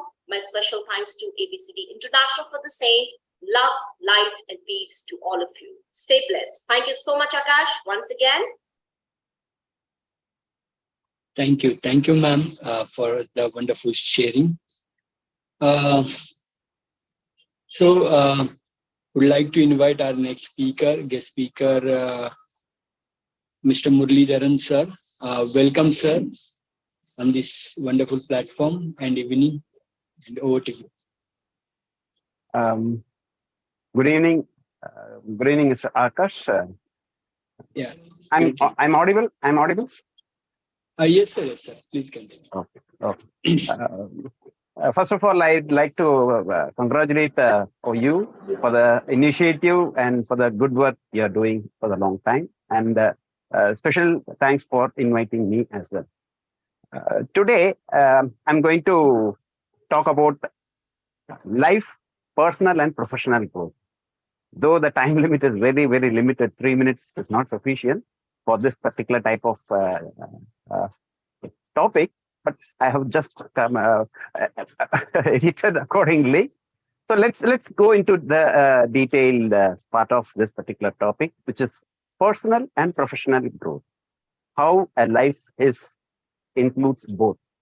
See, a life of anyone should have a combination of both personal and professional in terms of general growth by all means and in all walks to be a better citizen. First, I would like to go into personal growth. As far as personal growth is concerned, a person should first know and understand and aware of his self. Who is he? What is his strength? Things and all. Its completeness, and to follow the behavior, empathy, cooperation, strength, skills, attitudes, values, habits, actions, etc. All these things you should be aware. Who is he? And make appropriate changes wherever necessary. A person's personality improves and increases if one can able to control his anger, stress, and to manage their feelings. So this is actually, in a nutshell, I could say about the personal aspects of a life. If this is good, he can or she can lead a good life. On the other hand, a professional growth of a person should be in terms of upskilling. A personal thing he has to about his behavior, but at the same time, a professional growth should be in the form of upskilling with the current new technology, which will positively impact his or her career and getting prepared to take up more responsibilities and new challenges and gain, of course, valuable experience as well. Preparing a professional growth plan could be a better option. My suggestion is preparing a professional growth plan could be a better option in order to expand the professional development by implanting and self-directing. A PGP, we call it professional growth plan, could be prepared by anyone, any professional from any area in which he or she specialized, which ensures professionalism and upgrade his professional growth and to achieve the necessary aspiration. So this part is related to professional growth, and the first one is personal growth, which together as a combination should be there in a life. So with this, I would like to conclude, though in a nutshell, life has to be a personal one, which should have a self one, and professional growth to upskilling. Thank you so much again, Mr. Akash, for the good opportunity given to me. And thank you all in the platform. Thank you so much. Thank you. Thank you, sir, for the wonderful sharing. Would like to invite our next guest speaker, Dr. Emmanuel Ezekiel from Nigeria.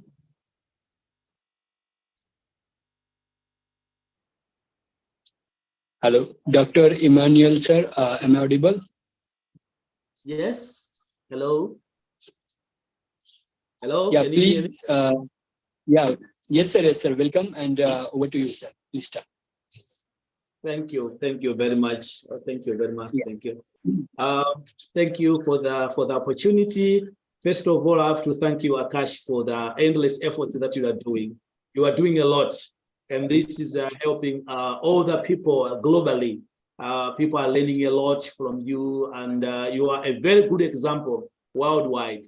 You are a hard worker. We have seen what you are doing. So this is a very good example and a role model, because in the present days, we have got the young generation. So the young generation needs people like you, yourself, so that they should take the example that you are doing.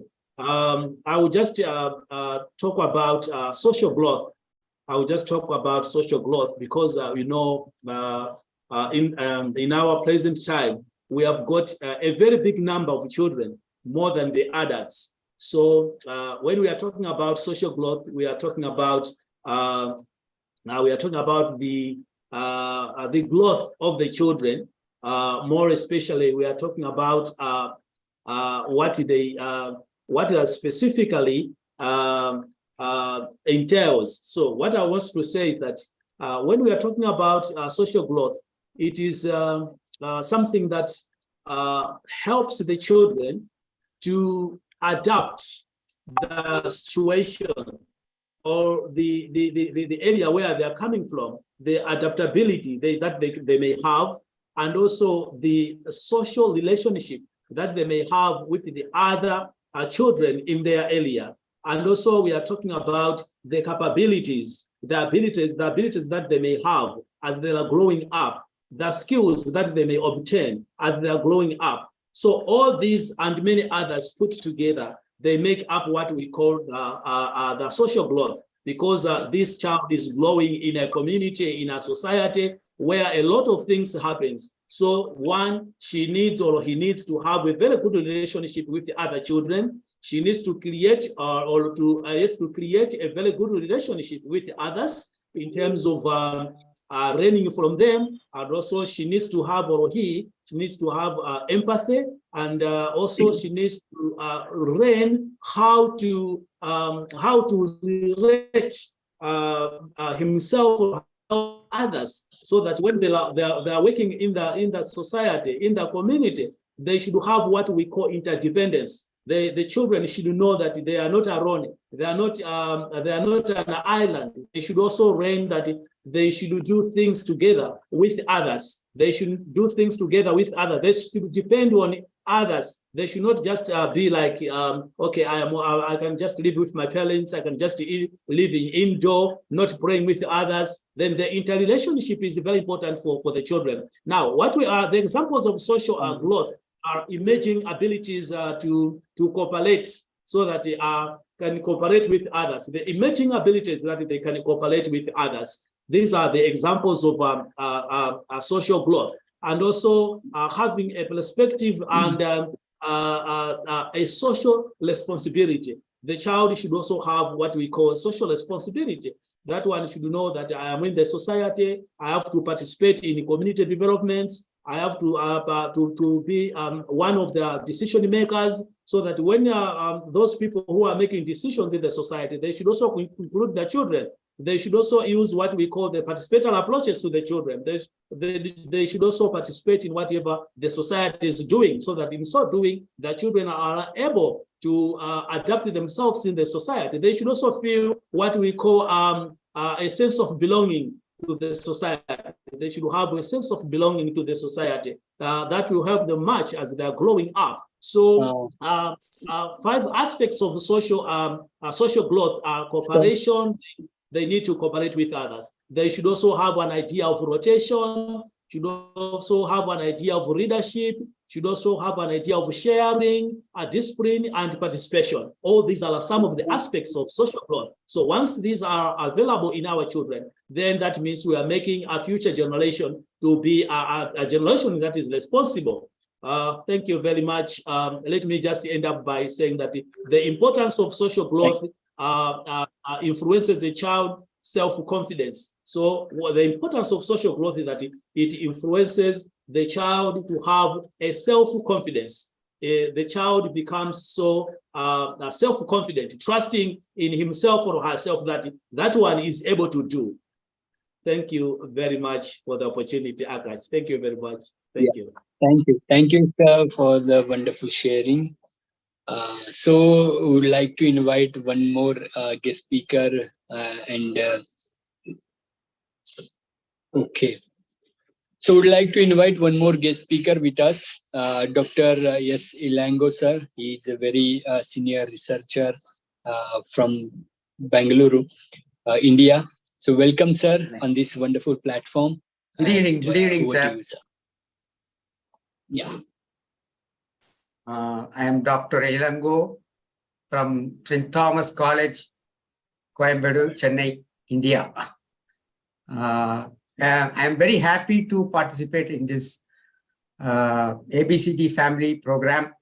I thank you, Agash, for giving me a good opportunity for this wonderful event. Today, my topic is personal life and professionalism. How personal life and professionalism are interconnected. That's what I'm going to discuss now. See, first of all, personal life should be happy. Everyone should have a good family, good wife, good children, and other relatives. So you have to maintain personal life, that one which leads to your profession. So personal life should be good and always a happy moment.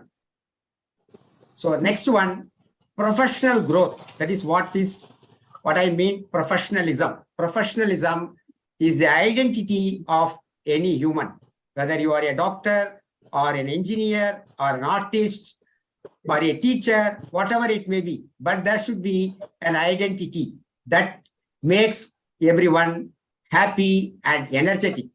So to develop both personal life and professionalism, we have to work hard. Those two things are interconnected. We cannot separate personal life and professionalism. Both are interconnected. So to develop professional growth, you have a good job, you have a peaceful job, and that leads good identity, first one. Then reflexivity. Reflexivity means effective working, challenging. You should be able to take challenging jobs. You should accept challenges. That's very important for a professional. Then adaptability, another point. You should adapt. Suppose you might be working with foreigners, or you might be working with other culture people, but you should adapt to each other. Other areas, suppose you are working in another country, you are from different place, but you should have a good adaptability and understanding with your colleague. That is very important for professional growth. Then nowadays, due to the digital development, skill development is fantastic. You should develop skills. You should update yourself in all ICT tools. After the pandemic, Corona, lot of changes were there in each individual in development. Especially in education, I saw a lot of developments. Taking for myself, I have developed a lot of ICT skills after Corona that made me to this level to speak in front of you.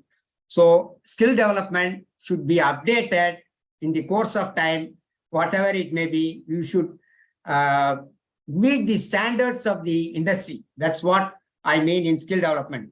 Then mental health, that is very important for professional growth. You should be peacefully happy, and you should be healthy also. You have to maintain your health to develop your professional growth. That is very important. Then curiosity. Whatever your job, you should have a good curiosity and motivation to work at any time. You should be a workaholic. Then only we can cope up with the industry. Today, the need is vast. Today, the industry is very wide. You cannot survive with the industry unless you are not updated. So updation and curiosity are important factors nowadays. Now, other thing I want to speak about is speaking is an art that makes everyone energetic. Listening to speeches is very important. Yes, sir. So every speaker, we have 3 minutes. Yes. I understand. So up to my conclusion, professionalism and personal growth are important. So I think you could have understand my points I have given here. So both personal life and professional growth are challenges in human life. Thank you for Agash for giving me an opportunity to present in this international forum. Thank you once again all. Thank you. Thank you so much, sir, for joining with us. And okay, so first I will clear one more thing to all. because everyone will get 3 minutes, and before 10 to 20 seconds, I will show thumb like this. So you need to understand that we have to conclude. And sorry, because it's a process, we have to complete in 3 minutes only, and that's why we are following. So thank you. So let's welcome our another guest speaker with us, Dr. Leena Patel, ma'am. Welcome, ma'am, and over to you. Good evening, Akash sir, for your initiatives. I must congratulate first, and the team is rocking. So hereby I had chosen the topic and the discussions about spiritual growth. So dear audience and higher dignitaries across the globe, I respect you all. I convey and express my humble regards and warm greetings of the evening. So dear all, we live in this technocrat era where day by day the stress is being increased, the competition is being increased, and among this mass life, somewhere we find that spiritual energy is the supreme universal energy, which can not only help the human beings to live the life better, but yes, to think the better as well. So my topic is spiritual growth. The growth is mandatory because it's natural, and that is the thing which is natural. It is shining supremely, universally. So there are 7 standards we have to uplift our spiritual growth throughout our life till the last breath: body, breath, brain, memory, intellect, ego, and soul. So the last 7th standard is our soul. We are not only the bodies as per the supreme knowledge of the Almighty and the God or Goddess, in whichever the form you have the belief. This earth is made of 5 ingredients: Prithvi, Jal, Agni, Vayu, and Akash.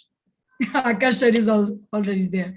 So the 5 Panch Mahabhut in Hindi, if I consider it, sounds good. So the 5 tattvas are making us, are making the earth, are making each and every entity of the earth. So spiritual growth is natural, but yes, the controlling and increasing power is in our hand, is in our soul. And last but not least, these 7 standards can be enlightened through the one word Adhyatmana. Adhyatma yani spiritual.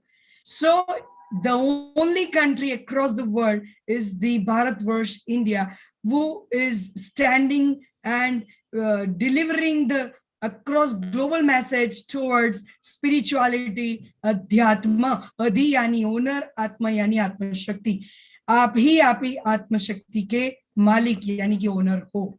So being the owner of your own soul and empowered supreme level, you can live throughout with this spiritual growth without any mental stress, mental diseases, physical diseases. And according to World Health Organization, this health is also required. Not only the physical health, but mental health, spiritual health, economic health, and nowadays emotional health. Emotional intelligence can be increased through the spiritual growth. So it is the central idea to live the efficient and successful life. I wish you all the best and good results in your life floors, on the life floors, and stay blessed. Let us pray well. God bless us all. Thank you so much. Jai Hind, Jai Bharat. Yeah, thank you. Thank you, ma'am, for the wonderful sharing. So we'd like to invite our next guest speaker from Australia, Dr. Mireli, ma'am. Welcome, ma'am, on this wonderful platform. Over to you. Thank you very much, Mr. Akash, for the invitation. It's always a pleasure to be, in one of your platforms. And just, want to wish everybody a happy International Day of Friendship. And today I really want to share something that's really gonna empower us all.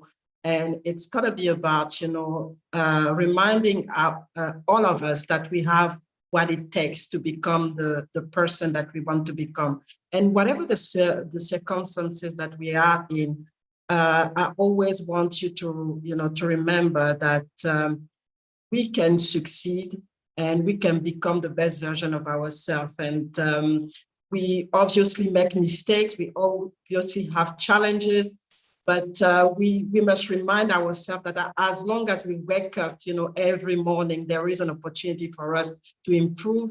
There is an opportunity for us to begin something new, and really, take the step to forget about, learn from the past, but forget about, the mistake that we are doing, because we're not meant to be perfect. And it is a journey where we continue to grow, a journey of improvement.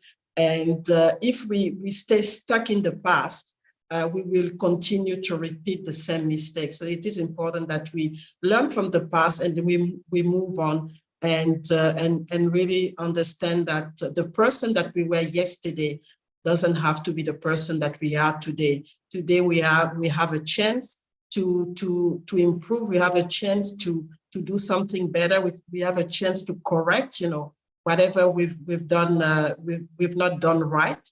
And it is important that we understand that. And what I really want to also highlight is the fact that we all have unlimited potential. And this unlimited potential, sometimes we don't actually realize that it is inside of us. And this greatness is there, this potential is there. So, and we actually purposely block ourselves to tap into it. And that's actually what prevents us to really, move from the mistake that we've done and feel really powerless, because we don't realize that this potential is inside of us. We don't realize that we can tap into it. And we don't realize that we always have a chance, as long as we, like I said, we wake up every morning, we have this chance to do better, this chance to improve, this chance to learn from someone and try to rectify what we've done really, bad. So my message today is for us to really use the potential that we have and the energy that we have, and create new beliefs that are going to help us to shift our mindset to the mindset of success and the mindset of empowerment, instead of a mindset of, feeling powerless. And it is, important that we drop, all the references that we have in our mind to the past. We learn from them, but we need to really drop them and begin, the living now, begin to look at what are the opportunity now. What can we do? What do we have? What are the tools? What are the the people that we need to get to be around to be able to, to move forward and begin to really, grow and begin to become the best version of ourselves. So we should focus on what we can do today. And the message is really, we've got what it takes, but it will take everything that we've got to be able to, for us to move from this, this position of being powerless to empower ourselves to become the best version of ourselves. So that's my message today. Again, happy International Happiness Day, and thank you again for having me and for this wonderful platform, which is empowering a lot of people around the world. Thank you very much. Thank you, ma'am, for joining with us. So let's welcome one more guest with us. Let's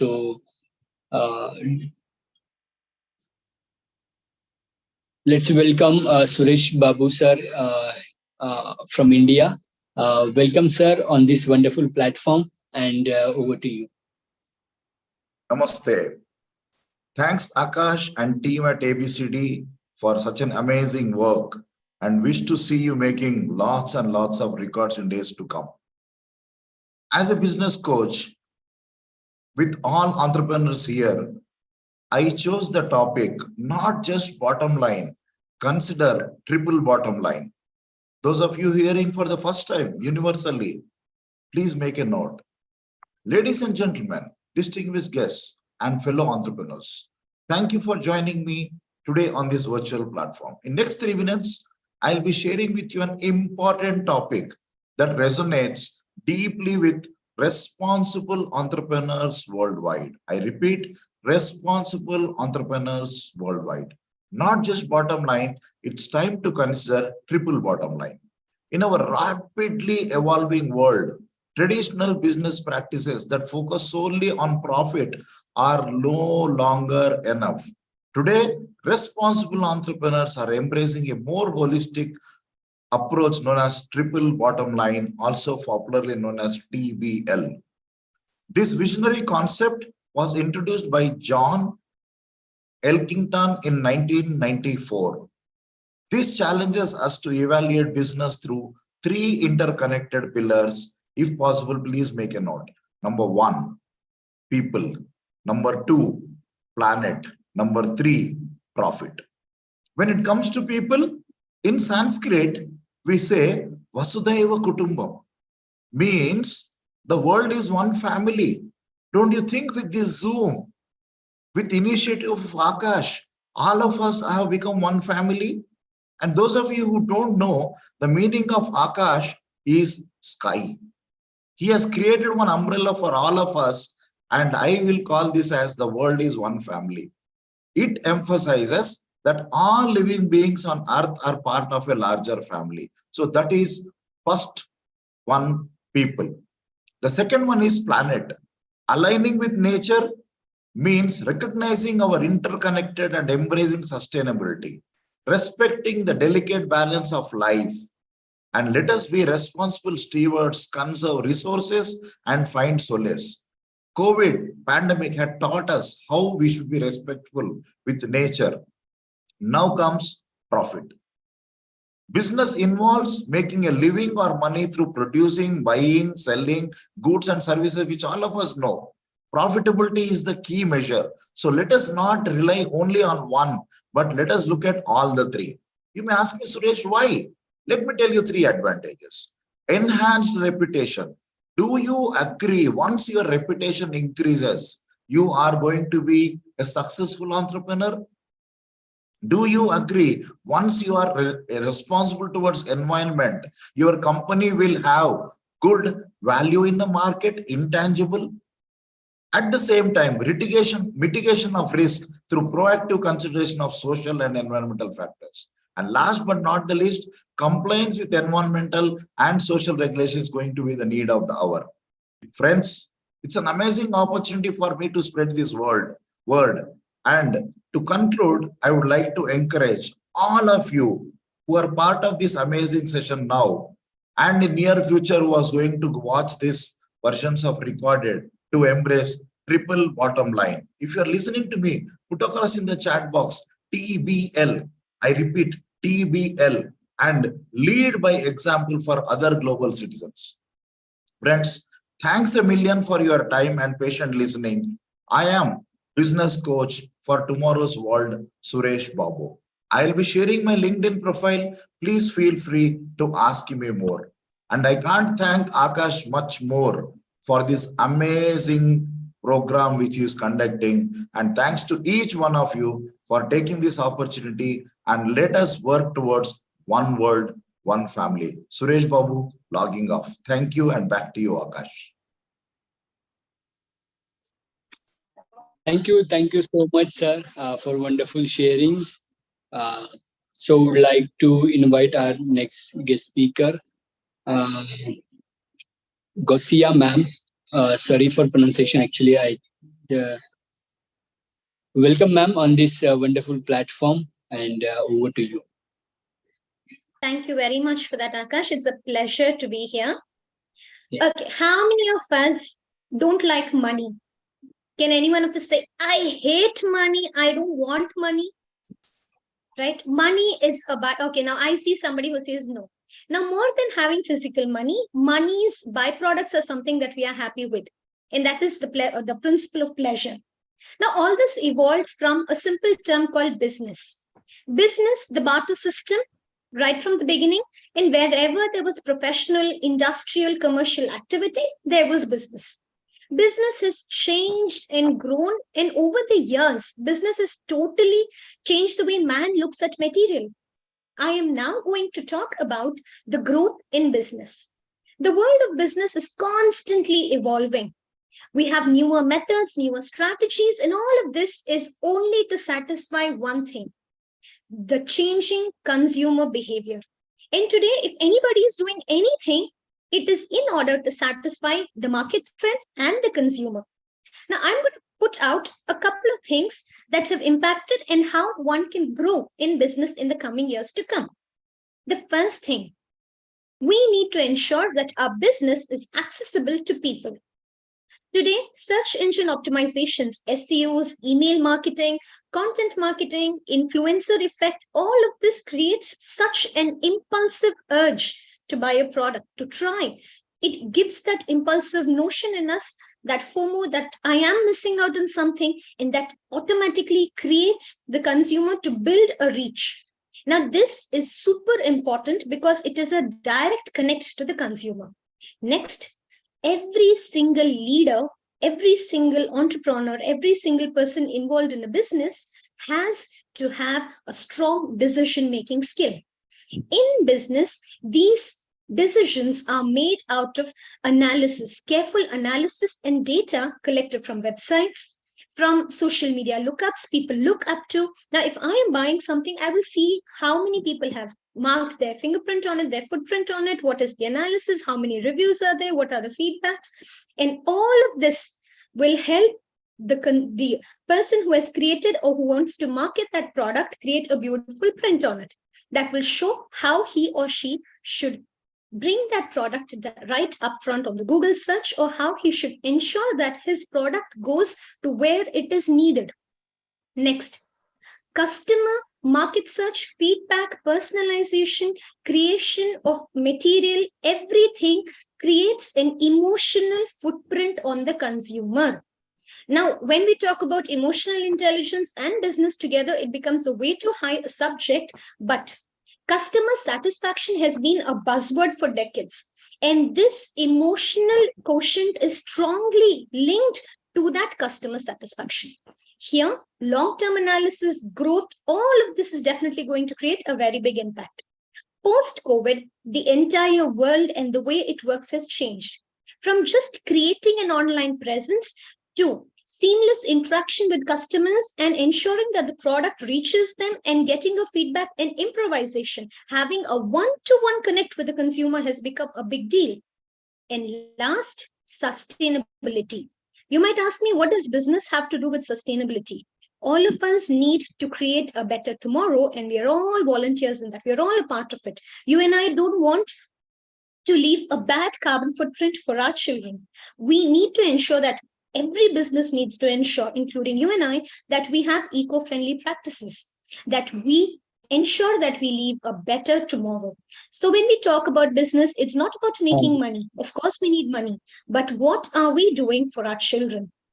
Let's ensure that business is something more than money.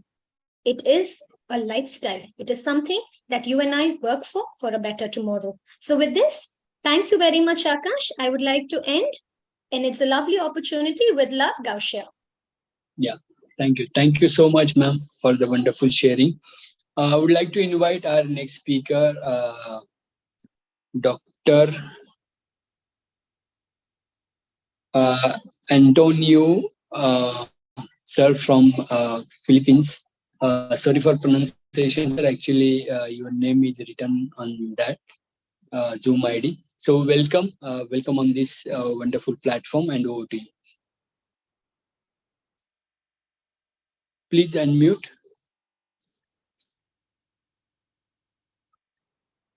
Please unmute, sir.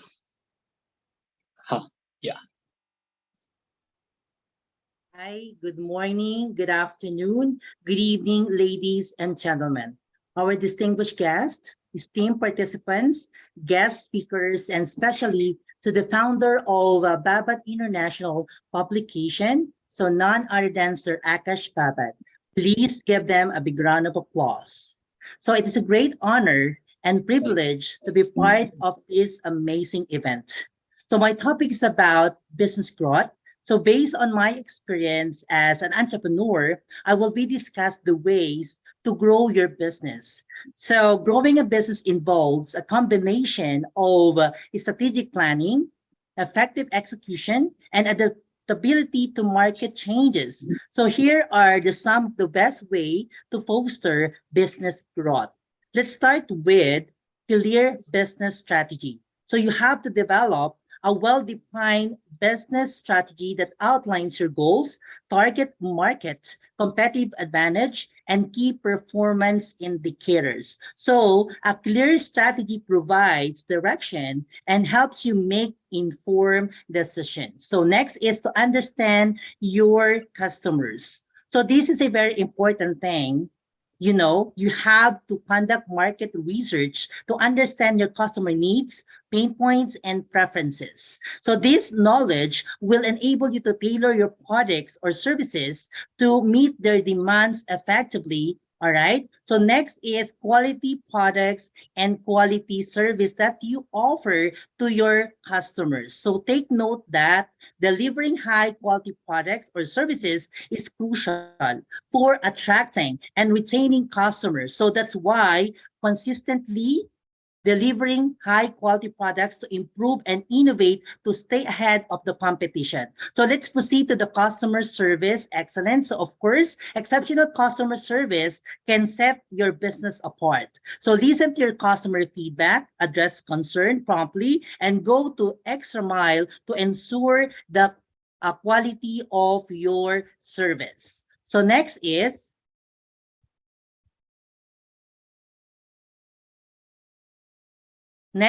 your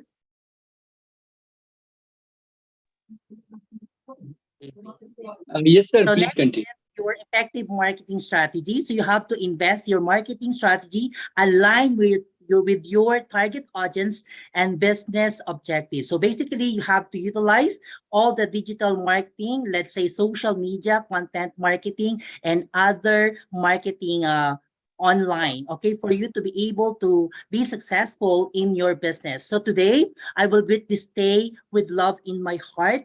And most of all, I would love myself, for when I do, I will circumspect all things which enter my body, my mind, my soul, and my heart. So success means freedom. Freedom from worries, fears, frustrations, and failure. So thank you and mabuhay. Thank you. Thank you so much, sir, for wonderful sharing. So we will move past a little bit. Would like to invite our next guest speaker, Miss Mamta Awasthi, ma'am. She's from Madhya Pradesh, India. Welcome, ma'am, and over to you. Thank you so much, Akash. Great evening to all of you. It was really lovely listening to all of you and quite enlightening too. I'm going to talk on about life, personal and professional growth. I would basically, first of all, want to focus on the word growth. See, life means growth, according to me. If there is life, there has to be a growth. For example, I tell you, we take some seeds and we try to sow them in the soil. Let us find out our own attitude towards them. After a few days, when we go and we inquire about them, we ourselves just reject those seeds which have not germinated, means which have not grown, isn't it? The same way we all know that the stagnant water always stinks. COVID has given us a very good taste of stagnancy, isn't it? So stagnancy means it is almost equivalent to death, according to me. That type of life which does not adapt any growth, which does not go for any growth, which is just existing here, is actually equivalent to death. And no one would like to accompany such a person who rejects to grow. So here on this platform, first of all, let us all join hands together and pledge together to continuously put our efforts for our personal as well as overall growth. This is my first request to all of you. Secondly, I would want to focus on professional growth. See, the worldly meaning of a professional growth is all related to meeting the targets, being competitive, improvising hard skills as well as soft skills, right? Being in a professional world, growing yourself professionally, etc., etc. And what we find in the end is that we are actually only trying to grow materialistically. Growing professionally is to a large extent related to being prone to the materialistic growth. Until and unless we reach that particular point where we are capable of providing facilities for the surroundings or for other people for any type of professional or personal growth. If we remain as an average or above average professional, then we actually look for our own growth in professional fields. That's it.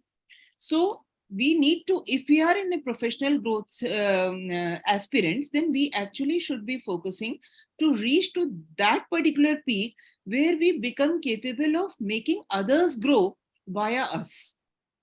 Right. So that is all about the professional growth in short, I should say. Next, I should come to personal growth. And personal growth is the ultimate growth, according to me. Whatever type of growth is possible, whether it is a business growth, whether it is professional growth, whether it is growth of health, whether it is mental health, emotional health, any type of growth leads to personal growth. So I would suggest that we should not plan out a lot of personal growth. It's not like today we all stand together and we decide, nahi, aaj se we have to go for personal growth. It cannot be like that, right? We have to just go for it. We need to learn from everything. See, professional life becomes very difficult when we talk about the words like failure, competency, right? Rejection, depression, anxiety. These are the words which have got a huge meaning in the professional world. But when it comes to personal growth, in personal growth, these are our motivators. We learn from everything. We learn from failure. We learn from success. We learn from just everything. So personal growth leads us beyond the worldly pleasures.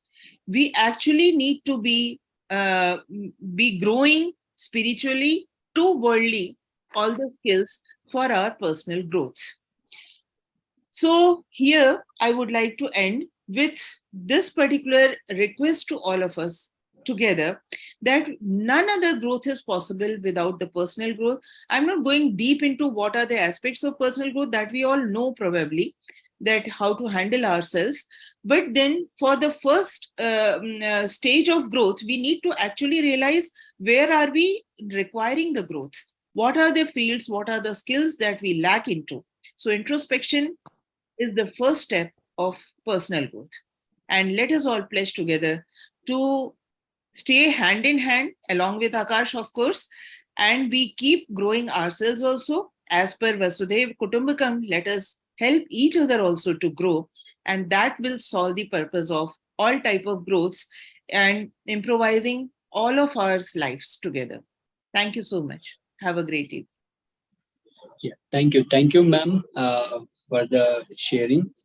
Would like to invite our next guest speaker, Ashish Datta sir. Welcome, sir, on this wonderful platform, and over to you.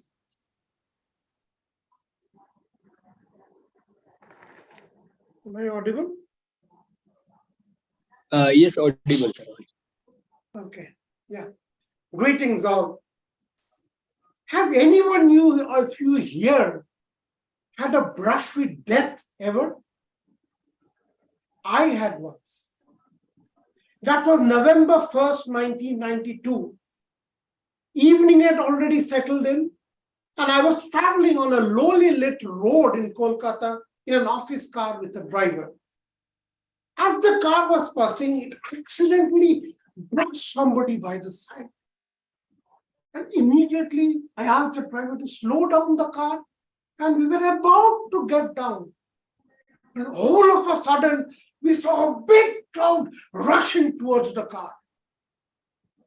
And then, to my utter shock, somebody in the crowd picked up such a big stone and hit on the car windshield. I ducked in the back seat. The windshield shattered. and the car started wavering. I knew the driver was hit. Then the car hit a lamppost and stopped. And then I looked up. The driver was directly hit. But instead of helping that driver, everybody started asking me to come out of the car. Finally, they broke the window pane and dragged me out of the car. And they started beating me up everywhere in my body. They started kicking me. There was blood all over, my specs on the road. And I was pleading, please let me go, please let me go. But who was there to listen? And suddenly there was silence. People moved away. Somebody had with a stone in the hand. Suddenly a lady came out from somewhere, embraced me, and said, don't hit him, don't hit him. She was known to them.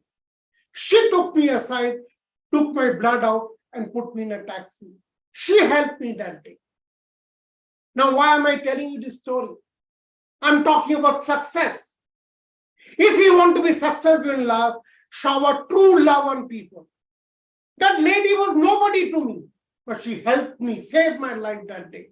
So if you really want to be successful, protect others, empower others, help them to grow. Be a leading example for them. And if you help others to grow, you will be successful yourself. Use your education to give others. Lead by example, empower, protect, help them people to grow. Give it back to the society. And believe me, if you do that, not only will they be successful, you will also be successful. Show true love to people. That's what will make you successful. Thank you. And over to you, Akash. Yeah. Thank you so much, sir, for the wonderful sharing. I would like to invite our another guest speaker, Dr. Mobo from Philippines. Hello, sir. Good evening. So this is only a short message. So as an entrepreneur, of course, in the field of book and journal publication, so one of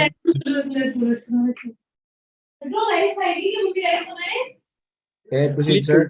Please continue. So someone, please continue. So as an entrepreneur in the field of book and journal publication, so one of the best practices I have learned, of course, is to be divergent enough in helping our scholars, of course, by setting corporate values also. So again, sir, mabuhay and good evening. So that would be all, sir. Thank you.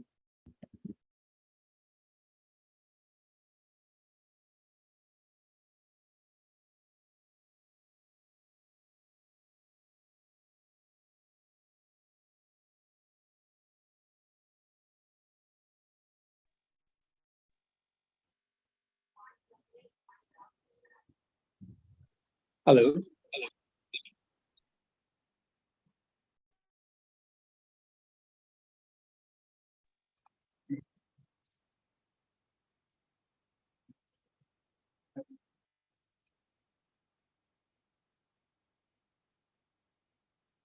Okay, I think sir completed. There is a network issue.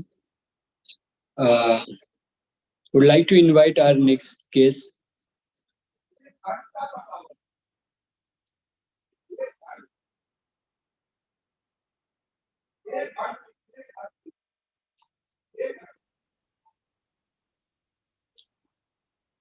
Dr. Hamid, if available, please start video and over to you. Dr. Hamid.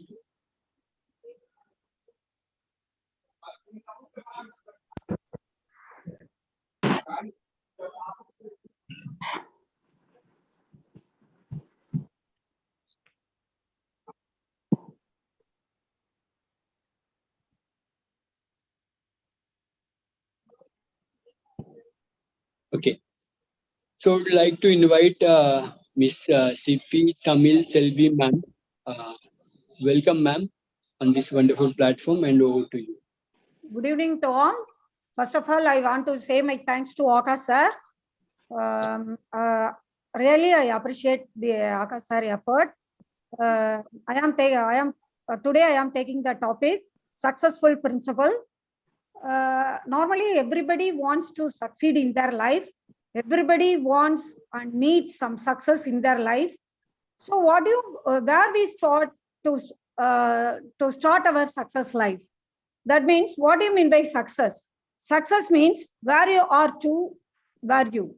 Okay, I believe that we are starting our success with ourselves. Without ourselves, we cannot do anything. So we are concentrate on what do you mean by self?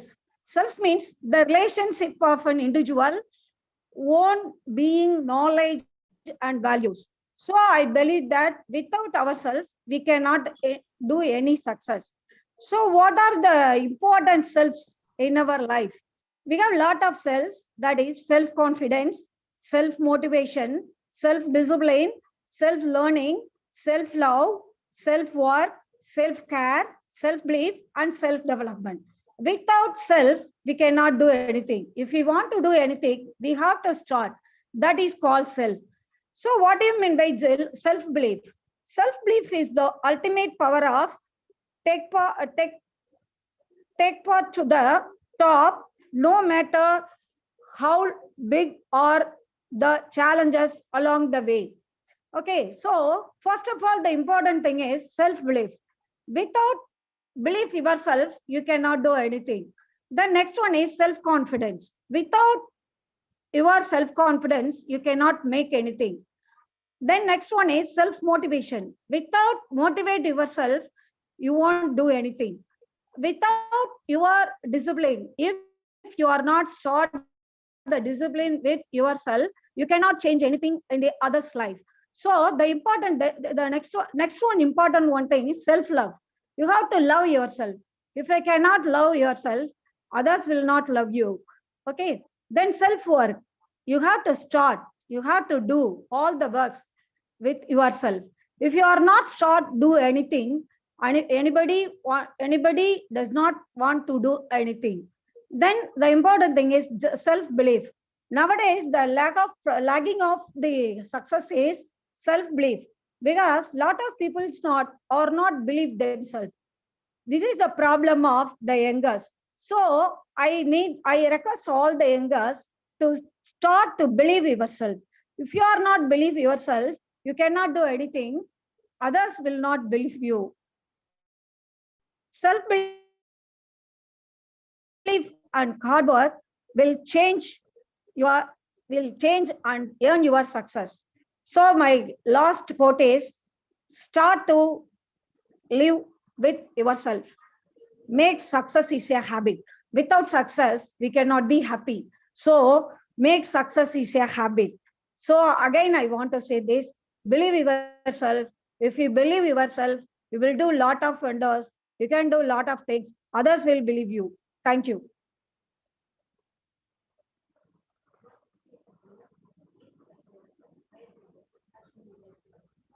Thank you. Thank you so much, ma'am.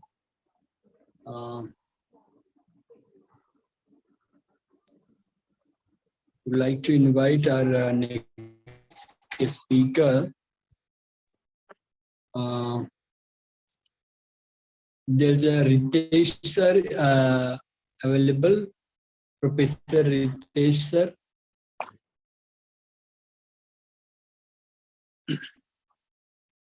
Okay.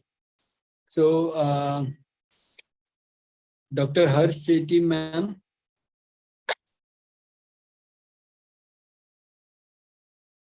Dr. Harsh Sethi, ma'am. Yes. Hello. Yeah, great Good evening, ma'am, and yes, welcome. I am ready.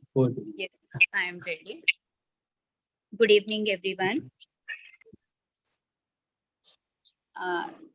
Firstly, very thankful to you for giving this chance for us to show our talent on this platform. I'm an international platform. Today, I am taking the topic health growth. Firstly, I want to say that I will relate this health growth to the childhood stage. In the context of childhood development, Growth is defined as an irreversible constant increase in size, and development is defined as growth in psychomotor. Definition of health development can be defined as children of all abilities, including those with special health, care, needs, all available to grow up where their social, emotional, and educational needs are met.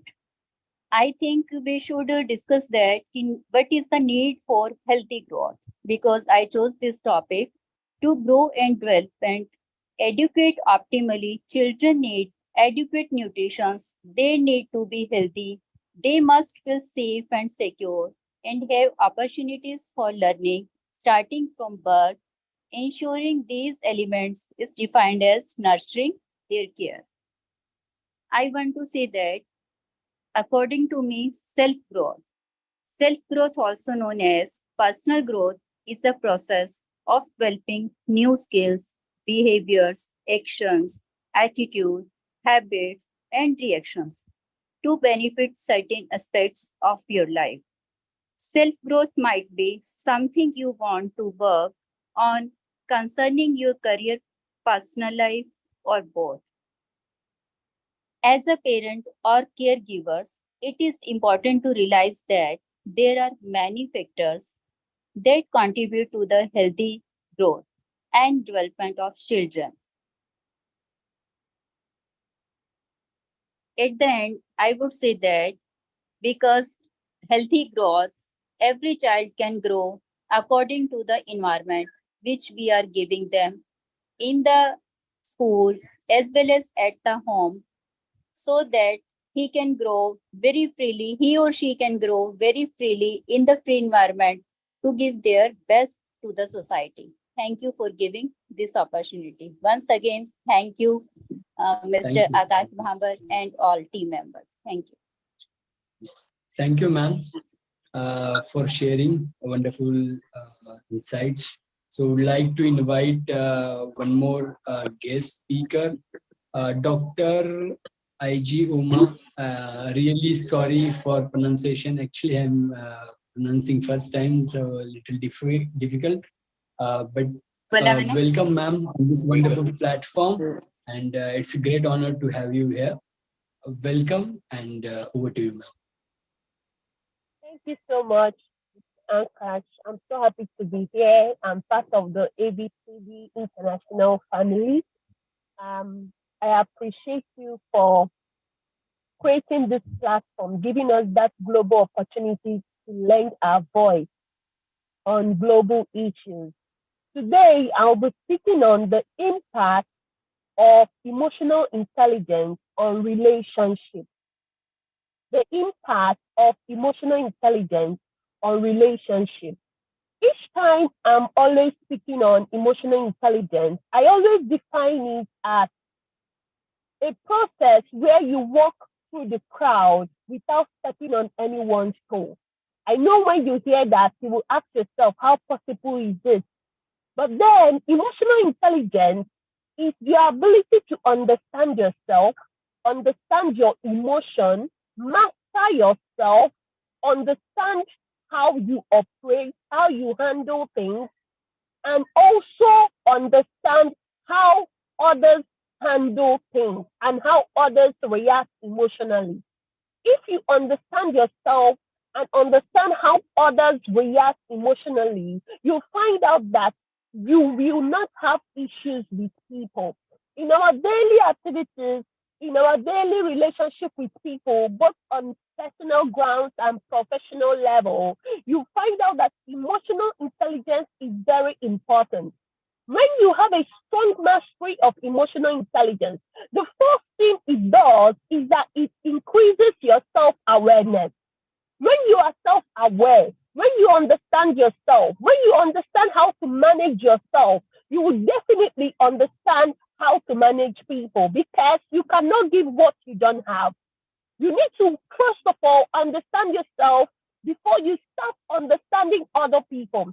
And when you have a strong mastery of emotional intelligence, the next thing is it helps you to be empathic, to put yourself in other people's shoes and be sensitive to their needs at times. It helps you to communicate effectively, because communication is not complete until you get a feedback, and a positive one at that. So when you have a strong mastery of emotional intelligence, another thing it helps you is that it reduces conflict. It helps you to master conflict resolution, because you understand yourself and you understand everyone in your environment. So you will have a very little tendency of having issues with people, because you have taken time to study them and master how they operate. The next thing it does is emotionally intelligence helps you in your relationship management. In relationship, we have the upward, the vertical relationship, and the horizontal relationship. The vertical relationship is between you and your maker, and the horizontal relationship is the relationship with you and other people. So a strong mastery of emotional intelligence will help you to relate very well with people. It will also help you to create trust, to build trust and rapport, and it also increases your collaboration and helps you to work as a team. Anybody that is emotionally intelligent will be a great team player, because in life, no one is a compendium of knowledge. We don't know it all. And you cannot achieve success in isolation. You achieve success when you collaborate with people, when you work together with people, when you build a team. That is how success is achieved. And a strong mastery of emotional intelligence will help you even in leadership, because, of course, every leader must know how to understand people who are your followers, and also know that you are not there to lord over people, but you are there to serve, to render humanitarian services that will help to take them to their next level. Thank you so much once again, Dr. Akash, for having me on the show today. I'm so happy to be here. Thank you. Thank you so much, ma'am, for sharing. So let's welcome one more guest with us, Mrs. Revati Verkar, ma'am. Welcome, ma'am, on this wonderful platform, and over to you. Thank you very much, Akash Bhai, for this opportunity. Actually, it is always a privilege to be part of ABCD's events, because back on back you are hitting the world records, and may the abundance come in your life and we will be getting the benefit of that. So hello everyone, have a very wonderful evening, and congratulations to all of you that you are investing in your growth. Either it may be the personal or spiritual or whatever manner, but you are growing. That means you are proving that you are the human being. So my topic today is the spiritual growth. Actually, all of us know that we are evolved from the monkeys, right? But still, we are having monkeys in our mind. Tell me, whenever you are going to start any of the tasks, what is the first question which is arising in your mind? Whenever you are facing any challenge, the first question that arises is that, is it possible? Can I do that? Is it worthy for me? What if I get fail? What the people will say? Sabse bada rog in India is kya kahenge log. So now I'm going to elaborate you today to how we are going to look after our spiritual growth, right?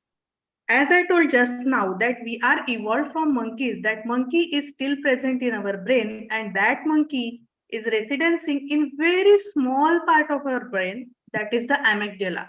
Have you heard this word? It is just a almond-shaped gland inside our brain, which is responsible for these all doubts, all frustration, all negative thoughts. And that is the dominant reptilian brain, which is just stopping our growth, which is always confusing us, which is responsible for the anger, which is responsible for the frustration. And I'm very sadly, I have to say that 95% of the human species are literally grabbed by this amygdala.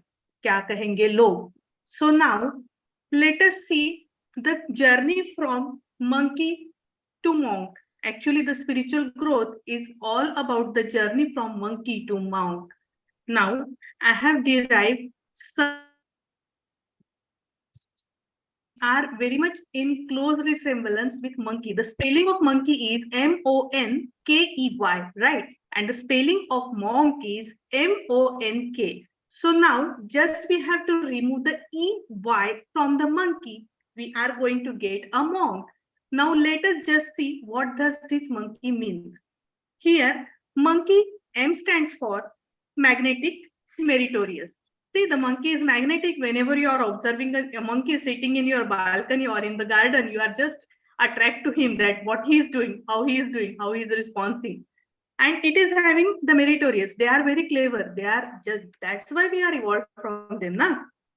O is for open-hearted and open-minded. The monkeys are open-minded too. And they are natural. N is for natural, N is for noble. They are natural, they are noble. And K, they are keen and they are kinetic. They are very much keen, they are very much curious. And the same thing happens with us.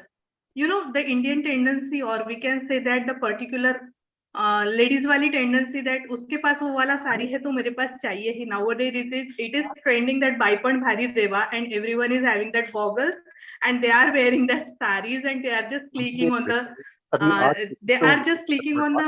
social media about yes, I have watched the Vaipan Bhari Deva. So we are also keen, we are also kinetic. Then the E from monkey stands for ear, that is strange and frightening, and Y is yuck. When you have seen a monkey, they are makad chale. We say in Marathi a word, it is called as makad chale, that whenever someone is doing the strange thing that completely are not of any use, we call them that makad chale ban kar. So that is the thing that we are having. But now, if you want to be a monk, what you have to do, that you have to remove this EY from your life. The key for removing this EY is meditation. What does meditation do? It is actually reduces the amygdala's tendency, the frustration, the anger, the whatever things are there, whatever negative side is there within us, it is getting removed by regular meditation. And we are just able to be a monk. And when we are able to be a monk, our frontal cortex, or in today's scientific era, it is called as neuroplasticity, the creative brain of human, which is the non-reptilian brain. It is getting activated, and that is achieved by the meditation. So feel very much proudful to be a part here. And I just request every one of you that just start your journey from being a monk from a monkey. Thank you very much, Akash Bhai, and thank you very much everyone for the patience listening. Thank you. Thank you so much, ma'am, for sharing wonderful things with us. So let's welcome our another guest, Miss Dr. Poonam Goti, ma'am. Very good evening, sir. Dr. Poonam Goti, ma'am. Very good evening, sir. Please start your video, ma'am. Yes, sir. Today's topic is very unique topic. All topics are very unique. And I have choose the topic सफलता के सिद्धांत. सफलता का सिद्धांत सबसे main है कि आप अपने गोल को निर्धारित कीजिए, और कितनी भी कठिनाई आए, कितनी भी मुसीबत आए, आप अपने गोल से हार ना मानिए. क्योंकि भारतीय समाज है, ये आपको पुल डाउन करने के लिए बहुत प्रयास करता है, ना कि आपको प्रेस करने की कोशिश करता है. तो इसलिए अगर आपका लक्ष्य निर्धारित है, आपका गोल एकदम निर्धारित है, तो आपको सफलता अवश्य मिलेगी. जैसे कि हम लोग अर्जुन का उदाहरण देते हैं अपने बच्चों को समझाने के लिए, कि उसने मछली की आंख पे तीर साधने के लिए जो प्रयास किया और उसे सफलता मिली, ताकि ये बहुत कठिन काम था. इसी तरह से अगर गुरु द्रोणाचार्य ने ये चाहा कि उनका जो शिष्य है वो स्वयं का और उनका नाम रोशन करे, तो उन्होंने उसके लिए अनेकों प्रयास किए. तो उनका लक्ष्य निर्धारित था, तो सफलता आपको अवश्य मिलती है. इसी तरह से अगर हम कोई भी कार्य करना चाहें, चाहे वो कार्य छोटा हो बड़ा हो, चाहे हमारा कोई भी किसी भी तरह का लक्ष्य है, तो हमें उसके लिए कभी भी पीछे मुड़ के नहीं देखना चाहिए, क्योंकि हम जितना हारेंगे, हम जितना संघर्ष करेंगे, उतना ही हम सीखेंगे। कोई भी काम सीखने से या कोई भी कार्य करने से हमको दो ही चीज मिल सकती है, या तो लक्ष्य करेंगे। तो सच है कि हम अपना लक्ष्य धारित करें और सफलता के लिए उस पे आगे जाएं। Thank you sir. मैं ट्रेवलिंग कर रही हूँ, बहुत ज्यादा टाइम नहीं लूंगी। अभी मैं महर्षि यूनिवर्सिटी का इवेंट अटेंड करके लौट रही हूँ sir. Yes, thank you. Thank you so much, ma'am, for joining with us while traveling. That shows dedication, and so really, I'm very much blessed that I connected with lots of great personalities. So it's really honor for me also. Thank you once again, and would like to invite our would like to invite our next guest speaker, Miss Pooja Pandey, ma'am. Welcome, ma'am, on this platform, and over to you. Good evening, everybody, and thank you, Akash. So, my topic is life, personal, and professional growth. Let's talk about life and growth. According to me, life is a manifestation of growth. Growth can be on various dimensions: spiritual, emotional, regional, as well as financial. But as we grow in life, our only motive is to focus on professional growth, that is financial growth. I'll cite a small example. Few months back, I was diagnosed with a very serious ailment. Doctors told me I don't have much time. I had actually given up on life, given up on growth, had to quit my job also due to my medical conditions. And for me, there was nothing left in my life. I had made up my mind that end of life is end of suffering. Of course, I was into a toxic marriage. I still am into that toxic marriage. But yes, now it's a total different scenario. What I was back then and what I am now is totally different. Life gives you chances to bounce back. And for me, that chance came in the form of a guardian angel who came into my life, who taught me that giving up on life is not so easy. And being a human, you should know how to fight back rather than giving up. I gathered my strength back. I am in better condition than before. Sure. Searching for job, most probably will get one in the process of giving interviews and everything. And yes, I have learned one thing from whatever I went through: never give up. Giving up attitude always holds you back from your growth, either in personal life or professional life.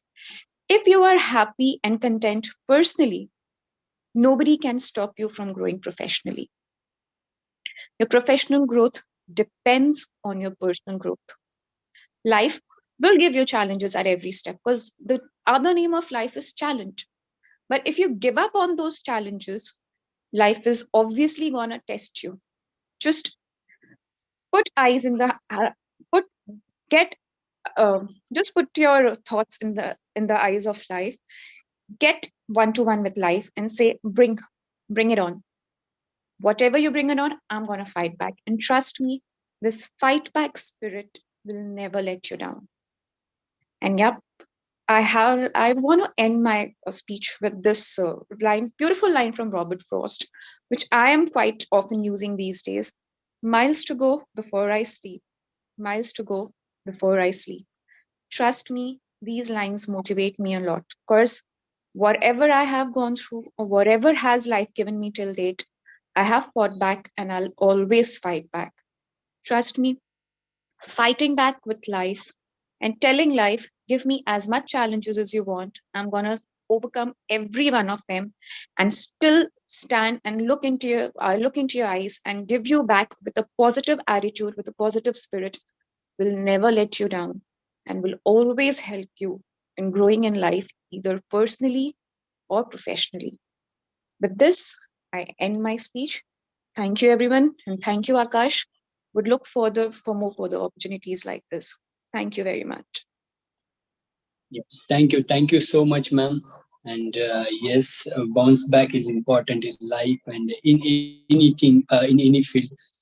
Of course, I would like to share lots of things because from morning we learn lots of things from lots of different personalities from different fields, different states, different countries.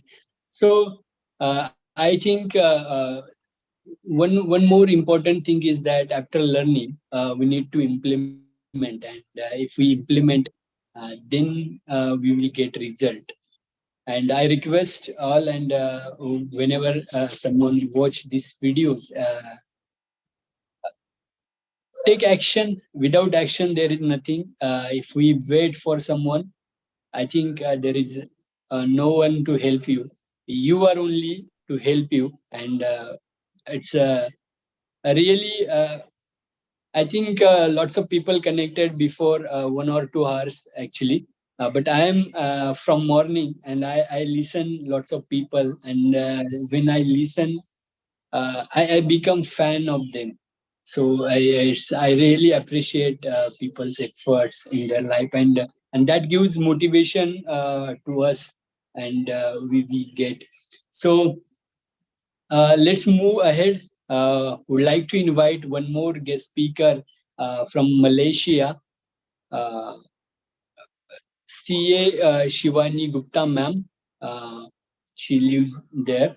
And welcome, ma'am, on this wonderful platform. Over to you. Please unmute, ma'am. Please unmute, ma'am. Yeah, yeah. Thank you, Akashi, for this wonderful opportunity. I'm actually from Indonesia. Oh, sorry. I missed. Yeah, Continue. it's okay. Sorry. So, ladies and gentlemen, distinguished guests, and fellow seekers of growth and fulfillment. Firstly, I would like to congratulate Akashi for taking these big actions for this great initiative that are in congruence with his name, the one that has no limits, Akash. I'm grateful for this opportunity to present my thoughts on today's theme of holistic growth. Let's embark on a journey together, a journey fueled by the acronym GROWTH. Growth is a path to a balanced and fulfilling life, encompassing various aspects of personal and development and well-being.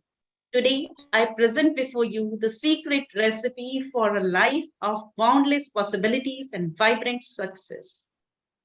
We all crave growth, be it personal, professional, social, health, or be it spiritual. The best part is it's all within our reach with the right mindset and a willingness to take action. So let me introduce the acronym GROWTH. It starts from a personal growth, embracing the power of continuous learning and self-discovery. Each day brings us a new opportunity to evolve into our better versions. Let's don't be afraid to try new things, take risks, step outside of our comfort zone. Remember, the magic happens when we challenge ourselves and embrace change. R stands for professional growth. The career jungle, where we chase our dreams, make strides, and sometimes face cubicle battles. Invest in our skills, staying curious, and looking for ways on how we can make things better. O stands for social growth. Life's journey becomes extraordinary when we share it with our loved ones.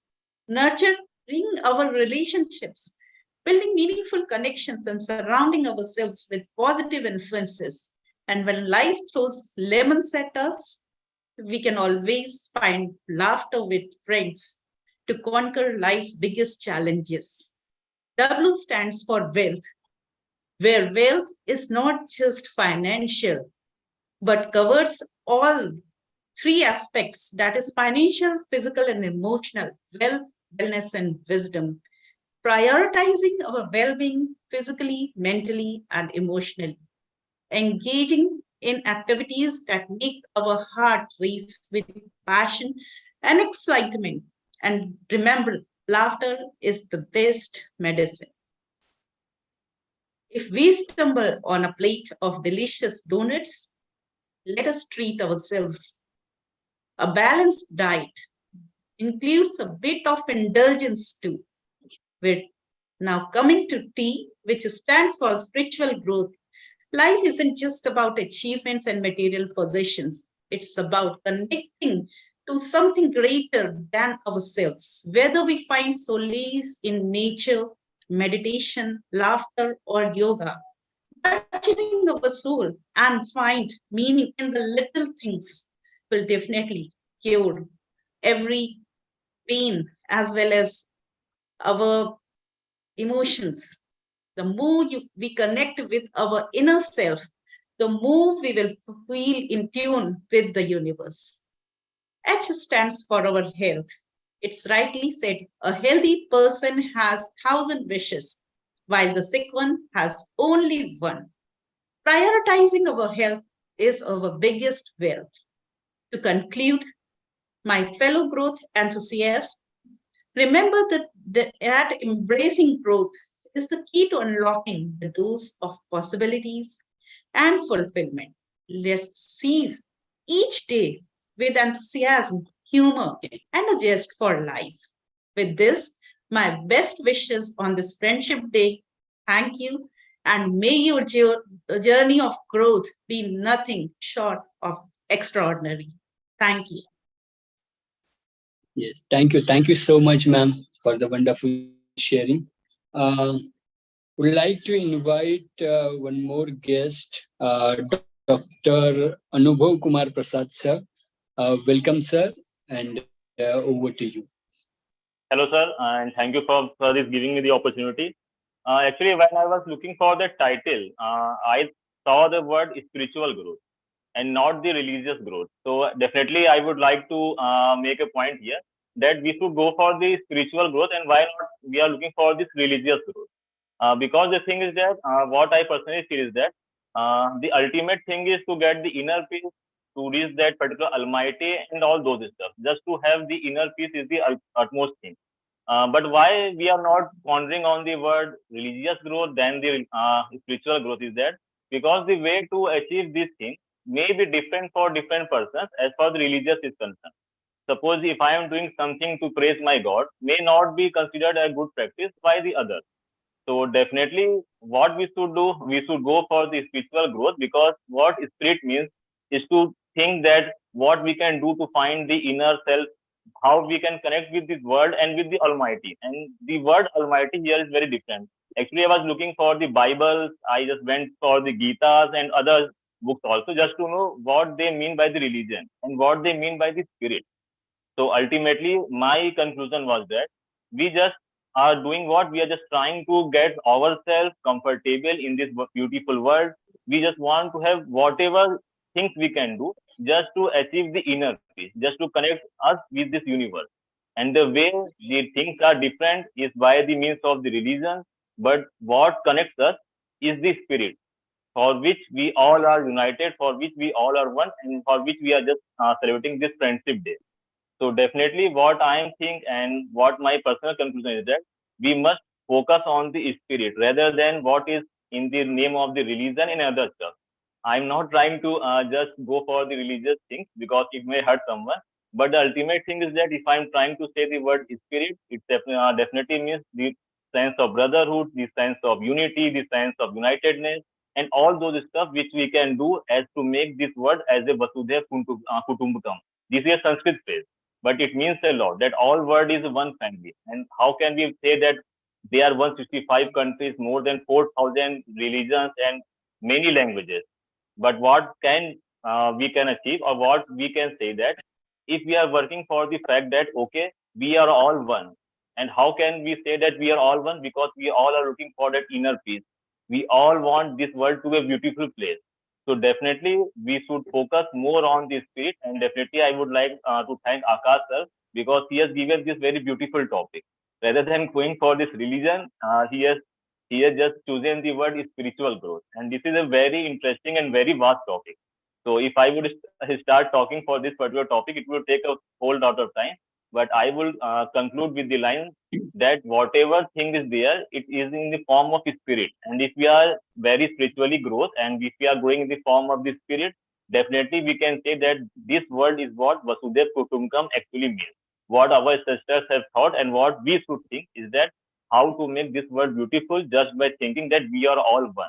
And with this word, I would just like to thank Akash sir and the whole team for making this event very wonderful. And definitely, I hope that Akash sir will definitely go for other stuff too in the future.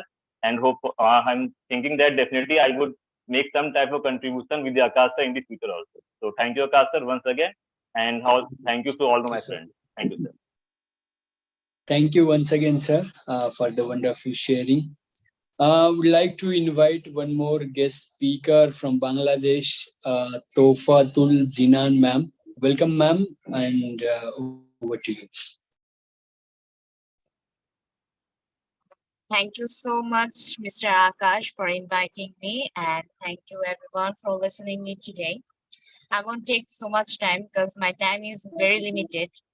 And today I was speaking on the principles of the happiness. Before me, many of the speakers already told about the principles. Miss Sylvie ma'am told about the self-love, self-confidence, and many more things.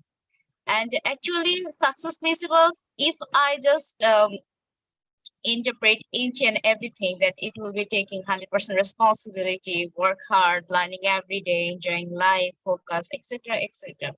And many of the author wrote books on the success principles. But you know what? What actually matters to be success, happiness matters.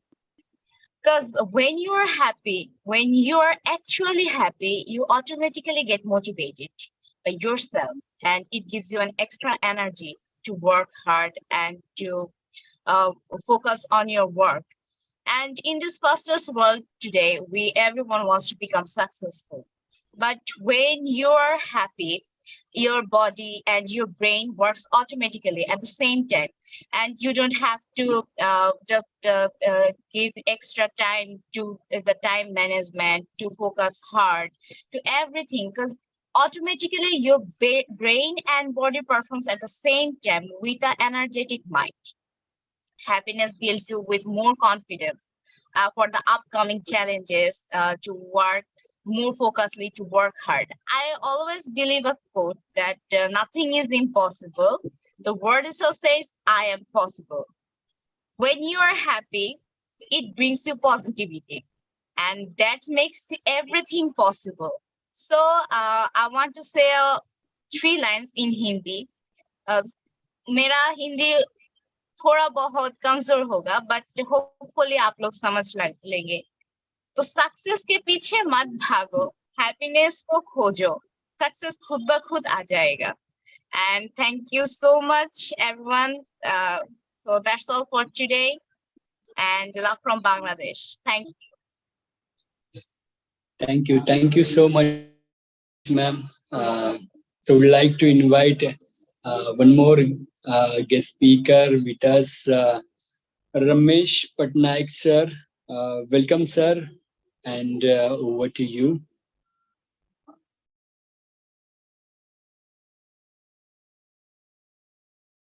Yes, welcome, sir. Hi, Akash. Yeah, thank you. Thank you so much. Yeah, thanks. Hi, good morning, good evening, and good afternoon. I know we are doing global webcast over here. My name is Ramesh Patnaik. I'm Namaste from India. So I belong to India. So excellent topics, and the speaker insights is quite wonderful. So I'll just share my thought aligning to the theme of the whole speaking marathon is business growth and personal growth. So I myself was doing a kind of a study. It was a research topic for me, how digitalization is going to help organization in cultural diversity and growth. So nowadays, I think we know everybody is quite familiar with the digitalization. Say it is a chat, GPT, WhatsApp bots, talking robots everywhere. There is a digitalization, but how it affects and how it brings the business growth. So the paper we have researched, I'll just share you the data. I mean, it's could be a kind of a data driven discussion. So what we have seen, more than 28% of the employees of the organizations are willing to adopt the digitalizations in their organization for their personal growth as well as the business alignment of organizational growth. Now, when we say that 28% of people wants to go for digitalization, what kind of thing they want to adopt? One, they want to adopt a digitalization in productivity. For example, right now we are using Windows and everybody is connected over Zoom. Now the technology has come up. We just have to give a commands. Now the thing has come up. You don't have to type anything. Everything can be transcribed. All the digital outputs can be analyzed and presented to the management. So these are the techniques they want to adopt, and the productivity will increase. So there are a lot of data driven researches happen where organization can be promote productivity, help their employees, part of a digital culture or system in future. So my research topic was more into analyzing how cultural diversity, when I say that cultural diversity, I think we all know that gender specific digitalization concept also coming in the world nowadays. I think it's a very common scenario you must have seen in India. When you got a happy call or a promotional call from anything, they actually analyze your gender diversity, and then the call will get promoted through a bot in a voice of male or female depending on your preferences. So that will give you a comfort zone. So these kind of digital analytic techniques are happening nowadays. You got a loan processed in India. Now you got a happy call. Why this happen? Because they record your voice and for a further processing of a fraud analytics. So these are the things where people can get more insights. Also, the organizations are promoting more digitalizations where they are given chatbots. I myself in my organization, we are using a chatbot technique where people can pose a questions, or a solution can be driven out from the critical thinking. So these are the things. So finally, what we have seen that 17.9% of organizational people, where we have taken a survey of 560 people, have a willingness to go for digitalization, but they need support because the age group or age gap will be between 40 to 50 years of people where they are very hesitant to go for a digitalization. So final conclusion, the world is changing. We are adopting.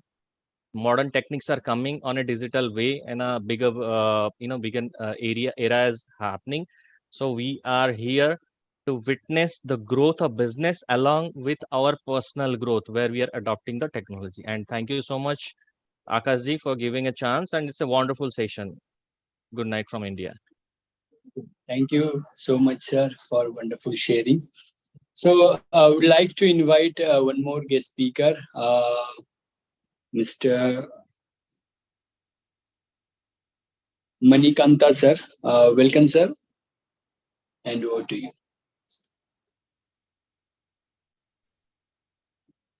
Okay. Yeah, great evening, sir. Welcome. Happy evening to everyone. So first of all, thank you so much, Akash, for this opportunity on this auspicious International Day of Friendship Day. So we are getting connected to the many friends across the world, across the global. So it is really great platform to listen to everyone. So let me get into the topic. So today's my topic is all about personal growth.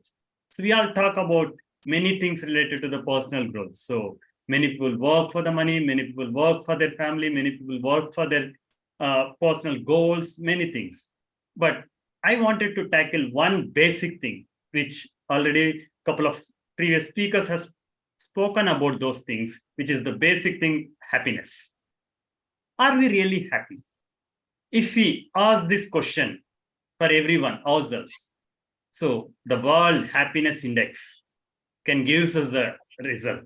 If you can see the 2023, the World Happiness Index has been released just a couple of days back, which talks India is at the place of 126 out of 136 countries. All the neighbor countries like Nepal, Bhutan, Bangladesh, and Sri Lanka, they are much ahead of us. Let's think of this.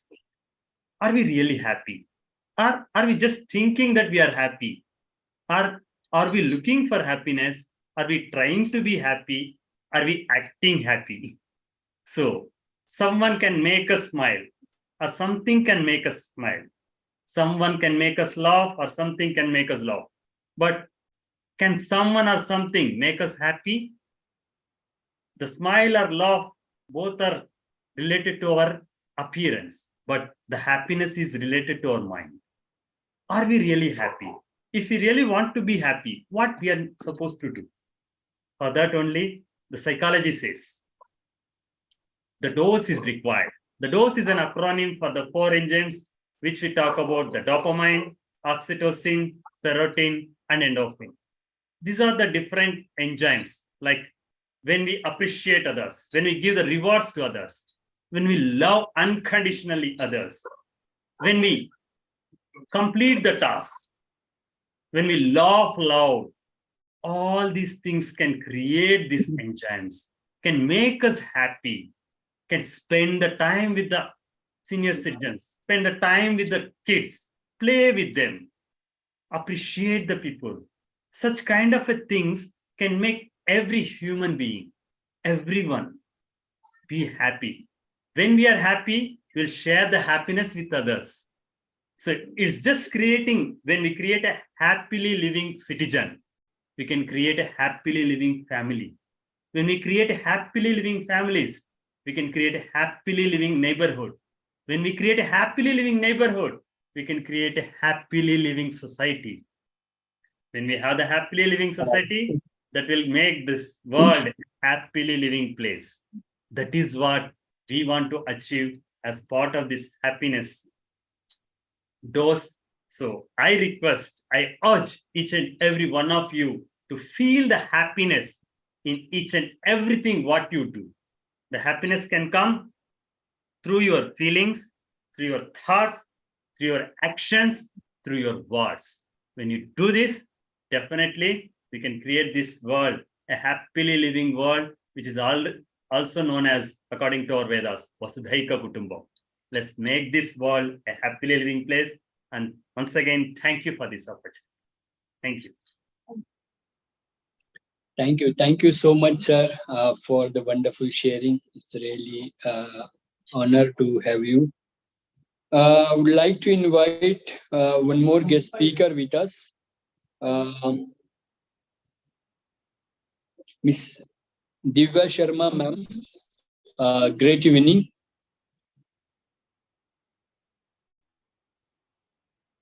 Yeah. Welcome, ma'am, and over to you.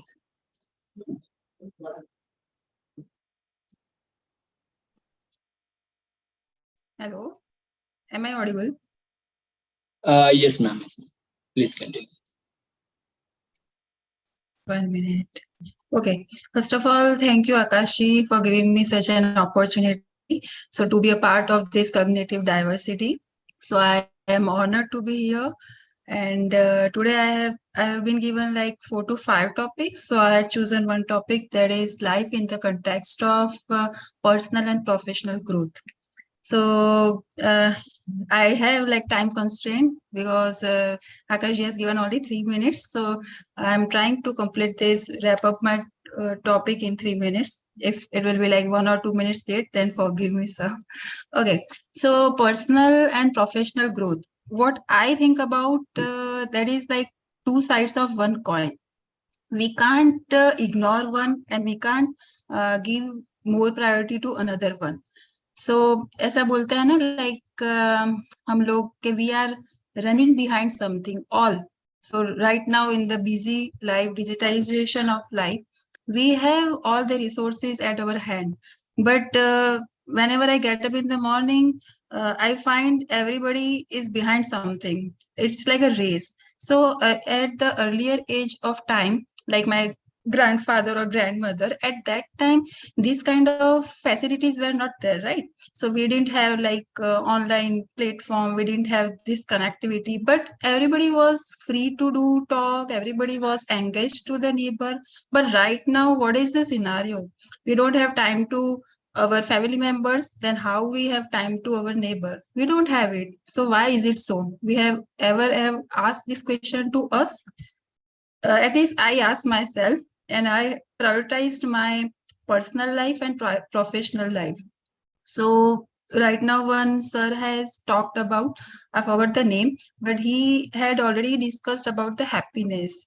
You know, if you are happy and if you are satisfied with your life, the growth will be there. So right now, what we are doing, we are moving backward to the growth. So what is growth actually? So if I'm talking about the personal level, so I say personal level is not like a 1 year or 2 year or 3 year kind of journey. It is a lifelong journey. So like your relationship, your mental health, your relations with your kids, your relation with your neighbor, that you have to think about where we are going. And then professional growth is right. We know like after 3 years, what is my milestones will be there. So whenever we make our milestones of our life chart, like after 3 years or 4 years or after 10 years, what I want to become, what I want to see myself in the mirror, that we are making, but we never make a chart for our personal growth. Like after 10 years, what kind of man or what kind of woman I should be at my inner level, not outer level. So I just want to say that don't run behind the things what you want. Just be happy, just live by day and do your best. Whatever field you are in, the success will come up and you will be happy from both the side, at the personal level and at the professional level too. So that's what I wanted to say today, that don't run behind. The happiness is inside your heart. Just spend little bit time for yourself, for your family members, and then parallelly work towards your professional growth. So it's not like giving one prioritize, you are ignoring the other thing. So that is what I wanted to say today. Thank you, Akashi, for giving me this opportunity. And thank you all listeners over here who has patiently listened to me. Thank you so much. Thank you, ma'am, for wonderful sharing. So, we have completed almost 90%, 95% things. So last 1 hour, 1.5 hour remaining. Okay. So we will move ahead with the same energy. So would like to invite another guest speaker, Dr. Vijay Kumar Salvia, sir, from Madhya Pradesh, India.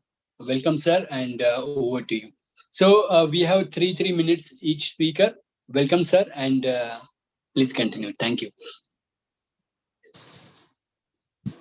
Thank you very much. Good evening, good afternoon, and good morning to all of you. I welcome all of you on this great platform.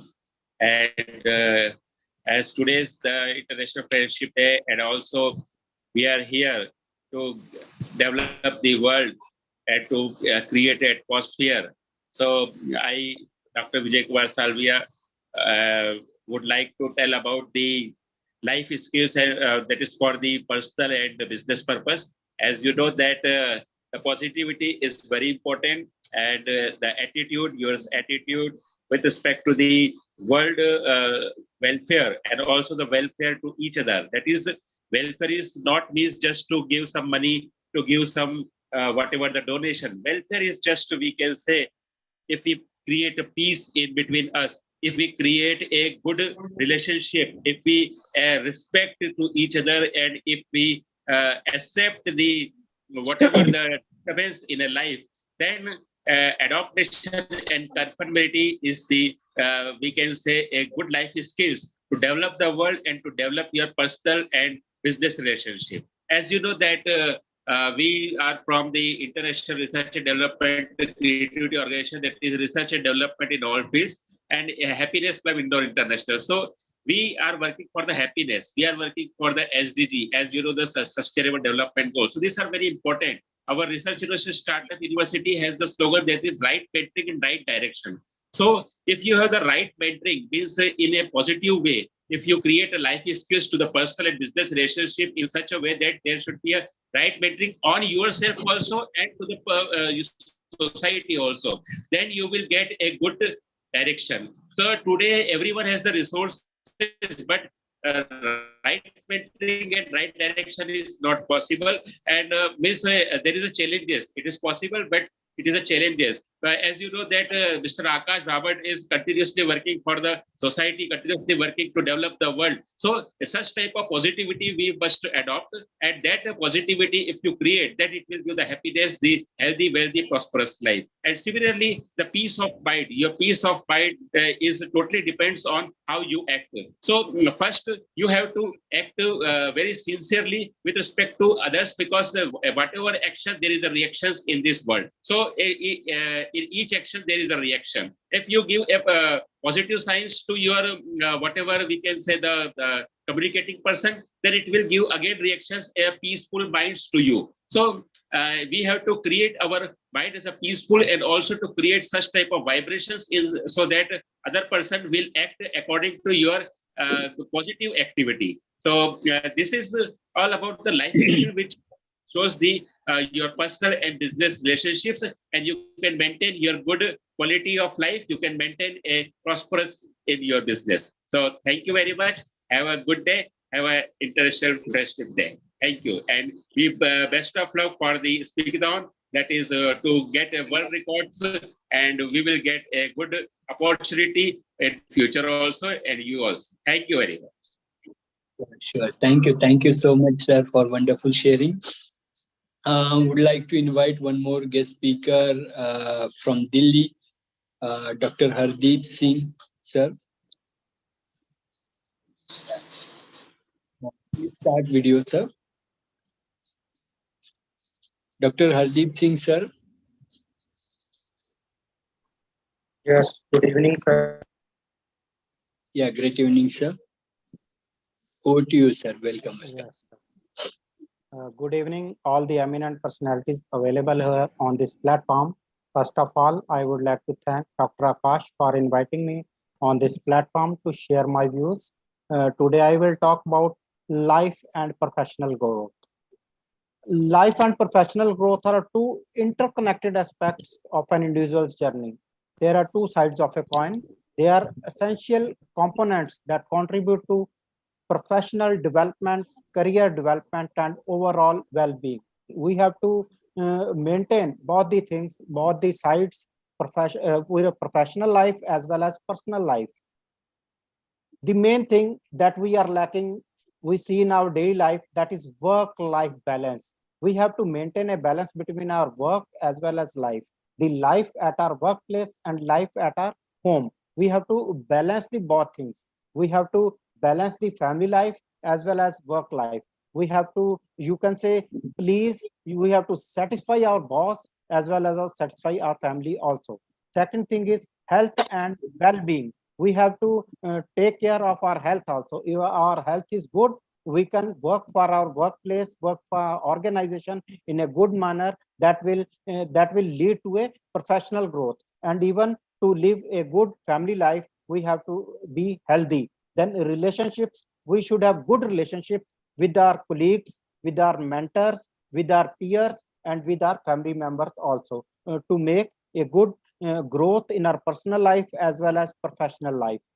So to ending my talk, that I would like to say that we have to take care of the both things, as well as personal side of our life as well as professional side of our life. Both life and professional growth are ongoing journeys that require attention, dedication, and self-awareness. So strive for a harmonious balance between those two areas to lead a fulfilling and successful life. Remember that it is essential to take care of yourself holistically to thrive both personally as well as professionally. So due to the limitation of time, I am stopping my talk. This is conclusion of my talk. I will once again thank Dr. Akash for inviting me for this talk. Thanks once again. Thanks to the audience for giving attention to my words. Thank you. Yeah, thank you. Thank you so much, sir. I would like to invite another guest speaker, Miss Manjusha Halkare, ma'am. Welcome, ma'am, on this wonderful platform, and over to you. Great evening, sir, and thank you so much, Akash Bhabad, sir, for providing me such a great opportunity to share my thought in this unique event. I have chosen the topic spiritual growth. Spiritual growth, actually, it is a process of awakening to your true nature, purpose, and potential. When we undergo in the process of spiritual growth, we experience an expansion in the awareness and insight, or we also called as higher consciousness. And you also say that spiritual growth is learning more about God and leaning into God. But have you not observed one tremendously important phenomenon, that the God's way of being present in the world is his absence? He is not present by being present, he is present by being absent. And that is only his way of being present in the world. We cannot pinpoint that God is here, he is there, or God is in the east, he is in the south, north, or he is in the temple or mosque. Because God is everywhere and also simultaneously nowhere. In life, actually, there are two things. One, the world of objective, the world of things. And we are naturally born to see the objective world. But this is only the beginning of the journey. Beyond this objective world is the opening of another world, or we can say that the world of subjective. No one is born with the vision of subjective. One has to explore, one has to move into it by and by, and one has to taste it by and by. Uh, to understand the subjective world, let me share one beautiful short parable here. There was a monk, a young monk, who had a bitter disappointment in his life. He went to a remote monastery and said to the master that I am disillusioned with my life and wish to attain the enlightenment, to be freed from this suffering. But sir, I have no capacity of sticking long at anything, and I have never done any kind of meditation. So, sir, if is there any kind of way for the people like me, any kind of short way for the people like me? The master said, yes, there is. And if you are really determined, tell me one thing: what you have studied most in your life, what you have concentrated most in your life. The young man said, sir, nothing really, because we were rich and I didn't have to work hard. But the one thing I suppose that I have too much interested in playing chess, because I have spent my most of the time in playing chess. The master thought for a moment and then he called his attendant and said, please call such and such a monk and bring the chessboard. The attendant said, sir, but sir, that monk does not know how to play the chess. The master said, you don't have to worry. I will handle it. You just simply call the monk. Then the monk came with the chessboard. The master again said to the attendant for the sword. And he showed his sword to both of them, that a young man and the monk.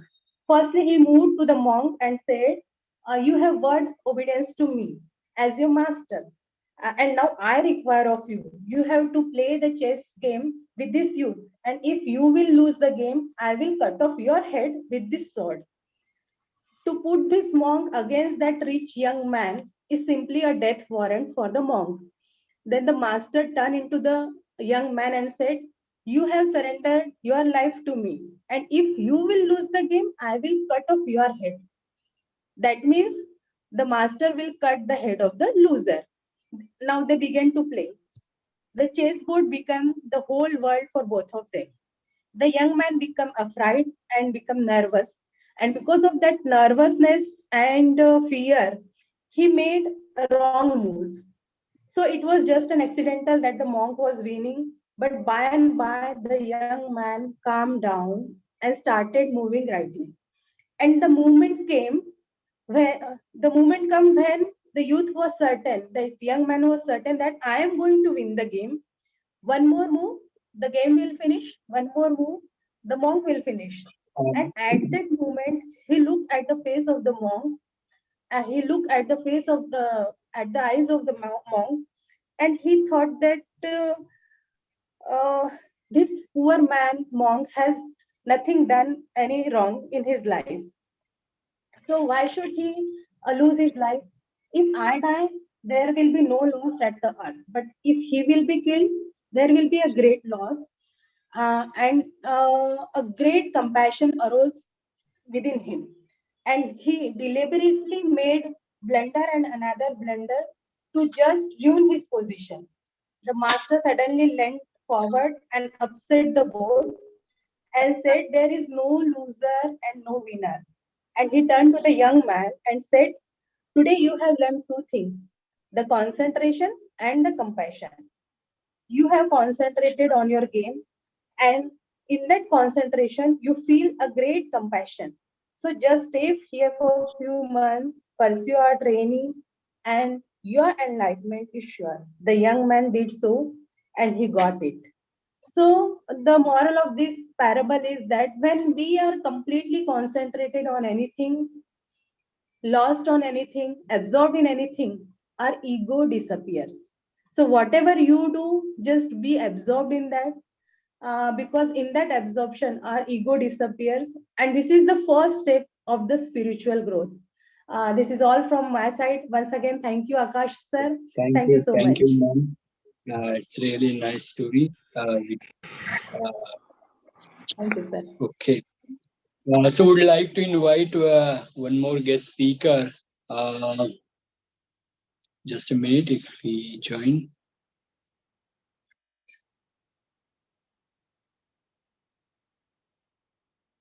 Okay. I would like to invite Mr. Hamid sir. Would like to share. Welcome.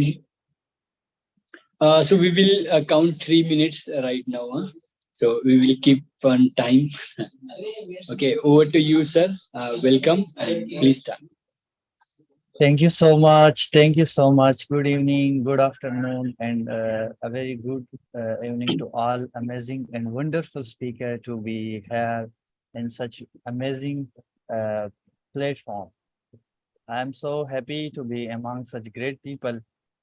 I'm so thankful to Akash sir for organizing such amazing visual conference. And it is I'm so happy to be among such people. Today is my topic about health growth. So today we are going to discuss that what is mean by health growth and what is the impact of nowadays, what are challenges we are facing. So if we are discussing health growth, so there is three things in our mind, which one is mental health and the spiritual health, and the third one is the physical health. These three are important. These three are important, and this become a tripartite self. So it is important to manage and balance your body according with your system. As I am from a natural system of medicine, such as Ayurveda, Eastern medicine, naturopathy. So in naturopathy, we have four types of elements in different, such as Ayurveda have different, Eastern medicine have different. So if we manage these elements become make humors, and these humors are nourish organs. So as our body is made up of organ system, so if we balance these four organs, so our whole body will be healthy and peaceful.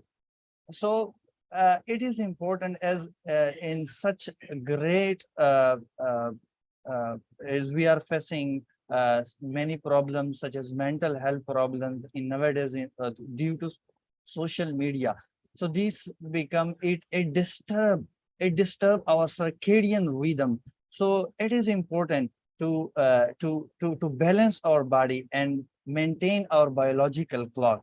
So if you want to be healthy and natural, so it is important that you should follow the natural way, such as yoga. You should follow natural therapy, such as regimental therapy. You should don't use drugs that harms your body, that damage your body. So it is important that you should be natural and be healthy. So it is a great day to share my views regarding such great conference. So if you want to be healthy, peaceful, and natural, you should follow your natural system of medicine, naturopathy. So it is a great. Thank you so much, Akash sir, for giving such amazing flow to me, for sharing my views. Thank you so much. Thank you so much. Thank you so much, sir. Would like to invite another speaker, Ambassador Itimbak Obohoso. Sorry for pronunciation, sir, but welcome on this wonderful platform. And he's from Nigeria. Welcome, sir. Over to you. Please start video. Okay. All right. Thank you very much, everyone. Quite so sorry that I hope you're hearing me. Okay. So I'm actually working now. I'm stepping out. I have been online since I had an engagement somewhere. So that's what I want to go. So quickly, I want to appreciate Akash, Mr. Akash, for this wonderful event. Indeed, it's wonderful. It's mind-blowing, and I'm happy to be here. Good afternoon, good evening, good morning, everyone out there listening. So my name is Etimbok Obo. So I'm a sport entrepreneur, and I'm talking about fitness and wellness this evening. It's a very pivotal aspect of life. Despite your engagement, despite your activities you do, most times, a lot of people don't consider it important. Not until probably they have a kind of health breakdown. They'll now see the need to consider this as important aspect of life. So what I'm talking about today is fitness and wellness. A lot of us engage in work. Most of us are researchers. Most of us do a lot of businesses. We don't really pay much time to our health. I hope you're hearing me. Hello? Yeah. We are here. Please continue, sir. Yeah. So a lot of us do a lot of activities, but we don't pay attention to our health. So that's why today I say it's important we talk about our health. Our health is very important as our own business. It's very important as our own work. It's more important than any other thing that we do. So while we are doing work, doing every other thing, consider your health important. I discovered that if you engage in sport, if you engage in healthy fitness activities, apart from being in the gym, there are people that like combining exercise with fun. So you want to play tennis, you want to swim, you want to play badminton, you want to play volleyball, basketball, any sport you want to do. It goes a long way in helping you meeting up the tasks that you have every day of your life. Academically, in terms of in all aspects of life. So fitness is pivotal in every activities you do, no matter your area of specialty. No matter your area of specialty, it helps in brain development. It helps when you exercise, it stimulates the hormones that helps in retention. So exercise has a lot of things to do. It helps to reduce your risk of getting injured in your daily activities. When you do exercise, it helps you to build those skills. It helps you to develop motor skills. This helps you in your activities. As a teacher, probably you're a lecturer in the university, you need it for long life. Even as a health officer, most people have come to discover that a lot of health officers don't even prioritize their health. Some of them don't engage in physical activities. beyond the drugs you take. Yes, I understand. But beyond the drugs you take, you need physical activities for you to be fit for other activities of life. So fitness is very important. Fitness is simply you engaging in physical activities that will help you and energize you, build you, for you to meet up your daily tasks without fatigue. Fitness from levels to levels to ensure that this the pillar of the activities you do. So wellness is simply a lifestyle of pursuing after a healthy life. That's wellness. You want to go into probably a particular sport, for you to sustain it, you go into it. So the consistency of you engaging in these activities is what is called wellness, because it's simply like a lifestyle to you. You keep on doing it, it develops you, it develops your physical ability, it develops everything that concerns you. Thank you very much. So sorry, it's sharp, and I was almost on my way going somewhere. Sorry for the delay of joining. Thank you once again, Akash. You've done a very great job. I just hope I'm gonna be available for the next one, so I can have enough insight of why everyone should need physical fitness and wellness and prioritize it. Thank you very much, everyone.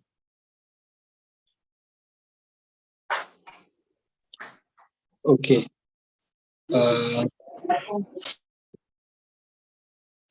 Or do I still have much time? Okay, so thank you, sir, for the wonderful sharing. Would like to invite our next speaker,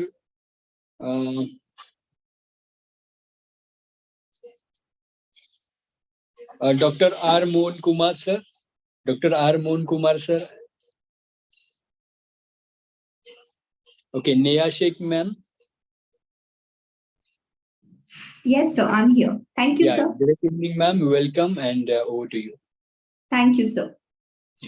Honorable jury members and our esteemed guest speakers, very warm greetings to one and all present here. I'm Sneha here, and I'm extremely proud to be the part of this great initiative. I would like to thank Akash, sir, for this. Akash, sir, am I audible? Yes, ma'am. Yes, ma'am. You are audible. You can. Yes. Today, I would like to talk about spiritual growth. And when I'll explain spiritual growth, I'll try to explain it in how, what, and why format. The very first question arises in our mind is, what is spiritual growth? Well, people often think that it is a sense of connection with somebody bigger than ourselves, or a search for happiness or meaning for life. But I feel so, spiritual growth is a universal human experience which has impact on each and every human being. For me, spiritual growth is a light which dispels the darkness of material sense enjoyment. Spirituality, it doesn't mean that it is a renunciation of life, but according to me, it is an art of living a life to the fullest. It is the journey of removing fear and acceptance of love. The second question arises in our mind is why it is essential. And I feel that spiritual growth is very important, because without a spiritual growth, either it is health growth, personal growth, professional growth, or social growth, nothing can be achieved or possible unless and until the person doesn't undergo the process of self-realization. Spiritual growth is important because it helps in coping with stress, it helps in improving social relation, personal relation, or it leads us to the better and a greater life, I feel so. And the last and third question arises in our mind is how to develop a spiritual growth. Well, I feel that development of spiritual growth doesn't mean that you have to become more spiritual, you have to boycott the world, you have to stick to the holy book. No, it is all about becoming more and more aware about one's natural zeal. And if you're kind, if you are honest, if you know the difference between right and wrong, if you meditate, if you do meditation, if you help others, I think these are all a sign of spiritual growth only.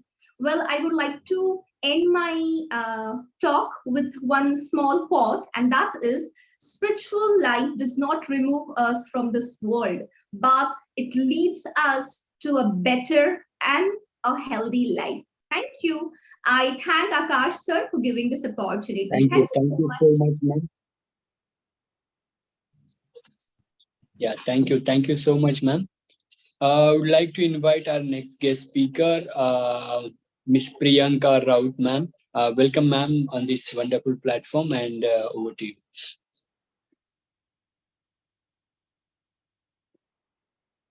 Please unmute. Please unmute.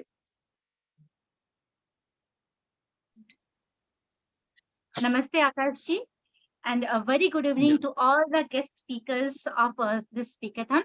I'm very happy to be, very proud to be part of this wonderful opportunity this Akash ji has provided to us. I'm Priyanka De Raut, and I am a hands-on mom to a 1.5-year-old son and a 12-year-old daughter. At the same time, I am a businesswoman, and I work for women empowerment, where I help women to develop business skills and become financial independent. So for me, the best topic is today, that is professional and personal growth. Professional growth is a part of personal growth. Along with it comes career growth and your family growth, your spiritual growth, and definitely your mental and your fitness. So for me, because I think I represent maximum of women around the world. So whatever I say today, it will be helpful to everyone around. So it is the best thing you should do for yourself is keep yourself upgrading your skills. A lot of technologies coming out around the world. So keep yourself upgrading, even if it is to teach life skills to your kids or to teach business skills to women around. Keeping ourselves upgrading is very important. Whatever opportunities come your way, make the best of the opportunity, like the one I've made today, making the best of this opportunity. Next is, we are human, so human touch is very important. So keep networking, keep meeting like-minded people, share your experiences and learn from experiences of others, and give your personal touch to everything you do in your life. Keeping your mental health and physical health at bay is very important. It's very important to take care of both of them. You kind of meditate, you can do meditation, you can do exercises. It might be aerobics, Zumba, yoga, whatever is at your comfort. Do it, because whenever there's a problem arises, these are the state of mind and physical health. A healthy mind and a healthy body will be able to take care of whatever problems you have in life. And lastly, pay gratitude. Whatever God has given to you, whatever the universe has given to you, pay gratitude, be thankful, and universe will give to you in manifold ways what you actually deserve in life. That's what I had from myself today. Thank you so much, Akash ji, for this opportunity, and very, very good evening to all that were listening to me today. Thank you. Thank you so much, ma'am, for the wonderful session or speech. So we'd like to invite our next guest speaker from Sri Lanka, Dr. Saeed Hanifuddin, ma'am. Sorry for pronunciation once again. Welcome, and over to you, ma'am. Please unmute. Please unmute. Please unmute, ma'am. Your voice is not. Sorry.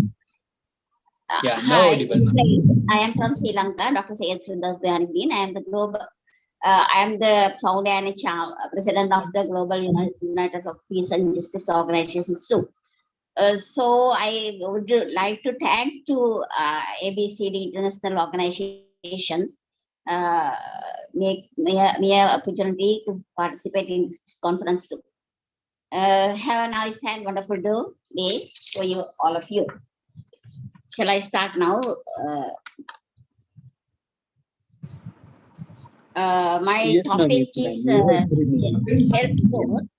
According to the definitions of the World Health Organization, health is the Health is a status of complete physical, mental, and social well-being, and not merely the absence of disease or infirmity.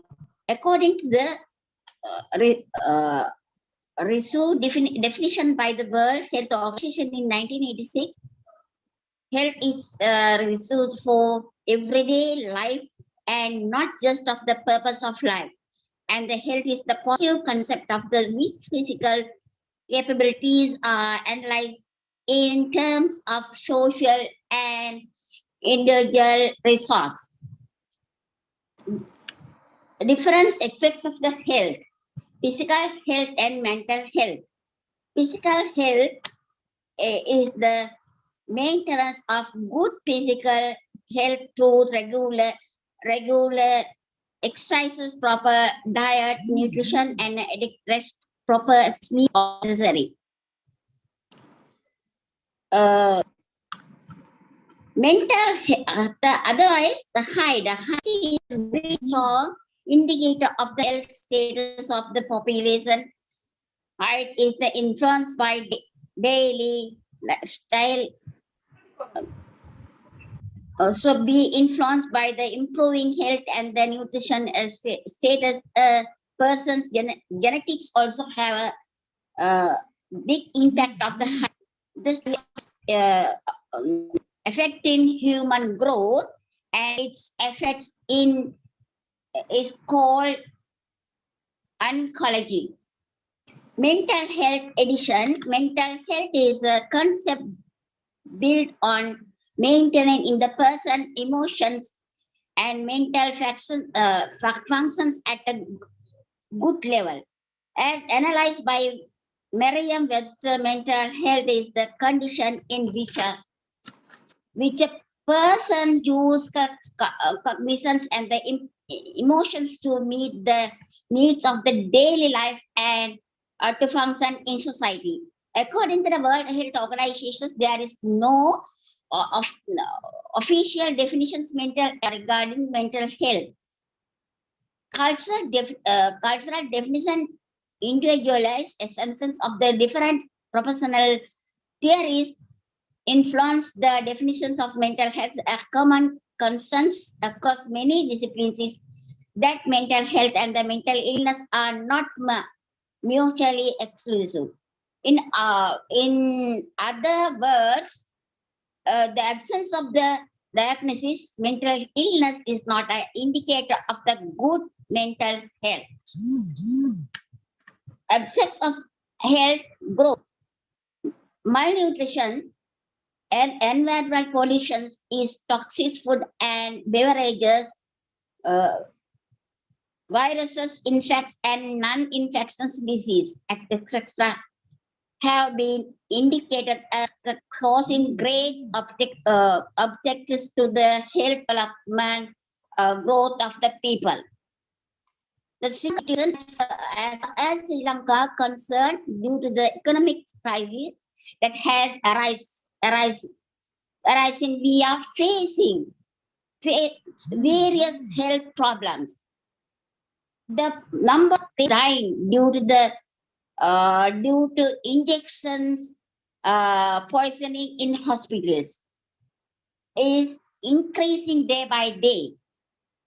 It is a sad situation. Due to the non-availability of essential medicines and hospital, patients are facing many problems in these days. In order for health to develop, as I am mentioned above, all kind of obstacles must be removed up. Poverty and restriction should also be inside. If so, real growth can be seen in the health sector. Thank you very much. Have a nice and wonderful day. Thank you very much.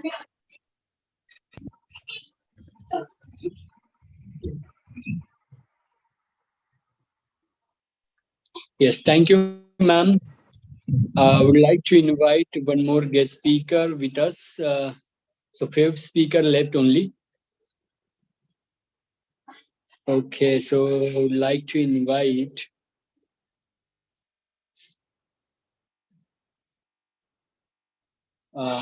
Dr. Pooja Dikshit, ma'am. Good evening. Welcome on this wonderful. Good evening. Good afternoon. Good morning to all the esteemed dignitaries present today on the momentous day. I'm honored and privileged to be a part of this Speakathon event. And my sincere gratitude to Akash sir for giving us all this wonderful opportunity of sharing our thought. I am Dr. Pooja Dikshit Joshi, an empathetic educator and a passionate lifelong change maker and assistant professor of sociology from Vadodara. Today, I will be focusing on the topic social dynamics and navigating the web of human interaction and relationship. And you know, this platform, which is the event is going on since morning 9 a.m. And this is how the dynamics of this ABC International have tried to connect, interact people from across the world. So I would like to start. Alone we can do so little, together we can do so much. And hats off to Akash sir for connecting everyone, and this is social dynamics. So basically social dynamics is the behavior of person that is the result of his various interaction with individual group members, neighbors, and other interaction on social media. Now why it is important in today's time when we are interacting on online as well as offline. So social dynamics plays a very important role because change is essential. Society has to evolve, society has to change. We can't live in isolation, we can't live in a stagnant way. So why it is important that we need to understand the complexities, the intricacies of the human behavior through communication. And communication is one of the best or the fundamental force that shape our social connection. And in today's world where digital era is going on, we need to give importance to the fabric of human relationship. We need to focus on the culture and the social norm, which is very important to understand the how we belong to each other. The trust factor, the cooperation within social group is very important. Then only the society can survive. Second, the influence of the culture and the social norm. The norm, what are norm? We all have to follow the social norm, and our norms follow our personality with certain identities which we are. Third is the communication and the non-verbal cues. Sometimes through actions, sometimes through facial expressions, we explain, and the person understands that this is how we have to avoid or we have to do. Then comes the power of empathy. Empathy is very important to have this control over this social dynamics, because when we are compassionate, when you are approving others, when you are showcasing empathy to others' emotions and experience, you can improve your relationship, you can improve and you can strengthen your social bonds. Then the importance of group dynamics, and this is a very important factor, even if it is for an organization, even if it is for a professional purpose, even if it is for a person. So social dynamic, group dynamic shape the group we belong to. For example, it gives our social identity. Today we all are connected and we are giving an identity of a guest in the speakathon. Last is social influence and the persuasion. Now, social influence and the persuasion is very important, as Akash sir is again putting message on the groups that please be there. So this is a persuasion that she wants everybody to be a part of this. So it is very important that we need to create, we need to bind together, and this is also important for the social dynamics when it talks about the leadership, when we talk about the teamwork, when we talk about the conflict resolutions, and it led to the satisfaction and the productivity. Though I wouldn't may take much of your time, so by at the end I would like to say that navigating the web of human interaction and relationship delves into the heart what it means to be human. Our connections are very important, and we need to connect. If some conflict is there, we need to resolve. So by understanding, by underlining the principles of social dynamics, we can gain a valuable insight that can build more fulfilling relationship, create a harmonious communities, and foster a world enriched by empathy and understanding. So try to embrace the complexities of social dynamics, empower us, each one of us, with wisdom, compassion, and that will lead to more cohesive and harmonious global society. एक class में अपनी एक शायरी बोलना चाहूंगी, मेरी तो नहीं है लेकिन I would like to quote, अकेले में अक्सर हम अपनी परछाइयों से डर जाते हैं, अकेले में हम अक्सर अपनी परछाइयों से डर जाते हैं, साथ मिले अगर किसी का तो हम दुनिया जीत जाते हैं. तो ऐसे ही दुनिया जीतते रहिए आकाश सर, और अपना स्पीकाथॉन सक्सेसफुल बनाइए. Thank you so much. Thank you, ma'am, once again. So we'd like to invite one more guest speaker with us, Mr. Kanad Bhattacharya sir from Kolkata. Kanad sir, welcome, and over to you. Yes. Am I audible to you? Yes, sir. Yes, sir. Thank you so much, Akashji. And yes, it's ABCD Rocks, and it's a wonderful evening, and it's a wonderful get together of all the speakers around the world. So my namaste, from my sincere thanks to all the speakers around the globe. It's a fantastic opportunity for me. My name is Kanad Bhattacharya, and I'm from Kolkata, the city of joy. So the part what I chose, that is life, personal and professional growth, as described by Akashji, by ABCD International. So this is very interesting topic. Life is all about lot of things: sorrow, happiness, all these things. So two things here are very important. One is the personal one is the professional growth. So coming to the professional growth, which is very important for our day-to-day life, because I'm a professional. I am by profession, I'm into the training. I'm an L&D professional. I'm working in a fintech organization. For the professional growth, I think leadership plays a very important role. And while you enrich your leadership skill, if you can put a role model before you, I think your job will be done. Your job will be more easier. So here we can take a role model, and that role model is Netaji Subhash Chandra Bose. Why Netaji Subhash Chandra Bose? Because of his unparalleled style of leadership, what India had already seen. So I have taken two important aspects of Netaji Subhash Chandra Bose. One is the mental coolness, and another one is, which is very important, that what I dream, I can instill in others. So what Netaji had dreamt about the free India, the independent India. The same thing he was able to instill inside a lot of young people. Not only that, he instilled the same idea in the minds of INA members. Guys, you know what is INA? INA is Indian National Army, and which was formed by Sri Rajbihari Bose, and later on it was handed over to Netaji Subhash Chandra Bose. Guys, you can't believe that the same ideology, the same perception, he was able to instill in all the members of INA, and that is the beauty of Netaji.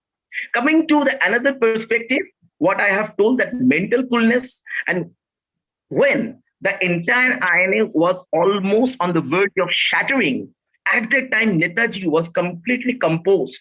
Those who were there are very close to Netaji. They were reminiscing about Netaji later on, and they were telling that Netaji could see the entire devastation of INA, Indian National Army, but mentally he was so closed, so composed. I think this is also an important aspect of leadership. Maybe your company has gone to toss. Maybe all the system has gone to crash. Nothing is working, but you are mentally composed. You are mentally very calm and composed. That is very, very important for leadership, and what we could see in the life of Netaji Subhash Chandra Bose.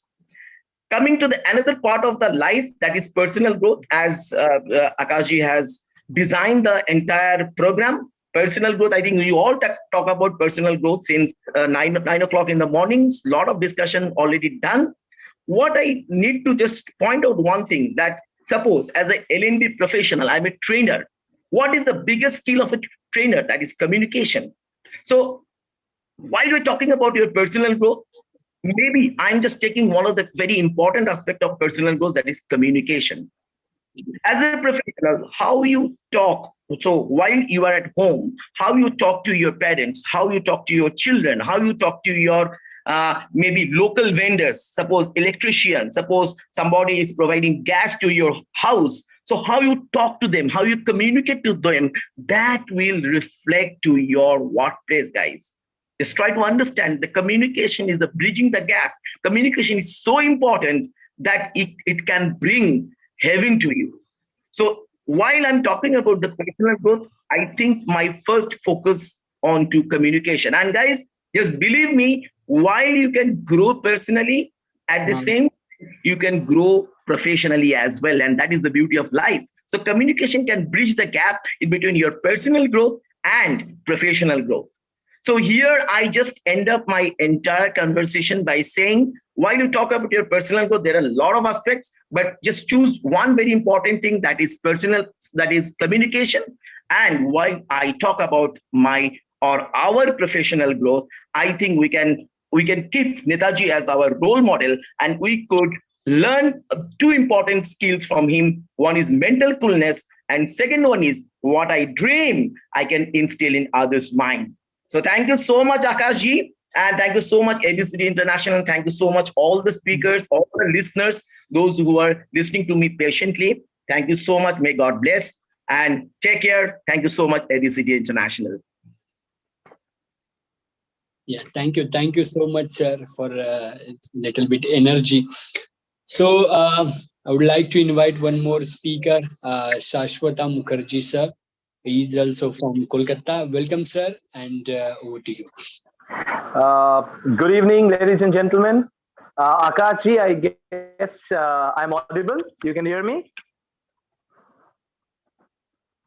Yes, sir. Yes, sir. You are audible. Okay, great. Good evening, ladies and gentlemen, respected jury members, and all my international co-participants in this Speakathon today. It's a great privilege to represent my country, India, in this wonderful initiative of Speakathon by Team ABCD International.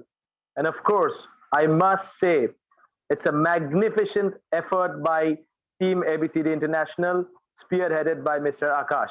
Thank you so much for giving this wonderful platform an opportunity to all of us in the international level to share and discuss our thoughts.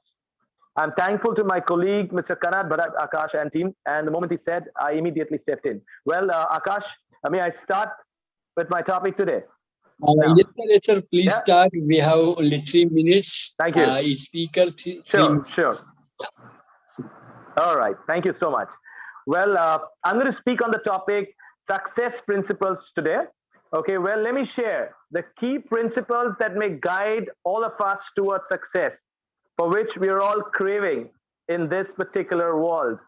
Now, these principles are not only powerful, guys, but they're also easy to remember. Why? Because I've tried to put it down in an acronym basis with the spelling success, SUCCESS.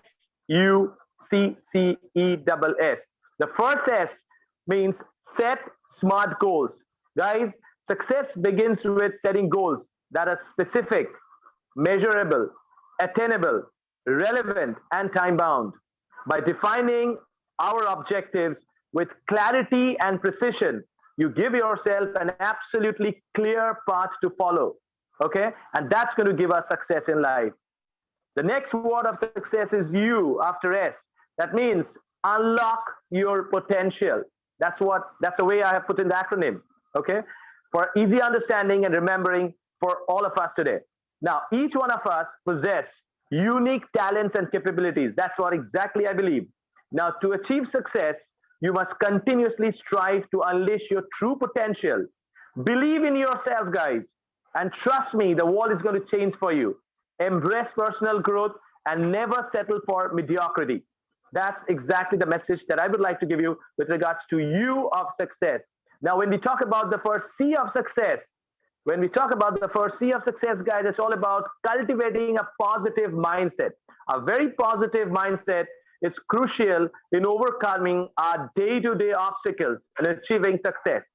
Train your mind to see opportunities in every challenge that you face in your day-to-day life. Embrace optimism, practice gratitude, and surround yourself with supportive individuals who uplift and always try to inspire you. Okay? Now, the other C of success comes to me as continuously learn and grow. Okay? Now, in my 18 plus years of experience in corporate India, I've served many organizations like Wipro, Tata, and very renowned organizations in the telecom space as well. And believe me, this is something I always take it from my heart. Continuous learning for growth. Success is a journey. It's not a destination. It requires a commitment to lifelong learning and personal growth. embrace new knowledge, develop new skills, and adapt to changing circumstances, because every day it's a changing circumstances that we have to feel, right? So we all need to be an amoeba so that we can adjust. We can adjust to every situation, every circumstances, and we need to live life like a cockroach. So whatever the situation comes, be it an earthquake, be it a natural disaster, the cockroach always stays alive, right? So that's what we need to do, guys. And guys, remember that knowledge is power, and constant growth is the key to sustain success. The E of success is embracing the failure as learning opportunity. Failure is not the opposite of success, guys. It's an essential part of it. So embrace failure as a valuable learning opportunity. Okay. The next S stands for stay focused and persistent. Success does not happen overnight. It requires a lot of focus, a lot of determination, and unwavering persistence. That's what I personally believe and trust. Stay committed to your goals even when faced with new challenges or distractions. Maintain your focus, stay motivated, and remember that perseverance is the key to achieve your dreams. The last S of success is surround yourself with a supportive network. Okay, success is not a solo endeavor, guys. Surround yourself with a network of supportive individuals who believe in your potential. Seek mentors who can guide and inspire you. Okay, and trust me, the opportunity that Akash has given to all of us is exactly what it is. It's a supportive network that is trying to build across the international forum, and that is how ABCD is such a successful organization, what I believe. So guys, surround yourself with supportive network. Okay, now remember, your network is your net worth. Okay, in conclusion, success is attainable for anyone who follows the very simple principle, which I tried to put it in an acronym format to you guys. That is S, set smart goals. U, unlock your potential. At first C of success, cultivate a positive mindset. Second C, continuously learn and grow. And E, embrace failure as a learning opportunity. And S, the last S, stay focused and persistent, and surround yourself with a supportive network, right?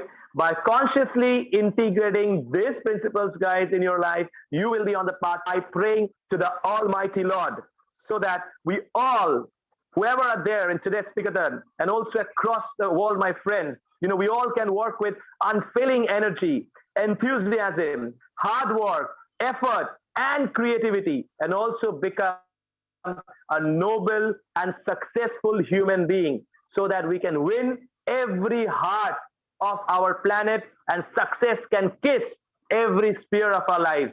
Thank you very much, and namaste from India.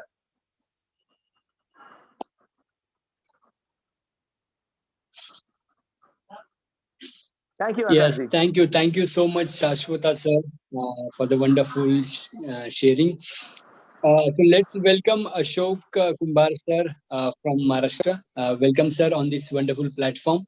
Over to you, sir. Yes, sir. Very, very thank you, sir.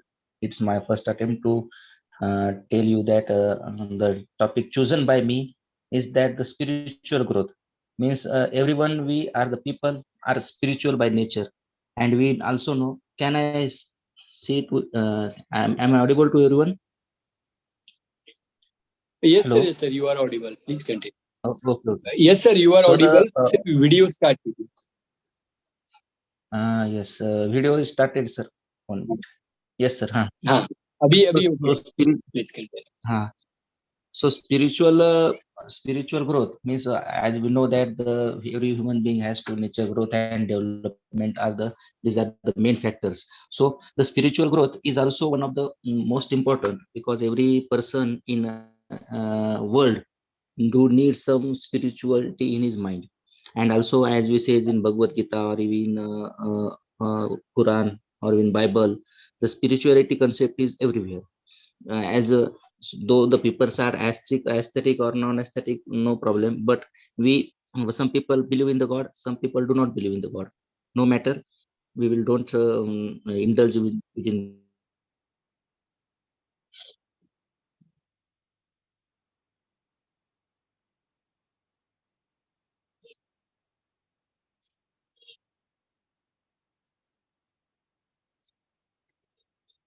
I think which are the point that we should see. The number one is that the person is spiritually dead, meaning that he is as not being born again. As we know that in Hindu mythology,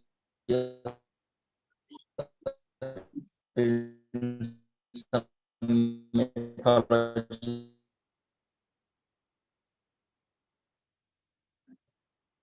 change the soul as in mythology. वो तो क्या रहता है कि जो जीना या मरना जो है तो उसके बाद में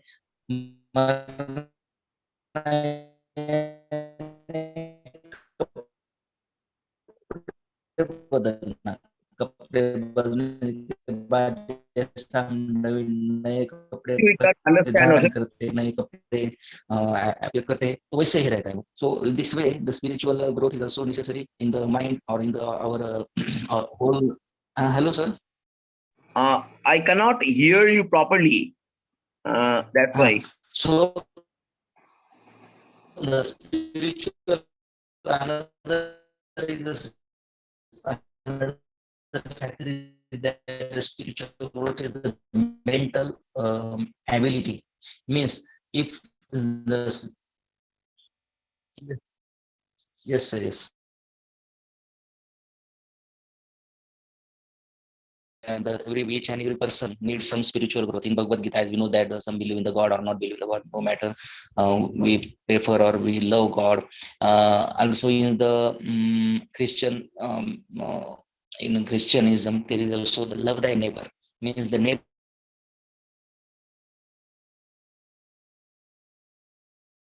God is our neighbor because he lives in me, he believes in me, he takes every each and every moment from his to me.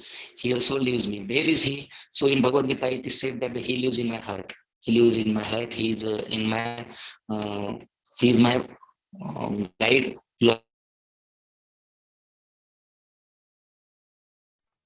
Spiritual growth when happen when I will consider that the indwelling God, or that the what we say that God is in the form of nature, or God is in the form of various aspects. No matter, there should be many aspects. But the problem is that when we consider the importance of God, importance of someone, importance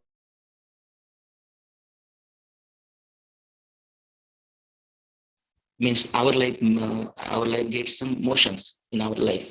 How to our life changes. I can see that no, this work is not.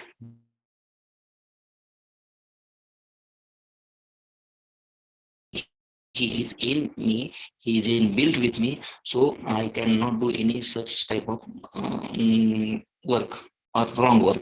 When this tendency or when this concept has confirmed in my mind, then I can do the work. I can do the my work, or I can do the social work. I can do the each and everything which is in my life.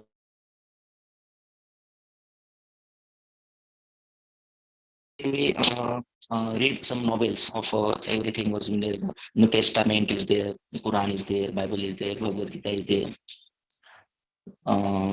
Some Buddha Charitra is there. So when I observe, when I read all these novels, all these Mahan Granths, always say that with the philosophies, the some techniques are same. There are some techniques and same techniques which are repeatedly said for the sake, for the benefit of human mind.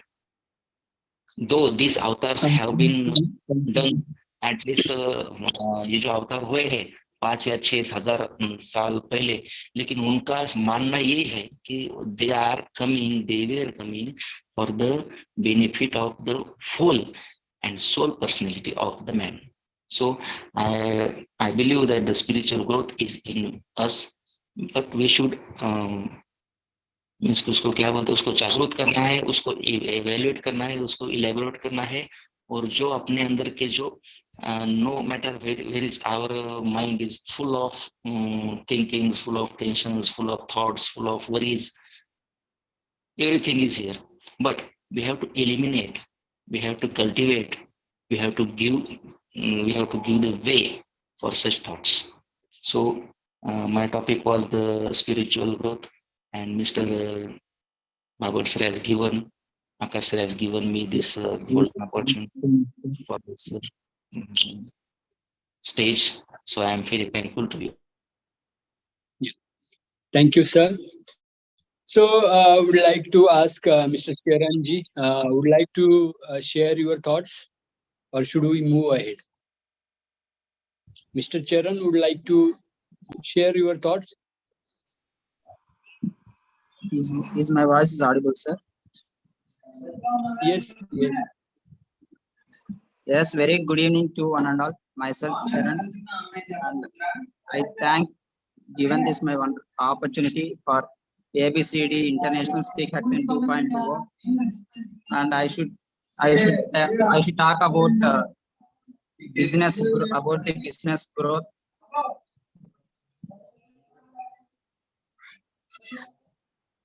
In the please business continue. growth, Please continue.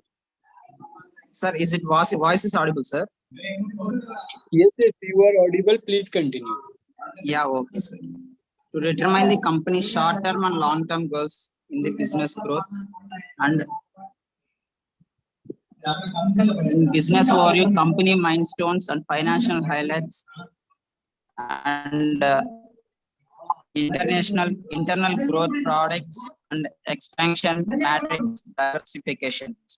In company milestones, the slide covers milestones achieved by our company. 27,000 people get employed, access 70 locations in America. And short-term goals is company will use this slide for showing the short-term goals. That is to generate 5% growth in states revenue by Q3 2019.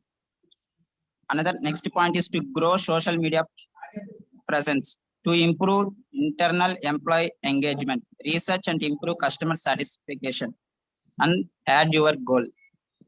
In long-term goals, to enlist the company in Fortune 500 by 2025, and to open 3 sales office manufacturing plants and 1 R&D lab across the globe by 2024. To acquire 30% of food products market share in the country in 2022. And there are diversification of some levels and types. Company will use this slide to show this diversification levels and types. Diversification level, first one is low level, in that single business and dominate business. In single business, 95% or more of revenue comes from a single business, and in dominant business, between 70% and 95% of revenue comes from a single business. And moderate level, related constant, less than 70% of revenue comes from the dominate business, and all businesses share product, technological and distribution linkages. And related linked, less than 70% of revenue comes under the dominate business, and they are only instead links between business. And third one is high level diversification level, that is unrelated. Less than 70% of revenue comes of the dominant business, or there no common links between the business. And another thing is in growth business, SWOT analysis and pestle analysis, risk and magnet dashboard, impact of growth strategies. In the growth strategies, that is internal growth, product expansion matrix, and diversification strategies. External growth is merger, acquisition, joint ventures. Thank you for this giving wonderful opportunity of Akash sir, and our whole guest speakers. Thank you one and all. Thank you so much. So we have last speaker now. I request everyone, please start video. In 3 minutes we will wind up.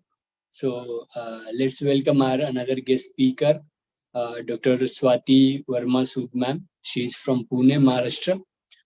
And if possible, everyone, please start video. Ma'am, over to you. Hello everyone. Akash, my video, I've connected from 2 devices, so my other video is on. Hello everyone, good evening to all of you, and I'm glad that I am, the first from the last today. My title is The Key Principles of Success. Thank you so much, ABCD team and Babat family, for giving me opportunity to talk on key principles of success. One very important topic, and today I just want to share 3 principles which are on the top when we talk about the key principles of success. In this short session, we will explore 3 fundamental principles that can pave the way to achieving your goals and dreams. So let's dive deep into it. Success starts with the first thing, that is a clear vision. So the first principle we have is setting clear goals. In this, you have to identify what you truly want to achieve and be specific about it. So the first thing is we have to have a clear goal. When we have a clear target, it becomes easier to create a roadmap towards the success. And your goal acts as a compass guiding you through the challenges and distractions which is there in our life. Always remember that break your goals into smaller, achievable steps and celebrate each milestone along the way. It will keep you energized always. So that is the first fundamental principle. The second fundamental principle is embrace continuous learning, right? So always seek knowledge and be open to the new ideas. One should be lifelong learner. So I always say, being a trainer also, I always believe that one should be a lifelong learner.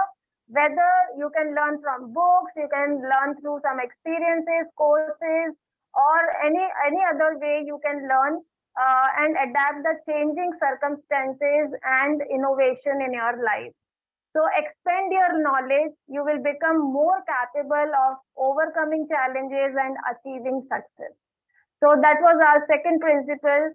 And the third principle, which I want to share today, is persistence and resilience. One of the top thing, because if you are a hard worker or you have a knowledge, but until and unless you have a persistence and resilience, you won't be able to get success in your any goal you are targeting. So it means staying committed to your goals even when you are facing setbacks or failures. So failure is a part of the journey. It's essential to learn from your mistakes, adapt and keep going. Be resilient in the face of challenges.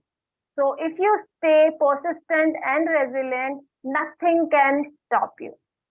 So the key principles of success, I'm just revising it: set clear goals, embrace continuous learning, persistence and resilience, and always believe in yourself and your abilities. And success is within your reach. So wishing all of you an incredible journey towards a successful and fulfilling life.